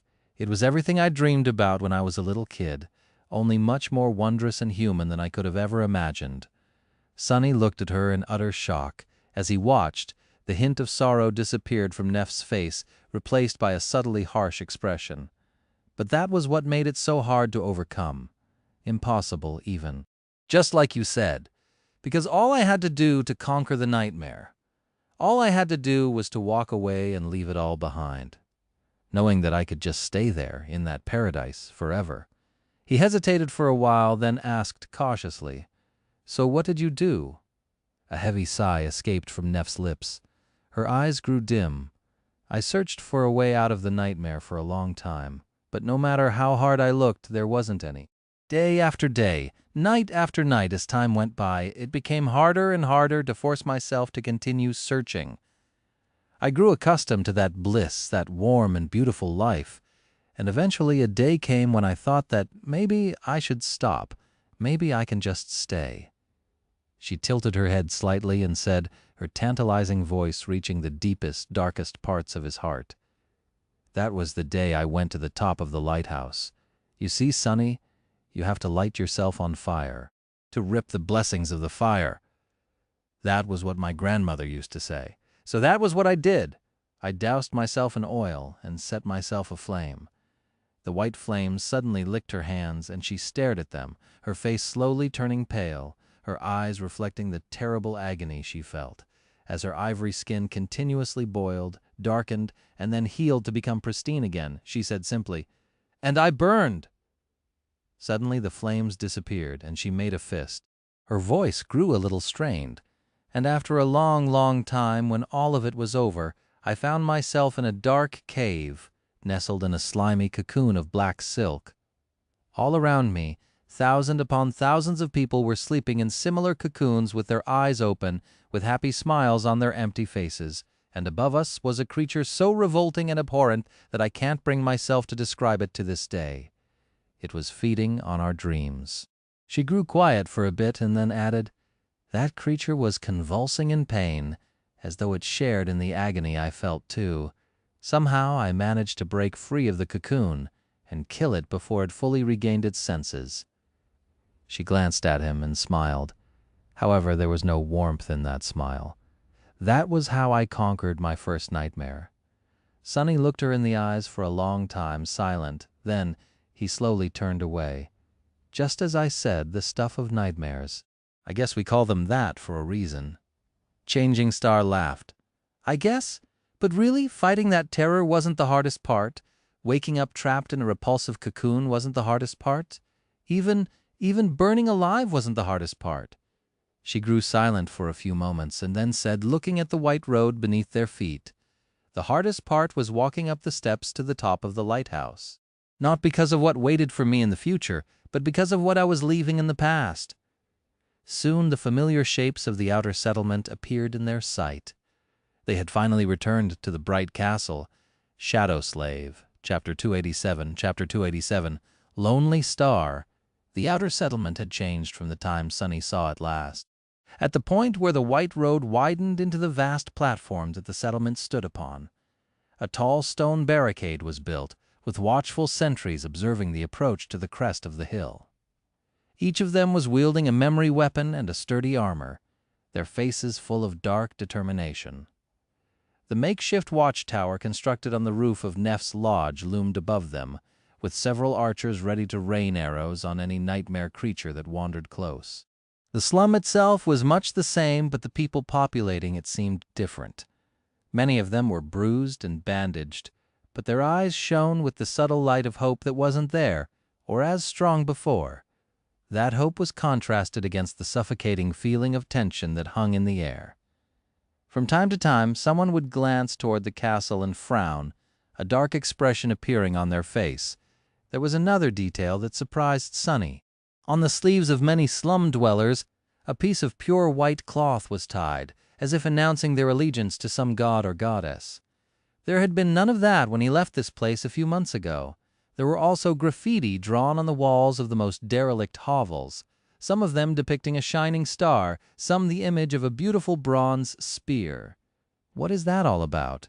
The white armbands and the star were obviously meant to represent Nephis. But when had Effie suddenly become an apostle? Glancing at the voracious huntress, he raised an eyebrow. Anything you want to tell me? She scratched the back of her head, then shrugged. I've become a bit of a folk hero, apparently. Sonny shook his head and didn't press the issue. Whatever! When the sentries saw who was approaching, their faces first became shocked and then lighted up with intense jubilation. Lady Nephis, its changing star, Lady Nephis has returned. She is alive. The hum of voices spread through the entire settlement in an instant. If Gunlog had not known that they were back in the Dark City, he would have learned of it now. But he knew, of course. He knew it long before the people of the slum ever laid their eyes on their supposed savior. Sonny looked past the outer settlement at the mighty walls of the bright castle. How long before its lord throws them a welcome party? Soon the cohort was surrounded by a crowd of exhilarated people. Everyone wanted to see that St. Nephis was alive and well with their own eyes. The other members were bathing in attention too, especially Effie. Huntress Athena. Welcome home, Effie. Show them. The huntress grinned in bewilderment and kept quiet. In the crowd there were a few faces that did not share in everyone's joy. They were the leaders of the outer settlement's hunting parties. The gazes they threw at Nephis were grim and full of meaning.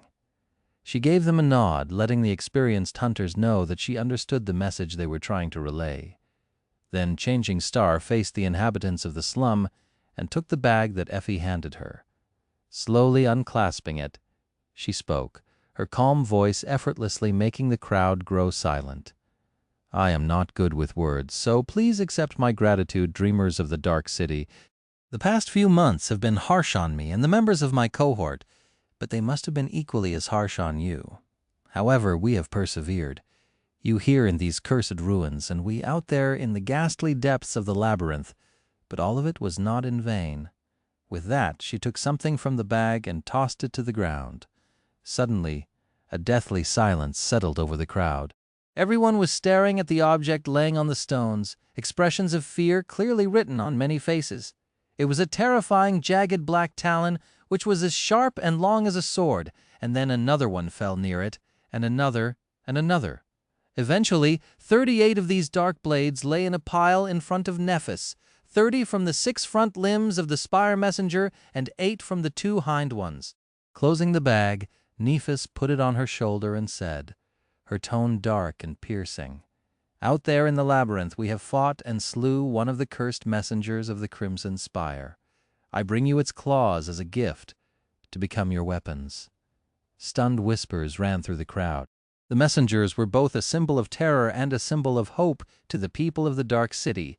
Terror, because of their horrifying power and appetite, as well as their connection to the dreaded spire, and hope because of the legends that once, a long time ago, a group of powerful sleepers had managed to kill one, and now the legend came alive right in front of their eyes.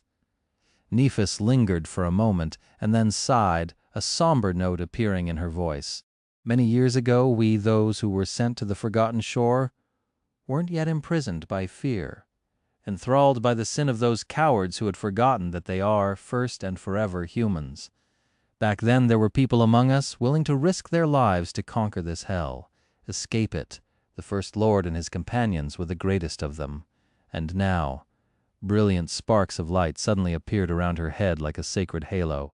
Changing Star's eyes shined with pure white radiance, and, as the crown of dawn weaved itself from light and fell upon her head, she spoke. She didn't rise or even strain her voice, but the impact of her words only grew because of it. I have brought his legacy back to the Dark City. This is the crown of the First Lord. We have retrieved it from a place of eternal darkness where he had fallen in battle. He died trying to find a way out of this cursed land for all of us to follow. She paused for a moment, and then said, her face illuminated by the brilliant white flames that burned in her furious eyes. On her forehead, the single gem decorating the dawn shard shone with that brilliance too, almost like a third eye, and with it we will finish what he started. Shadow Slave Chapter 288, Chapter 288, Progress Report. Sometime later they entered the stone lodge and found themselves in the middle of another, smaller crowd. Around 30 or 40 people gathered in the main hall of Changing Star's dwelling, making it look even smaller than it had before. However, these were not just any sleepers from the slum. Most of them were experienced fighters from the outer settlement, few hunting parties, as well as people who Nephis had recruited into her faction during her time in the Dark City. Back when Sunny had been a part of the group, they were weak and hopeless, young men and women who were barely surviving in the cruel reality of the Forgotten Shore. Now, things changed. Neff's little helpers were armed with makeshift weapons and wearing armors fashioned from a wide variety of scavenged materials, while some were even in possession of memories. They also held themselves very differently from before. Honestly, the difference between them and the hunters was not that big now. If Sunny didn't know which were which, he might have mistaken one for the other. Changing Star walked through the crowd and approached the window that opened on the bleak view of the cursed ruins. She looked at it for a short moment, and then turned around, a dark expression on her face. "Tell me." The leaders of the hunting parties glanced at each other.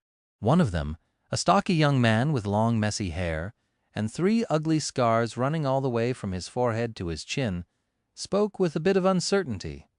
"Welcome back, Lady Nephis. It is good that you are alive and well." She gave him a nod. The hunter paused, then continued, his voice somber. "We have followed your orders and advice for these past months. The militia you created has been reinforced and organized to protect the settlement from the attacking monsters. With the memories you and your cohort hunted for us in the ruins, the casualties were low both among the watchmen and among the civilians compared to before, I mean." Changing Star remained silent and just stared at him. The young man sighed. "About the other thing, it went almost exactly how you told us it would. Members of the host came into the settlement shortly after your departure, demanding that Effie surrendered herself to be judged for the disappearance of those guards. When we told them that she was gone, they got violent. Several people were injured, but no one died." Effie scoffed. The hunted gave her a complicated look and scratched his cheek. "After that, they would come again every week or so, hurt a few people, and break things, always with the same demand. But we kept our cool and just, well, took it. Like you told us to do. That seemed to only make them angrier, but they had no real reason to escalate things. In the end, they just settled for making our lives difficult and pushing people around." The tall huntress shook her head. What's with the people foaming at their mouths to greet me? What's that really about?" The young man looked down in embarrassment and cleared his throat. Well, you see, the more the castle proclaimed that you have to answer for the murder of those guards, the more people in the settlement became, how do I say this, appreciative of you." Effie looked at him with a perplexed expression. "Because I am beingly unjustly accused," he smiled sheepishly. "Ah, no. Actually the opposite. They really appreciate the fact that you had allegedly killed half a dozen guards. In fact, their only regret is that you didn't kill more. There are tales about how exactly you dealt with them too, one more colorful than the other. The most popular one is that the guards wanted to rob you of your, honor? So that's why you had to teach the castle folks a lesson." The tall huntress blinked. "My honor? Since when do I have honor?" The young man grinned. "Hey, don't look at me. I did not come up with this one, all right." Blame Park, it was his idea. Effie looked darkly at another hunter who just shrugged. "Lady Nephis told us to do our best to make people in the settlement root for you. It worked, did it not?" The unruly huntress rubbed her face with an exasperated expression. "But I didn't kill them, though?" The hunter looked at her with no humor in his eyes. "Who cares?" Effie opened her mouth to say something, but Nephis interrupted her. "Time is short. Don't waste it on useless chatter." Then she turned to the hunter with scars on his face and asked, "What about my last instruction?" He frowned, then took out a small wooden box from a leather pouch tied to his belt. The young man held the little box like it was the most terrible nightmare creature. Handling it with extreme caution, he approached Nephis and handed it to her. There were drops of sweat on his forehead. "This is what the person from the castle brought. I don't know what they used to make Hyde create that thing, but the result was exactly as you wished, at least according to the note they left." He hesitated. "The box and the note simply appeared on my pillow one day. I almost died of a heart attack when I read what that thing is supposed to be." Sonny stared at the box with interest. Hyde was one of Gunlag's lieutenants, a young woman in charge of the artisans. Her aspect ability allowed her to manipulate certain qualities of plants, which was of tremendous use here on the Forgotten Shore, where the food was scarce and monotonous. But what could Nephis want from her that was so important? And why was the hunter so scared of the little box? Carefully taking it, Changing Star looked at the box for a few moments, and then handed it to Castor. "You know what to do?" With a short nod, Castor walked toward the door and disappeared. Nephis, meanwhile, turned to the hunters and said in a steady tone, "You did well, thank you all." As wide smiles appeared on their faces, she took Effie's bottomless bag and opened it once again. Turning the bag upside down, Changing Star said, "This is not a reward, nor is it a gift. This is just something that all of you deserve and going to need very soon." A moment later, a river of glimmering crystals flowed from the bag, scattering on the table's surface. There were hundreds and hundreds of them, each shining with subtle, alluring light. Soon the crystals spilled over the edges of the table and fell to the floor. A few moments later, more than 1,000 soul shards appeared before the stunned people who were gathered in the room. The bottomless bag finally ran empty. Sonny stared at the tall pile of shining crystals and sighed. Back before all of this had started, he had a pile like that of his own, only much, much smaller, his pride and joy. It was all gone now, sadly. What a sight! And I thought I was rich. Shadow Slave, Chapter 289. Chapter 289, start of the play. Back in the labyrinth, Sonny wasn't the only one who had killed countless nightmare creatures. In fact, due to his primary role as a scout, the three main fighters of the cohort had killed many more. He knew for a fact that at least two of them, Effie and Castor, had fully saturated their soul cores long before their return journey was finished. Absorbing any more shards would have been useless for them. At some point, Nephis had begun to abstain from consuming her share of the spoils, too. Added with the shards that Sonny traded for the unwanted memories that the members of the cohort had accumulated, a truly incredible amount of the alluring crystals had been placed into Effie's leather bag. He had often wondered what Nephis would use them for, and now he had his answer. The people gathered in the main hall of the hunting lodge, her most trusted subordinates, stared at the tall pile of soul shards in utter shock. Here in the Dark City, this was an inconceivable wealth. One shard was enough to buy a person a week of food, comfort, and safety behind the tall walls of the bright castle.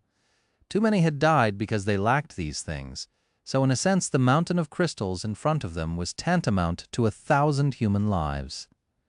The scarred hunter slowly tore his eyes away from the glittering shards and looked at Changing Star, his face pale and his voice suddenly raspy. What is this, Lady Nephis?" She remained silent for a few moments, and then said in her even, reserved, strangely affecting voice, "This is for you, to nourish yourselves and grow stronger. You are going to need every bit of strength for what awaits us in the days to come." The young man watched her, a dangerous flame slowly igniting in his eyes, a flame of resolve, adoration, almost worship, hidden in a shadowy corner. Sunny smiled with dark apprehension. Back at the start of it all, he had told Nephis that Gunlaug could not be defeated because he controlled every facet of life here in the Dark City. Food, safety, hope, and fear, even power itself. Then he had watched as she gave the people of the outer settlement free food, placed them under the protection of her sword, and ignited the embers of the long-forgotten hope in their hearts. All that remained was power, and now she had brought them power as well. No wonder they were ready to worship her. In their eyes, Changing Star was a noble savior. No one knew that their Messiah was a counterfeit one. Glancing at the stunned people, Effie sighed and took her bag from Neff's hands. Looking inside the empty memory with a bit of a sad expression, she said, "What are you waiting for? Gunlaug's men are probably already arming themselves to come here and break your thick skulls. Share the shards among yourselves and absorb them, dimwits." The sleepers did not make her say it twice. Not long after the last shard had been absorbed, one of the watchers ran into the room breathing heavily. "Coming! They are coming!" There was a hint of unrestrained fear in her voice. Sunny flexed his shoulders and stretched. "The show is about to start." The people gathered in the room glanced at each other, their faces full of tension. Only Nephis remained indifferent, watching out of the window at the dead city that sprawled below her like a desolate, lonesome graveyard. "Stay calm, everyone." Her voice settled them down. The hunter with scars on his face turned to Changing Star, a deep frown on his face. After hesitating for a few moments, he said, But they are coming to take Effie. We can't allow that to happen. I'm done watching good people be taken into the damn castle and never return. If they want to make an example out of her, like they did with Jubei over my dead body." The hum of angry voices rose in the hall, accompanied by heated glares. "Exactly. They will pay for Jubei's death. Your dead body? Why not their dead bodies?" Nephis lingered for a moment, then turned to them. A slight smile appeared on her face. "Don't worry. Nothing is going to happen to Effie. You have my word." That seemed to calm them down a little. It seemed as though they were willing to believe anything she said, regardless of how impossible her promises were. Was that the definition of blind faith? Before anyone could answer, however, a crashing sound came from the direction of the entrance to the stone lodge. It seemed as though someone had just smashed through the door. There was a short scream which quickly grew silent. Something fell on the floor. Then the sound of heavy footsteps could be heard, drawing closer to the hall where all the people had gathered. A few moments later, its door was shattered too, exploding into a shower of splinters along with the bits of stone that surrounded it. A giant of a man walked into the hall, his mere presence making the entire space look tiny. Compared to him, even Effie seemed to be of average height. There was a morose expression on his face and a dark glint in his cold, cruel eyes. The giant did not wear any armor, allowing his monumental muscles to strain the fabric of a sleeveless silk shirt. It appeared that Tessai, the fearsome leader of the castle guard, had decided to welcome the cohort back to the Dark City himself. Neff's followers paled, their fiery indignation replaced by fear. What a monster, Sunny thought indifferently, pondering on what the quickest way to kill the morose giant would be. Behind Tessai, a group of guards, each wearing a sturdy armor and wielding memory weapons, could be seen. Their eyes were immediately drawn to the robust figure of the tall huntress, and then hateful smiles appeared on their faces. The guards seemed very happy to finally find the woman accused of murdering their own. The giant only glanced at Effie and then turned to Nephis. His deep, low voice resounded in the stone hall, sending shivers running through the hearts of many sleepers gathered there. Changing Star. So you're alive after all? She met his gaze and endured it without flinching. You must be Tessai. To what do I owe the pleasure? The giant lingered before answering. The corner of his mouth twitched and slowly curled upward. Finally he said, "Oh no, the pleasure is all mine." Then he raised his mighty arm and pointed at Effie. "Lord Gunlog has invited this one to the castle, to face punishment for her crimes. You should have trained your dogs better, Changing Star. See what happens when they go around biting people?" He lowered his hand and flexed his shoulders, then looked at her with a dark expression. "Now, I would advise you rats to step aside, and let me take that she-wolf with me." Nephis crossed her arms and stared at the giant, cold sparks igniting in the depths of her calm gray eyes. A few moments later, she said evenly, "Or what?" Shadow Slave, Chapter 290. Chapter 290, Judgment Day. Changing Star's words brought the room to dead silence. On both sides of it, people were slowly preparing themselves, dark resentment burning in their eyes. It felt as though the tension reached critical mass and was about to explode into a storm of violence. Only 3 people remained calm and unaffected by the direness of the situation: Nephis herself, Sunny, and Tessai. The giant bared his canines in a grin. His eyes, however, remained cold as ice. "What a revelation! And here I was, thinking that you are a great defender of justice. Were you not, Changing Star? Or is your sense of justice reserved only for the crimes of those who don't serve you?" He sighed and added, his voice full of disappointment, "That huntress of yours is accused of murder. Why are you trying to prevent me from bringing her to justice? I thought that you, of all people, would not get in the way of fairness." Nephis frowned. "Accused does not mean convicted. Why do you claim that she is guilty?" Tessai stared at her and said, his low voice sending tremors through the stone hall, "There is plenty of evidence. There are plenty of witnesses. So many people came forward to give a testimony. Her guilt is undeniable. How will you answer that, Changing Star?" Sunny smiled slightly. "How peculiar. So many people apparently saw Effie slaughter those fools. Did I imagine killing them, or what? I was a bit crazy at the time, to be fair. Ha!"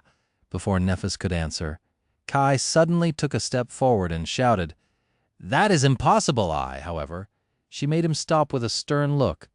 The charming young man hesitated, then gritted his teeth and fell silent, glaring at Tessai with burning indignation. Changing Star turned to the imposing giant and smiled. "Well, well, that changes everything then? Please forgive me if you can. I have been away from the Dark City for so long and wasn't informed of these developments. If this is the case, then by all means take her away." Effie grimaced and looked at her with an amused expression. Sunny did not take his eyes off of Tessai. However, his shadow stared at Nephis too. The smile suddenly disappeared from her face, replaced by boundless coldness. "However, I am coming with her. All of us are, in fact. We are awfully curious to see that evidence and hear those witnesses, and most of all, we are all dying to see justice done and those guilty punished. Surely Lord Gunlaug would not mind." An expression of dissatisfaction appeared on Tessai's face. With a deep frown, he looked down on Neph from his oppressive height and said in a growling voice, "Why do you think that you can come, wench?" Changing Star was silent for a few moments, calmly looking at him. Then her eyes suddenly shone with furious white light. In a voice that promised agony and death, she said with contempt, "Who's going to stop me?" The giant stared at her with a complicated expression. It seemed as though he was being torn between pride and fear. It was all a mask, though, a masterful performance to hide his true emotions, triumph and jubilation. He had come here with the excuse of bringing Effie to justice, but his true goal had always been Nephis. She was the one Gunlog wanted to destroy, and now she was bringing herself to him like a lamb going to slaughter. What Tessai did not know was that Changing Star was as far from a lamb as one could be, more like a demon in sheep's clothing. Sunny glanced at the morose giant with something that resembled pity. Meanwhile, Tessai slowly shook his head and said, his voice full of false reluctance, "Fine, do as you wish. Come with me to the castle if you want. Bring your rats with you. All of you will witness the brilliance of our Lord." All together they exited the lodge. Tessai was walking in the front, holding the tall huntress by the shoulder. Her hands were tied behind her back with a flimsy rope, more of a symbolic gesture than a real restraint, considering Effie's strength. Nephis was keeping close, her face calm and indifferent. The guards and the members of Changing Star's faction were right behind them, throwing menacing looks at each other. Their faces were grim and full of resentful indignation. Sunny had hidden himself in the crowd, not wishing to draw any attention. Now he was moving with it, feeling the restless agitation through the chaotic movement of the surrounding shadows. As they moved toward the castle, more and more slum dwellers surrounded them, their faces full of shock and anger. They got Effie. Bastards, let her go. Lady Nephis, do something. Glancing at the growing number of people who were gathering around them, she smiled reassuringly and said, "Stay calm. Come with us if you want. Today we'll see justice done." However, her appeal to remain calm had the opposite effect on the crowd.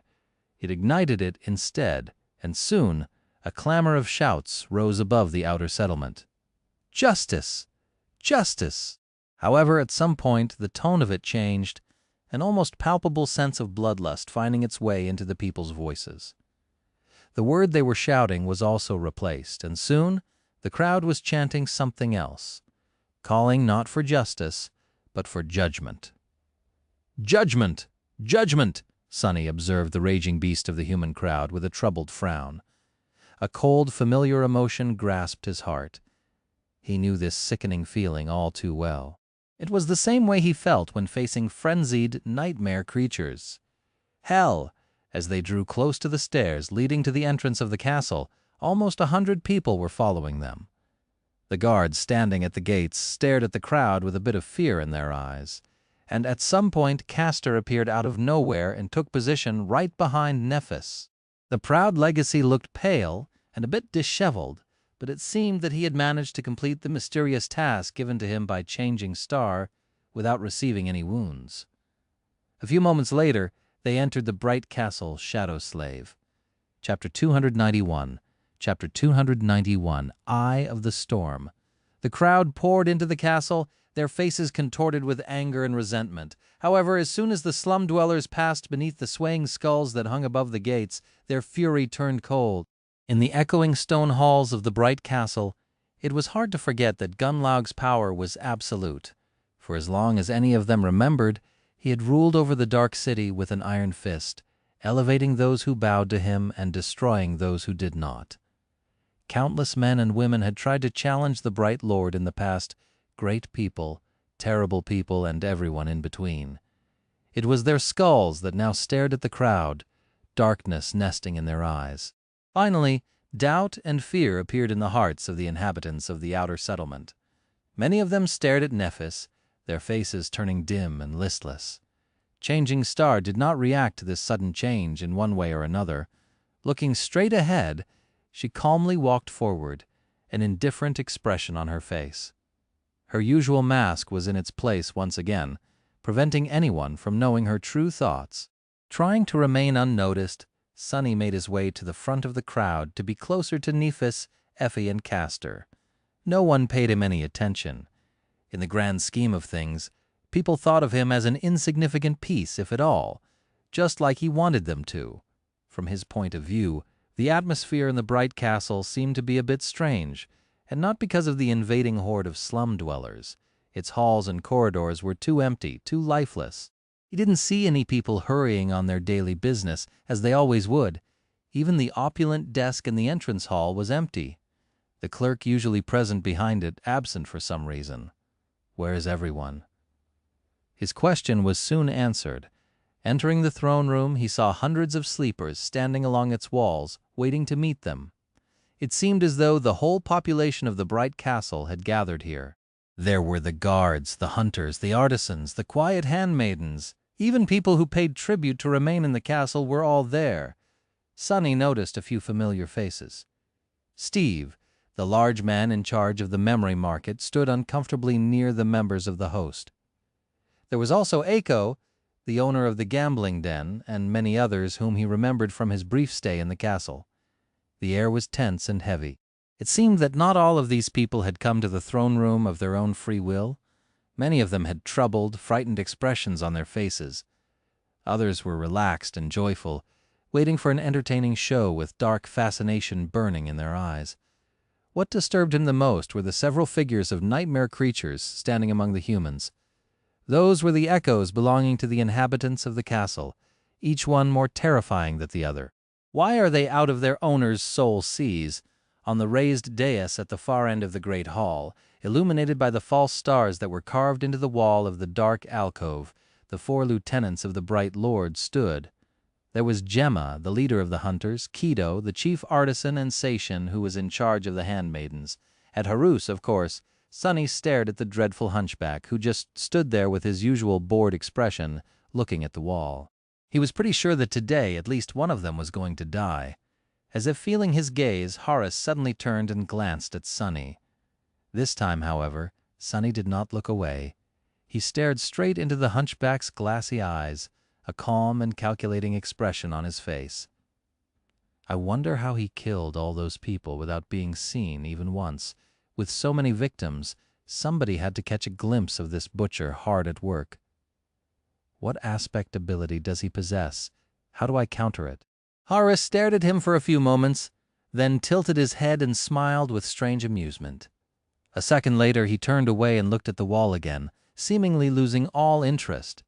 Meanwhile, Tessai walked to the middle of the hall and threw Effie down, forcing her to kneel on the floor.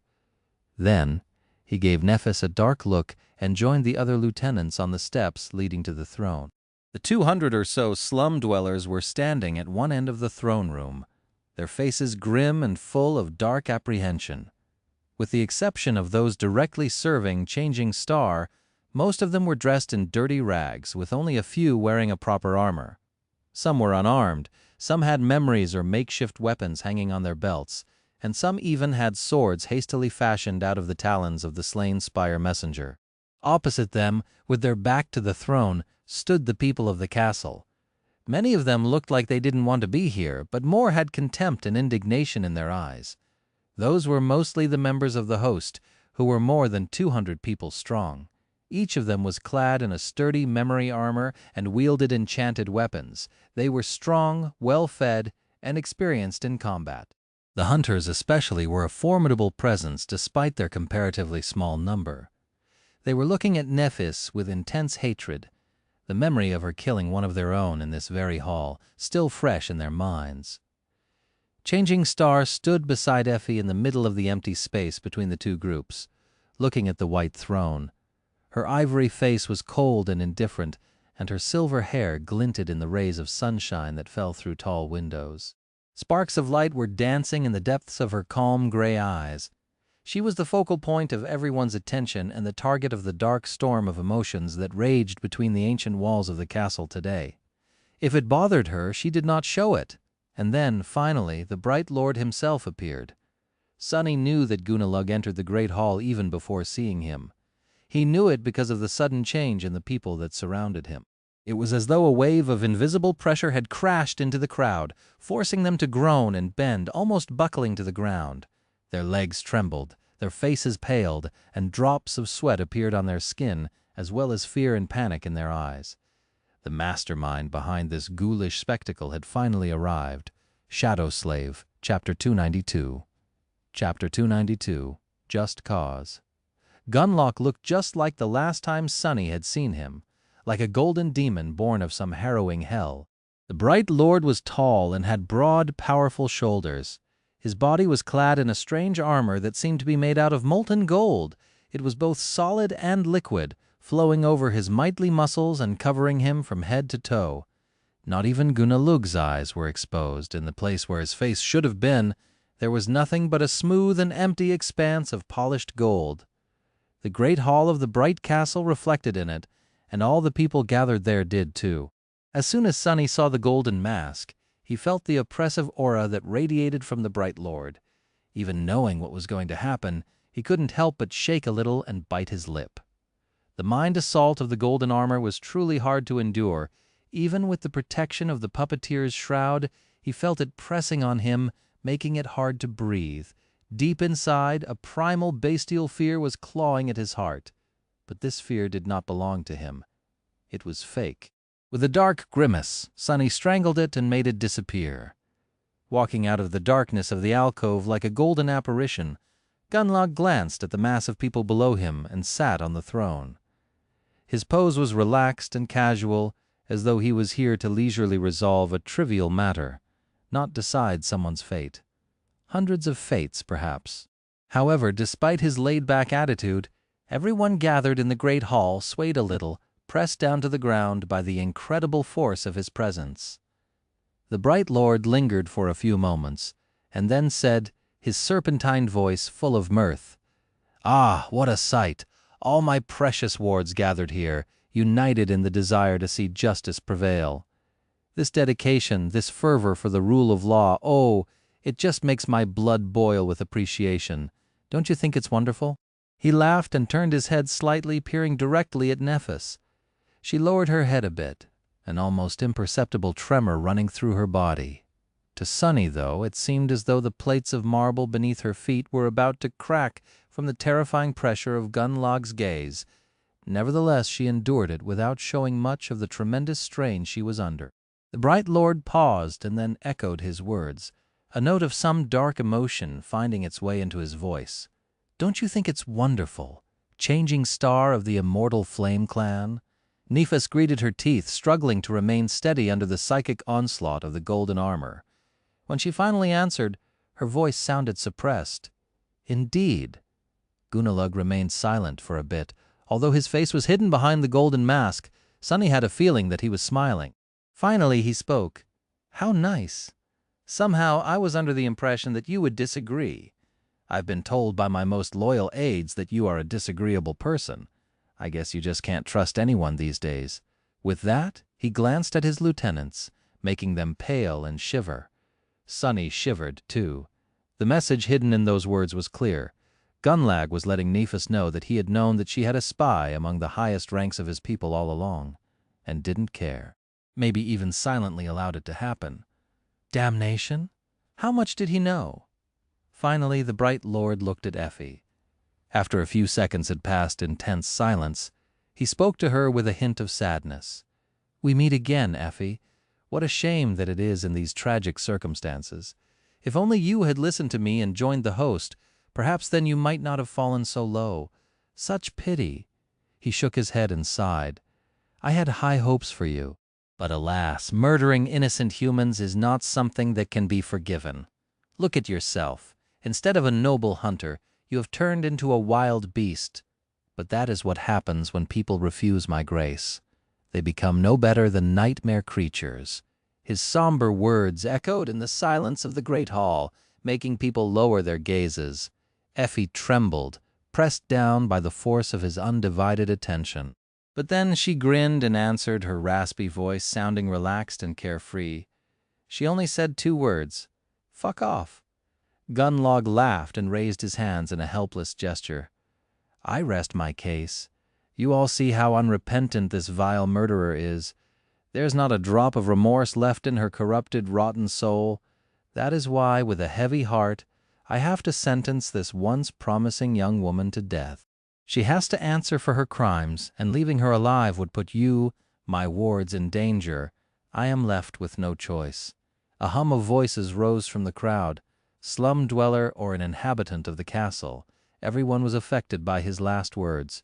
"Don't you dare, bastard. Kill that murderer, Effie. We're here. Make her pay. Lady Nephis, you can't let them. Kill her. Kill all of them." Unaffected by this outburst of boiling emotions, Nephis put a hand on Effie's shoulder and looked at the Bright Lord with a cold expression. Staring directly at the golden mask, she frowned and said, her voice clear and loud, "I object." The storm of voices suddenly grew quiet. Everyone turned to her, 2 kinds of expectation hiding in their eyes. One was full of hope, the other full of vicious glee. Gunlag tilted his head. "Object? What do you mean?" "Her guilt has been proven without any room left for doubt. There is nothing you can do to change the outcome." He paused for a moment and then suddenly leaned forward, his insidious voice washing over the great hall like a wave. "Well, unless, of course." Changing Star looked at him with dark resolve and lowered her chin stubbornly. "Then," she said, "I want to invoke the right of challenge." Shadow Slave, Chapter 293, Chapter 293, The Challenge. An echoing silence fell on the great hall of the ancient castle. The fateful words had been spoken, and now there was no turning back, for better or for worse. Gunlag tilted his head and stayed quiet for a few moments. Then the sound of his laughter rolled over the crowd. "The right of challenge? Oh, that old thing. You are awfully fond of that tradition, it seems. Not even a full year since you have arrived under my roof, and I had the pleasure of hearing you say those words twice. Insolent girl." He paused for a few moments and then leaned forward. His voice suddenly turned cold, full of dark undertones. "To be honest, I am very tired of your insolence, Changing Star." Before Nephis could answer, the Bright Lord suddenly rose from his throne, towering above the crowd like a statue cast from pure gold. Then he took a leisurely step forward and began descending the stairs of the dais. With each step, the sound of his serpentine voice resounded, growing lower and lower until it turned into a fiendish, wrathful growl. "Your little games were fun at first, but the more I observed your clumsy attempts at playing the hero, the more disgusted I became. I couldn't believe how naive, self-righteous, and stupid you turned out to be. It made me sick. It made me want to do things that I promised myself to never do again. Ah, I expected better from the daughter of the immortal flame." To disappoint me so thoroughly, his growl reverberated through the great hall and then abruptly disappeared. A moment later, Gunlaug suddenly threw his head back and laughed brightly. "Oh, but then it hit me. I was such a fool. You fooled me so beautifully. Brilliantly done, Changing Star. Please do accept my compliment." After I saw the real you. Ah, it was such a joy to watch your performances. He left the stairs and stepped on the marble floor of the throne room. The crowd of the castle inhabitants parted in front of him, people hurrying to get as far away from the oppressive aura of the golden armor as they could. The Bright Lord sighed. "It's such a shame that all of this will has to stop now. You see, while I can't help but applaud your effort, in the end you still turned out to be just another fool." He glanced at Effie and asked, his voice full of mockery, "A challenge? I don't think it's your place to demand such a thing. You're not the one accused of the crime, after all. If someone has to invoke the right of challenge, it should be Effie herself, don't you think?" Nephis gritted her teeth, struggling to remain poised under the assault of the psychic pressure, refusing to turn away from the polished mirror of the Bright Lord's face. She said, "It's just like one of your minions said. I'm responsible for the actions of my people. Any crime they commit is my crime." Gunlog watched her, his expression hidden. Neff's pale face was reflected in his mask, staring back at her with merciless gray eyes. After a while he spoke. "Sound logic. Who are you going to challenge, then?" She hesitated for a few moments, then said steadily, "Whoever it was that passed the guilty verdict." The Bright Lord chuckled. "Oh, but by the same logic, that would be me." She smiled darkly and glared at him, white flames dancing in her eyes. "Then you are the one I challenge." Her words resounded in the great hall, sending hundreds of people gathered there into a state of stunned shock. "So, this is it." Sunny looked at the crowd of stunned people, mentally separating them into two groups. Those who were going to be a threat and those who were not. Regardless of how the fight between Nephis and Gunlog ended, the small enclave of humans living in the Dark City was going to descend into utter chaos. If Changing Star was killed, her followers would make her into a martyr and go insane. The host would not just let them off either. If the Bright Lord fell, no matter how much of a bastard Gunlog was, he was also the glue that held this whole place together. Without a tyrant enforcing some semblance of order, no matter how ghoulish, things would get really ugly really fast. Who was going to stop the nightmare creatures from wiping the humans out? Then, in any case, there was going to be a bloodbath. But he was done worrying about these matters, In the upcoming mayhem, Sunny's goals were very simple. Remain alive, protect Nephis, make sure that she becomes the new tyrant of the Dark City, so that she could carve the way back to reality for a few lucky survivors. If she doesn't die right here and now, of course. In the silence that enveloped the great hall, the Bright Lord laughed and tilted his head, staring at Changing Star from behind his golden mask. Then, he said, "How audacious! I wonder what gives you the confidence to dare challenge me? Various people have tried to kill me, you know. I have a little hobby, actually, collecting their skulls. Come to think of it, your pretty head would look really well in my collection." Suddenly he raised a hand and gestured to his forehead. Don't tell me that it's all because of that little toy that you took off the First Lord's corpse? Oh no, that would be terrible. You didn't really think that one powerful memory would be enough to defeat me?" Nephis lingered for a while, glaring at Gunlaug. Then she said evenly, "My bare hands would be enough to defeat a worm like you? The memory is just to make it quicker." Gunlaug stared at her for a moment and then chuckled. "Great! This is great! Such spirit! I will really enjoy breaking you, Changing Star, when this done." He flexed his shoulders and said, his voice sending shivers into the hearts of hundreds of people gathered in the hall. "All right, I accept your challenge. Shadow Slave, Chapter 294. Chapter 294, Song of Steel. The great hall of the bright castle grew silent and still. However, that stillness was not tranquil, but like a predator that fell low to the ground, ready to explode into a violent lunge to tear its prey apart. The sleepers pressed themselves against the walls, giving Changing Star and the Bright Lord space for their battle. Effie was dragged away from the middle of the hall by 2 guards, and now there was nothing but emptiness separating the 2 fighters. From one side of the hall, the 5 lieutenants, Gemma, Tessai, Keto, Seishan, and Haris, were looking at their master with complicated emotions.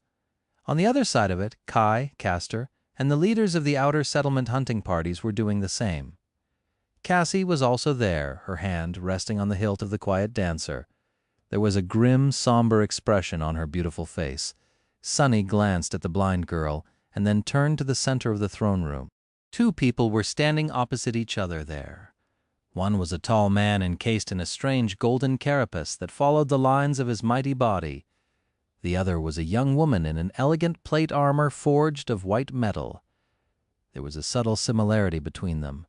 Both were emanating a striking, compelling sense of power and confidence that very few people ever possessed. Both were fearsome and deadly, both were at the apex of their kind. However, this was where the similarity ended. This doesn't not look good, Sunny thought, evaluating the 2 fighters. He knew better than anyone what Nephis was capable of. But even then, the sight of her facing Gunlaug made a deep scowl appear on her face.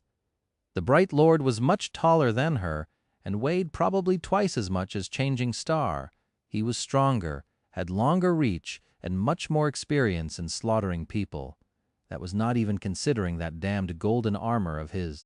Even with the miraculous augmentation of the Moonshard, Neff's silver sword could barely be considered at the same power level as an ascended weapon would have been.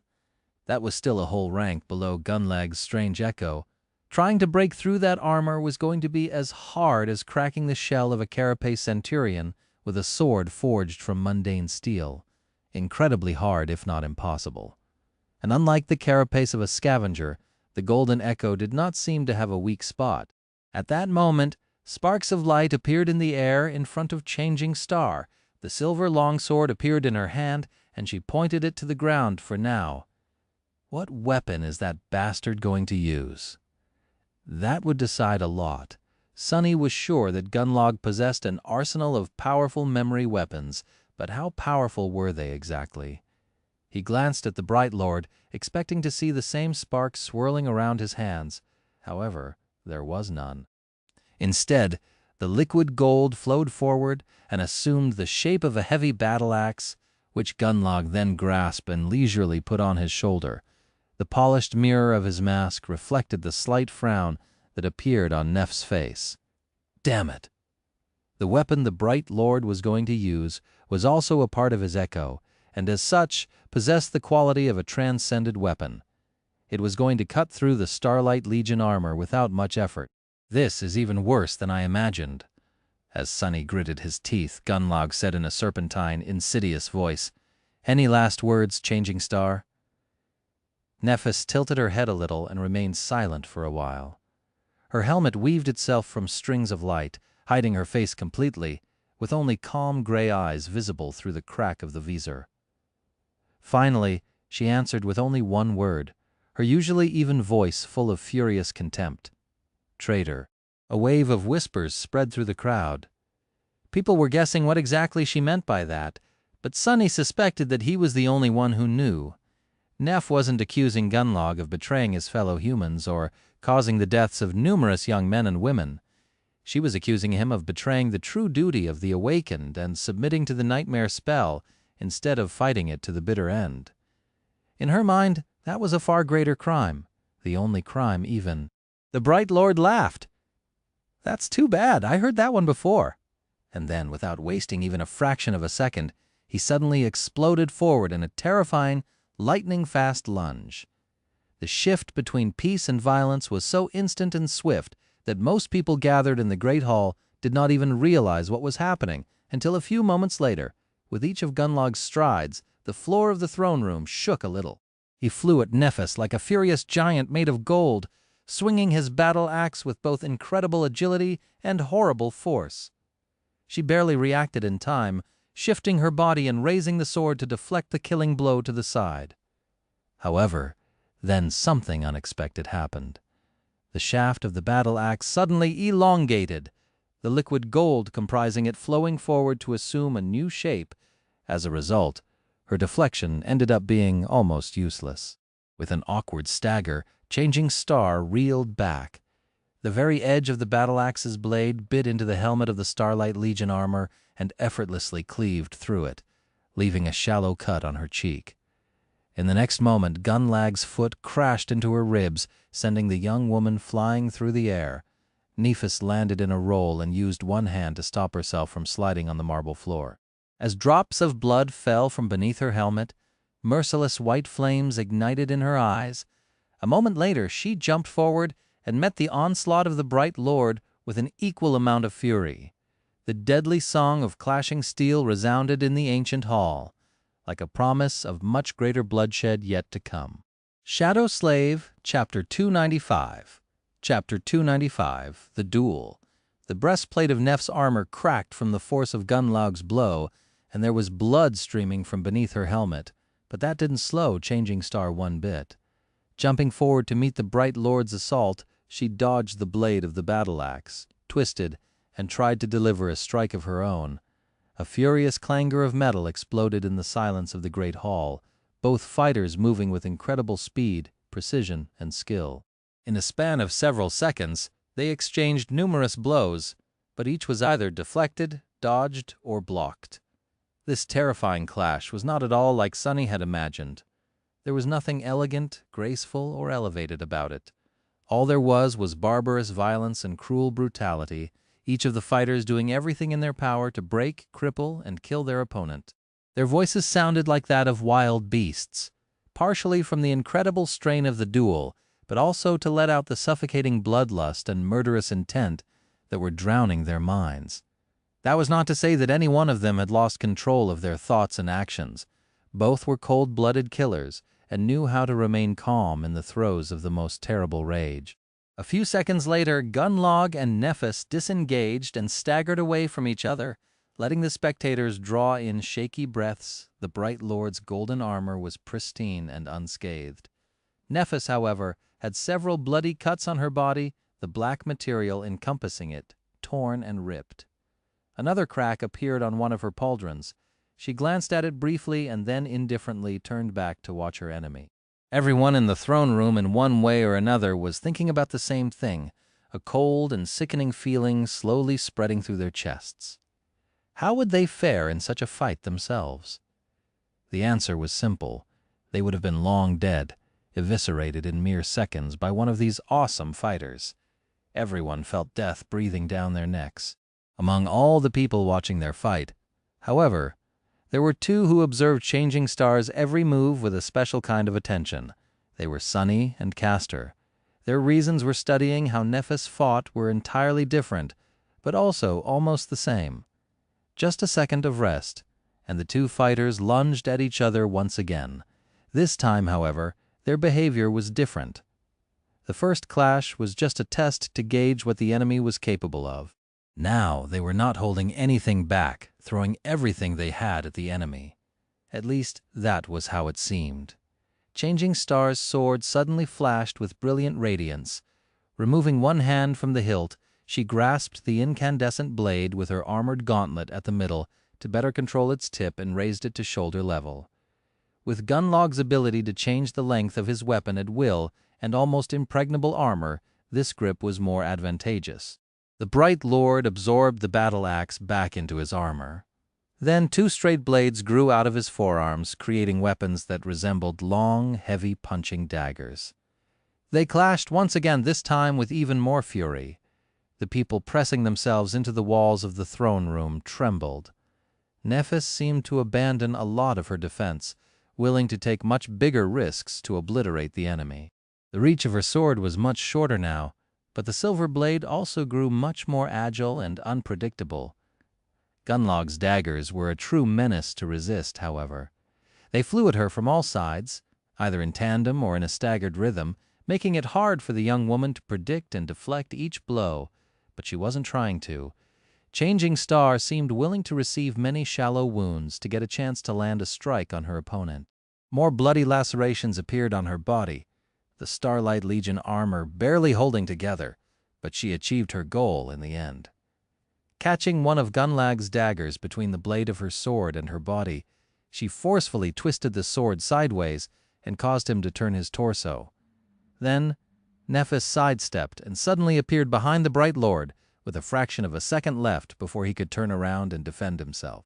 Her incandescent sword finished its arc high above her head, and changing back to the standard grip, she brought it down with all her strength on Gunlag's shoulder. The radiant white blade flashed through the air and bit into the golden armor.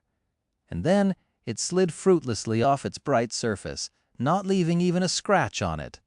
Damn it all!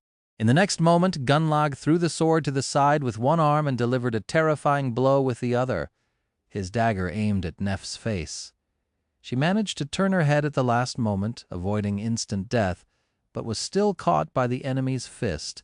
The impact was so strong that Changing Star was thrown backward several meters. The helmet had shattered completely, revealing a pale, bloodied face with bits of metal piercing the skin. She rolled several times and came to a stop, then rose to her feet with some effort. The white flames dimmed a little, and there was a dark, disoriented emotion in her eyes. The gem of the dawn shard shone gently right above them, illuminating Neph's wounded face.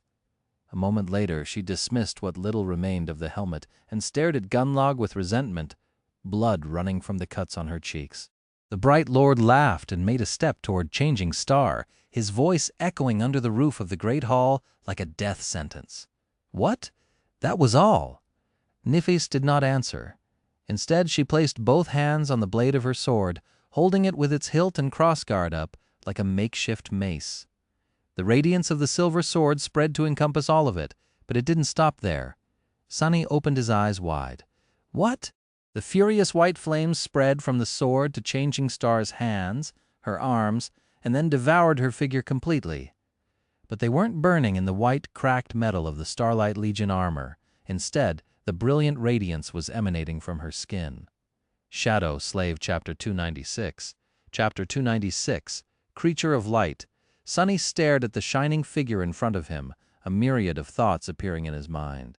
With her skin emanating blinding white radiance, Nephis looked beautiful and pure as though untouched by the imperfections of the mundane world. Wreathed in light, she was like a heavenly angel that descended into the mortal realm. The sight of it was both breathtaking and terrifying. It was also eerily similar to the image of the radiant creature he had seen on the walls of the ancient mine, especially with the gem of the dawn shard burning on Neph's forehead like a third eye. But that wasn't what gave Sonny pause. How was possible? But then, why wouldn't it be possible? At the start of their journey, he had guessed that Changing Star's aspect was of the divine rank, just like his. Her powers seemed to be able to either augment memories or heal, while his own could be used to scout, enhance memories, or augment Sunny himself. Because Nephis had never used the white flames to achieve that last effect, he had assumed that she was incapable of doing so, and thus her aspect, while powerful, was less versatile. But augmenting herself was exactly what Neph was doing right now.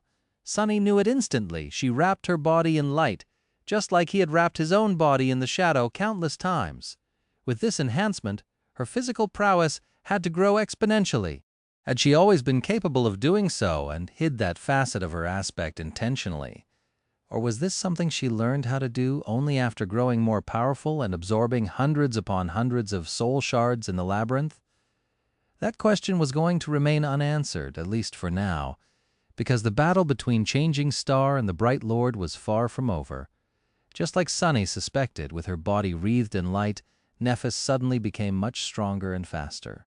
If before she was visibly weaker and slower than Gunlag, even if not by much, now it seemed the other way around.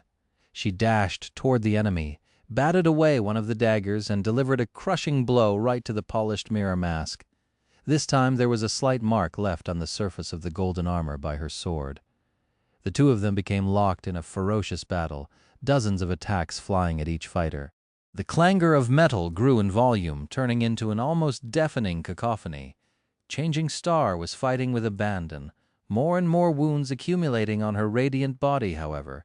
She also managed to land several more blows, each striking at the golden mirror of the Bright Lord's face. Slowly, a hint of a crack started to appear on its surface. Sunny also noticed that her wounds weren't healing. It seemed as if Nephis was only capable to support two effects at the same time, one augmenting her sword, the other her body. To summon the healing power of the white flame, she had to sacrifice one or the other, but she was unwilling to. A few moments later, it seemed as though Gunlag was slowly starting to lose ground. His enemy was just too fast, powerful, and ferocious. More and more strikes landed on the golden armor, and although it seemed to hold for now, it was clear that the continuous blows were taking a toll on both the Bright Lord and his echo.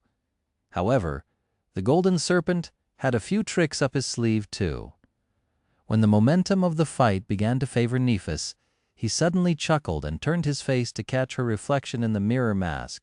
A second later, the sound of muffled groans could be heard escaping from the mouths of hundreds of people.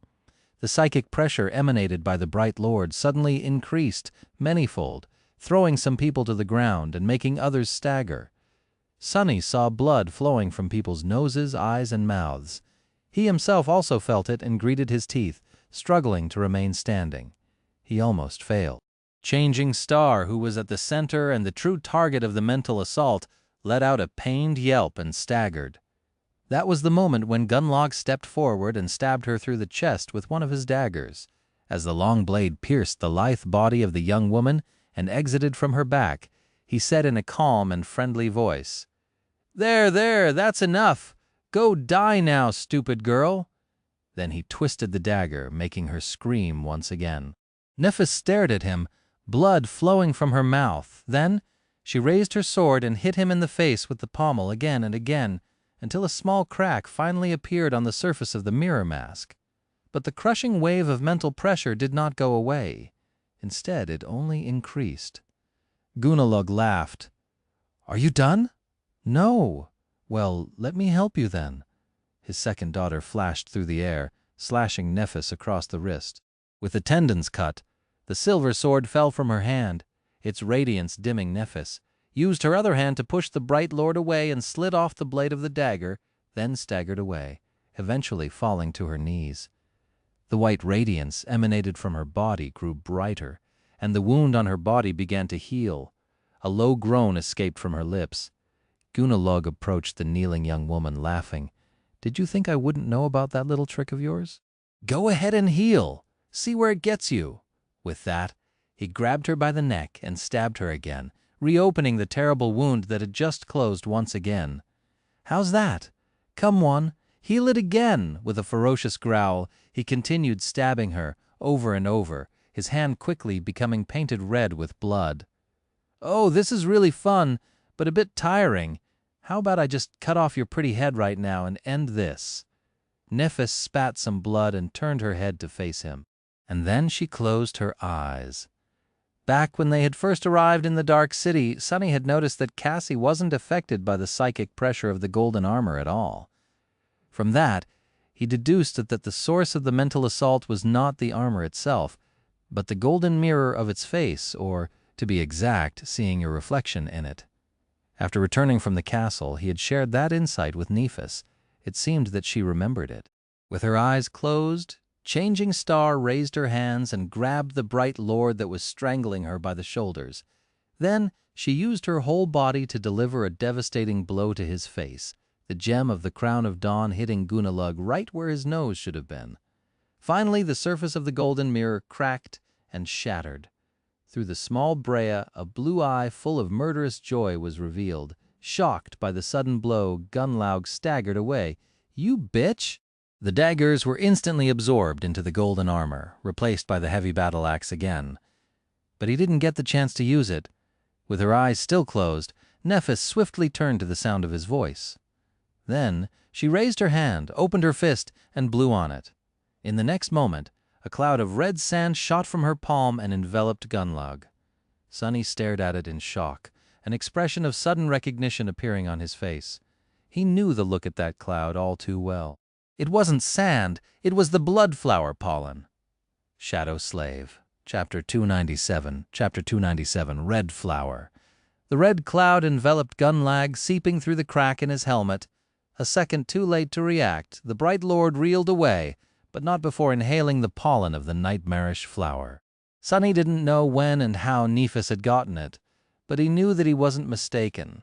This was the pollen of the blood flower, the grisly parasitic blossom that he himself had the misfortune of inhaling once, a long time ago. The memory of the bloodthirsty red flowers growing through his lungs sent shivers through Sunny's entire body. Back then, the only reason for why he had not become a host for the insidious nightmare creature was because of the blood weave. Without it, he would have been devoured from the inside in mere minutes. And now, the bright lord was going to fall to the same fate. She really did it.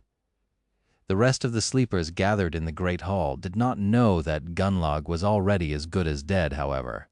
Including the tyrant himself, bending over in a fit of violent coughing, he growled, "What? What have you done to me, bitch?" Nephis was still where he had dropped her, kneeling on the floor.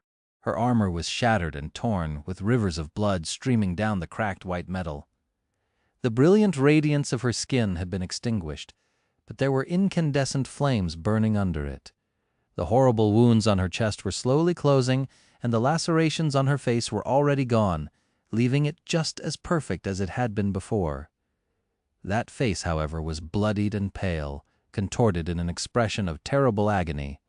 In her eyes, however, there was dark malice. A chorus of whispers rolled through the crowd when they witnessed the ghastly wounds healing themselves.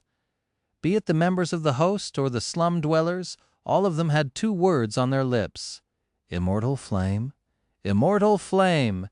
And then someone shouted, their voice full of stunned awe, This is the blessing of the fire."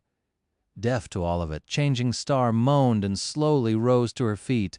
Then she struggled to look at the bright lord and said, her voice shaking from pain, I killed you!"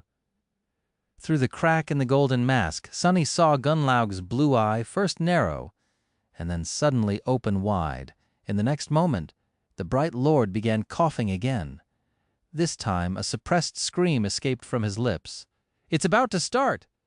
Sunny shifted a little, subtly positioning himself closer to Castor. Gunlaug meanwhile staggered and groaned. There was blood dripping from beneath his broken mask.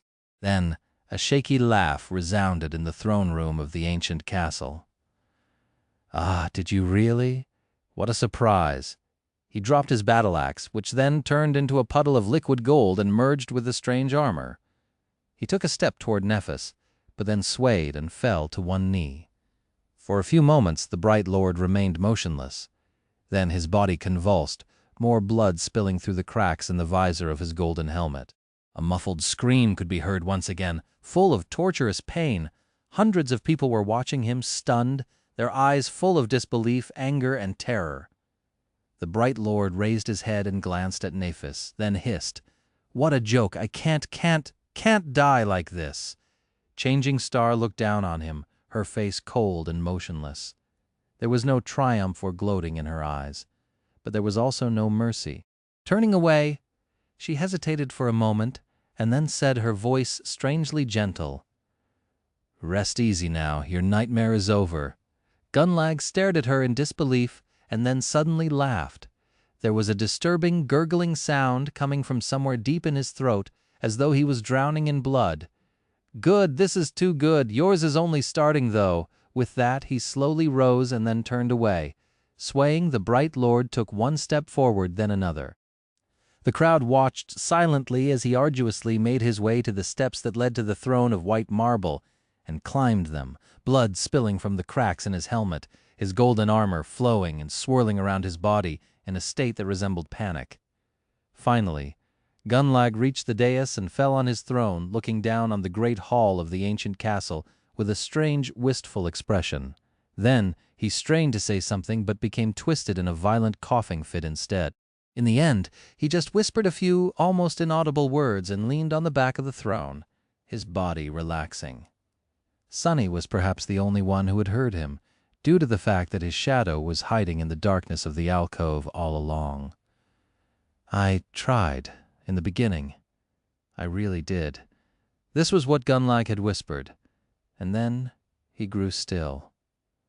The Bright Lord of the Dark City was dead. Sunny knew it instantly because of the fact that the terrible psychic aura pressing him to the ground suddenly disappeared, letting all the people around him move and breathe free. Knowing what was about to come, he glanced at the far end of the great hall one last time. A corpse in golden armor was sitting on the throne, a beautiful red blossom appearing from the crack in his polished mask. A few moments later, the armor suddenly shined with white light and then disintegrated into countless sparks, revealing the man who had ruled this cursed place for many years with an iron fist. Gunlag was surprisingly handsome. Even though his face was covered in blood, it was easy to tell. He had a short beard and long blonde hair. One of his eyes was gone, eaten through by the blood flower, and the other was quickly turning glassy. What surprised Sunny the most, though, was how young he looked. It was hard to imagine the Bright Lord as anything but powerful and ageless, but in fact, he was no older than 27. Somehow, Sunny had forgotten that fact. Kids, all of us here are just lost kids. He didn't waste too much time thinking about that, though, because in the next few moments, Tesai, who had been staring at his dead lord with his usual morose expression, turned around and looked at the crowd of slum dwellers, then at the members of the host. The giant lingered for a second and then said, his deep, dark voice reverberating through the ancient hall, "What are you waiting for? Kill them all?" And then everything descended into madness. Shadow Slave, Chapter 298. Chapter 298, Fire and Blood. The first guard to follow Tesai's order lunged forward, summoning his weapon, and fell to the ground, a heavy kunai suddenly appearing in his eye. Due to everyone's attention being drawn to the bloodied figure on the throne, no one noticed as Sunny moved his hand slightly, letting the prowling thorn fly. He wasn't looking at Gunlag, though. His eyes were drawn to Nephis, while his shadow watched Castor. When the Bright Lord died, something strange happened to Changing Star. Her eyes opened wide, losing focus, and then she swayed a little and fell to one knee. Her body was busy rearranging itself after absorbing a huge amount of soul essence, which made Nephis vulnerable for a few moments. That was when Tesai had given his order, and that was when Sunny threw his kunai and killed the guard rushing to attack the slum dwellers. Someone screamed, and in the next moment, the great hall of the castle descended into chaos unnoticed by anyone. Castor suddenly turned into a blur. Not so fast. Sunny was thrown off his feet and awkwardly fell, his wrists screaming in pain. He had achieved his goal, though even while falling, he saw the proud legacy rolling on the marble floor, tripped by the invisible string of the prowling thorn. A second later, hundreds of sleepers clashed against each other, their suppressed rage, bloodlust, and murderous resentment finally exploding into a storm of violence. The white marble was instantly painted red with blood. The guards slaughtered indiscriminately, their powerful memory armaments and training giving them a vast advantage over the disorganized crowd of slum dwellers. But they weren't killing just those who came from the outer settlement. In the panic and havoc that engulfed the throne room, differentiating friend from foe was not an easy task. Sunny saw several artisan assistants fall to their blades, as well as a few unlucky people who had paid a heavy tribute in exchange for the promise of safety. With Gunlog gone, that safety was now gone too. It almost seemed as though the guards didn't care who they killed or were even glad to be let off the chain, even if there were those among them who had preserved some vestiges of conscience. Now, it was utterly gone, devoured by the crowd instinct and the exhilaration of being free from all restraints. Their faces were contorted with ferocious grimaces, and their eyes burned with rage, hatred, and tenebrous joy. This was perhaps the most disturbing and frightening thing that Sunny had ever seen, and he had seen some of the most chilling horrors the dream realm had to offer. How can humans do this to other humans? But that question was moot, and also hypocritical. Humans were indeed the most adaptable of creatures. When they needed to, they were easily able to devoid their victims of the status of a human being, thus absolving themselves of any guilt or sin. Why feel guilty for slaughtering cattle? Creatures worse than cattle, even. Hateful pests. Sunny had practiced that simple mind trick himself in the past. These thoughts only took him a fraction of a second. Jumping to his feet, Sunny summoned the Midnight Shard and dashed toward Nephis. The slum dwellers, meanwhile, came to their senses and met the assault of the host with as much fury and bloodlust. Even though they were less experienced, well-fed, and armed, their resolve and exalted fury made up for that. Protect Lady Nephis. Kill the bastards! Judgment. The two forces clashed, eviscerating anyone who had the misfortune of being stuck between them. Screams of terror and pain filled the great hall. The floor turned slippery with blood, and dead bodies piled on it, staring into emptiness with wide eyes. Sunny saw the scarred hunter from before dive under the strike of a young guard and drive the tip of his sword into the enemy's throat. He saw several hunters of the host lunge at Effie, who had easily tore the rope that bound her arms and met them with a ferocious grin, the beautiful bronze spear weaving itself from sparks of light in her hands. He saw Tasai crushing a random sleeper's skull with a heavy mace. The poor youth was only guilty of getting in his way. He saw people screaming in fear as they tried to flee the hall. Many fell on the floor and were then crushed under the feet of the panicking crowd.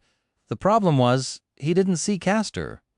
Arriving near Nephis, Sunny batted someone's sword away and then punched his opponent in the face, causing him to fly back with a pained scream. He looked around, trying to notice the proud legacy, his mind cold and collected, and there he saw him. Castor may have had plans to kill Changing Star at the moment of her weakness, but thanks to Sunny's subtle intervention, he had lost that chance. Now, the legacy had bigger problems on his plate.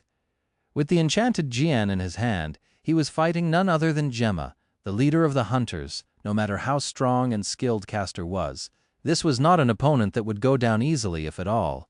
He couldn't extricate himself from that fight without risking being killed. Well, that problem seems to be solved.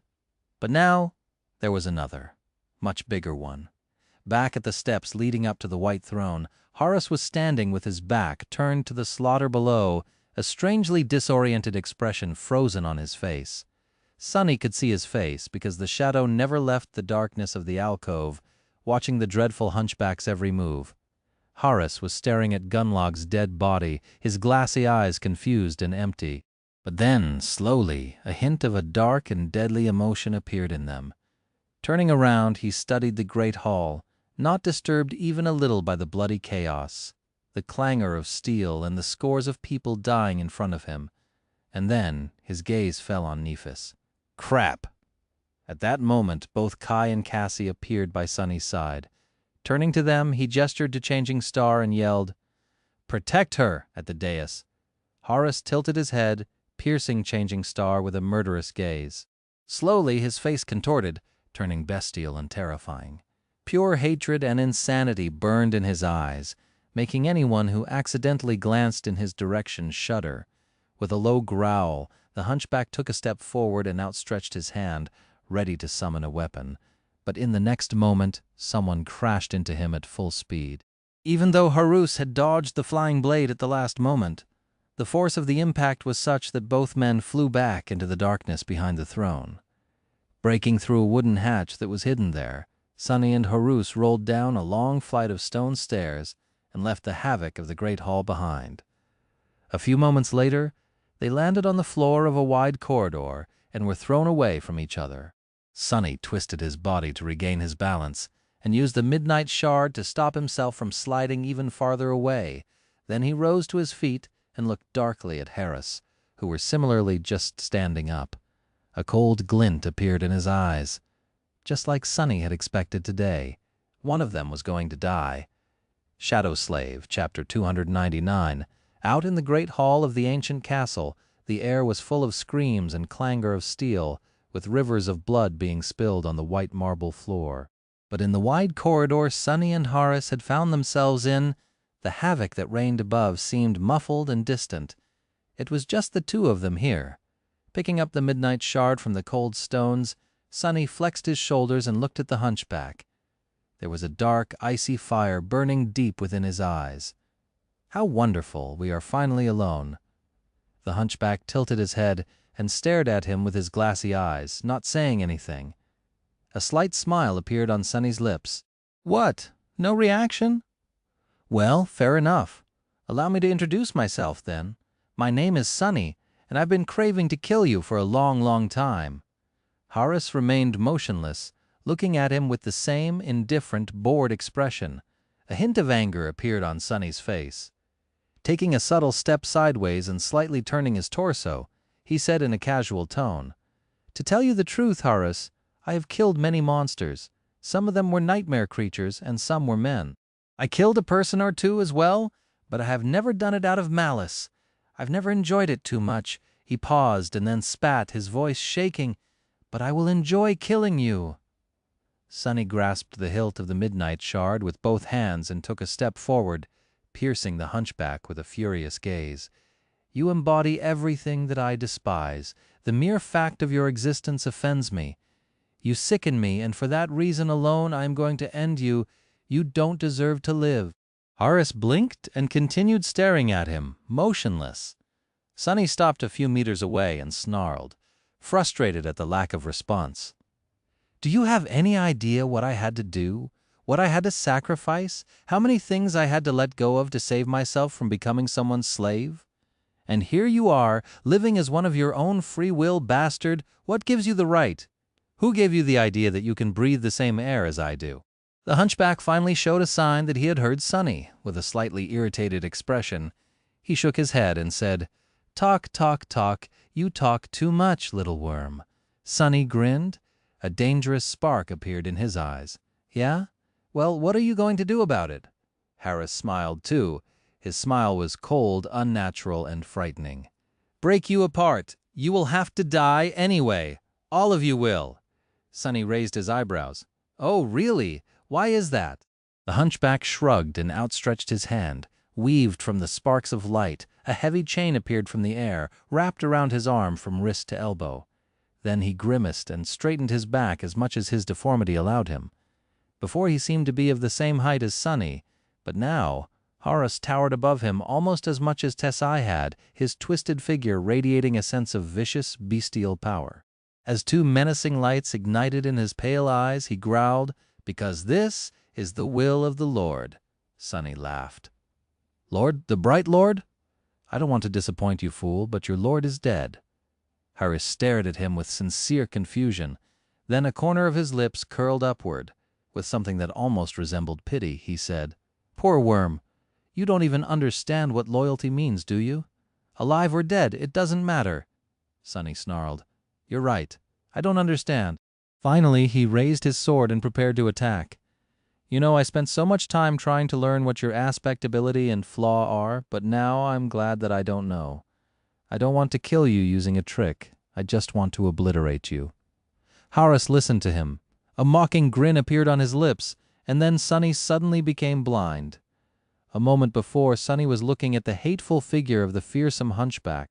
Then suddenly, his sight was gone, replaced by nothing except for boundless darkness. Almost immediately, a monstrous blow sent him flying back. Sonny hit the wall of the corridor and then fell to the floor, leaving a trail of blood on the cold stones. His bones groaned but held together, if barely. Harris, who had hit him in the chest with a fist, the heavy chain wrapped around his knuckles, lunged forward with terrible speed, aiming to crush the enemy's skull under his boot. His movements were swift and utterly silent to his surprise, though. The little wretch somehow managed to roll away and jump back, avoiding death by a hair's breadth. Sonny slid backward and rose to his feet, blindly swinging the midnight shard in a wide arc in front of him. The blade of the tachi missed the murderous hunchback entirely, but bought him a second to gather himself. Not that it was going to help. He was still blind. Of course, it all makes sense now. Sonny finally unraveled the mystery surrounding Horus. He understood why so many sleepers, no matter how skilled and with no regard to the might of their aspect abilities, had been somehow rendered powerless and easily slaughtered by Gunalug's executioner. He also understood why there were no witnesses to the countless murders that Horus had committed. No one had ever seen him killing his victims. Their bodies were always found only after the slaughter was over. It was not because the terrifying hunchback was able to move like a ghost or possessed such great power that no one could even try to resist it. It was because his aspect ability could literally make people not see him or anything for that matter. It didn't matter how skilled or mighty his opponents were. Once they were blind, all their technique and abilities were made useless. Killing a blind person was an easy task. It also did not matter if someone was there to see Horus kill. As long as he wanted, he would remain unseen for as long as he wished. That's how the legend of the horrifying butcher was born. People were always more afraid of things that they couldn't see. After all, Sonny spat a mouthful of blood and grimaced. It was nice to reveal another secret. The question was, would he be able to survive knowing the truth? Shadow Slave, Chapter 300. By a twist of fate today, Horus was facing possibly the worst opponent he could have faced on the Forgotten Shore among the sleepers, at least. However, Sonny wasn't surprised. He had always felt that he and the murderous hunchback were destined to end up fighting each other to the bitter end. Before he had thought that this was just intuition, but now he knew that his occasional and subtle premonitions were anything but random. All that time ago, he had already sensed that the two of them were connected by a string of fate. Was it such a surprise, then, that his aspect happened to counter that of Horus to large extent? And it did counter it, although not completely. If anyone else was in Sonny's place, they would have been already dead. Robbed of their sight, very few people, if anyone at all, could have resisted the furious assault of the terrifyingly strong hunchback. But Sonny wasn't just anyone. Even while blind, he had shadow sense on his side. While it wasn't the same as being able to see Horus, by sensing the movements of his shadow, Sonny was able to predict his attacks with at least some level of precision. It wasn't perfect, though. At least he had not reached the level where this form of perception could fully replace vision, so now Sonny had a choice to make. While his shadow was wrapped around his body, it gave him an incredible boost in strength, speed, and endurance. It wasn't able to provide him with a second pair of eyes, however, so he could either continue to rely solely on shadow sense and keep this boost, or let the shadow go and fight Horus with just his own strength while being able to see. Decisions. Sensing the hunched shadow of the murderous butcher lunge forward, Sonny dodged left and heard something whistle past his temple with terrible speed. A fraction of a second later, and his skull would have been crushed by the links of the iron chain wrapped around his enemy's fist. He missed the hunchback's other hand, though. His wrist was suddenly caught in an iron grip and twisted, forcing Sonny to yelp and let go of the midnight shard. Another second, and his bones were going to shatter. Following the direction of the twist, Sonny performed an aerial cartwheel to save his arm and reluctantly ordered the shadow to slip off his body. As he landed on the stones, Sonny was finally able to see again. Harris was holding him by the wrist with one hand, his other raising to deliver a crushing blow. Sonny doubted that there would be anything left of his face if he were to allow that blow to land. He still held the midnight shard in his free hand. Turning the tachi upward, Sonny thrust it in the direction of the hunchback's throat. As a hint of surprise appeared in his enemy's eyes, Harris changed the direction of his strike, turning it into a block instead. The razor-sharp blade bit into the links of the heavy chain wrapped tightly around his forearm and bounced off. However, that gave Sonny the opportunity to wrestle his wrist free and jump back. Despite the fact that his bruised hand was shaking, he put it back on the hilt of the midnight shard and faced Horace once again. The hunchback titled his head and stared at Sonny with an amused expression. "Slippery worm. How are you doing that?" Sonny grinned. "Wouldn't you like to know, then?" He grimaced and added after a few moments of pained silence. "I can still see you thanks to my aspect." Horace grinned. "Oh, good. It is nice of you to tell me." With that, he suddenly threw his hand forward. "What is he doing?" The distance between them was too large to land a punch, but in the next moment Sonny realized his mistake. It was too late, however. The chain suddenly flew off the hunchback arm and instantly covered the distance between them. Before Sonny could react, it was tightly wrapped around the blade of the midnight shard. Then Horace pulled it back with tremendous force. Sonny could either allow himself to be thrown to the floor right in front of the cruel executioner or let go of his sword. He chose the second option. The midnight shard flew far away and fell on the marble floor with a melodious ringing. There was little hope of retrieving it, and Sonny doubted that Horace was going to give him enough time to dismiss and summon the Tachi again. Indeed, almost instantly, the fearsome hunchback was already lunging at him, the iron hammers of his fists ready to break every bone in Sonny's body. "Go die, bastard!" Sonny growled and dashed forward. Dodging a deadly strike, he twisted his body and delivered a ferocious blow of his own. His fist connected to the hunchback's chin, making Horace reel back. Sonny might have been lean and not as tall as most men, but he wasn't a weak outskirt kid anymore. The power of 900 shadow fragments, each earned in a deadly fight against unimaginable horrors, coursed through his veins. He was much stronger than he looked, strong enough to shatter stones with his bare hands. And yet he wasn't nearly as strong as Horace. While shaken by the blow to the face, the hunchback didn't look seriously hurt, but his next strike almost made Sonny buckle. For a few short moments, the two of them became entwined in violent, barbarous combat. Using their fists, legs, and even teeth, they did anything in their power to destroy the enemy. Horace fought with the measured skill of an experienced killer, while Sonny fought with the desperate, feral cunning that his cruel upbringing had taught him.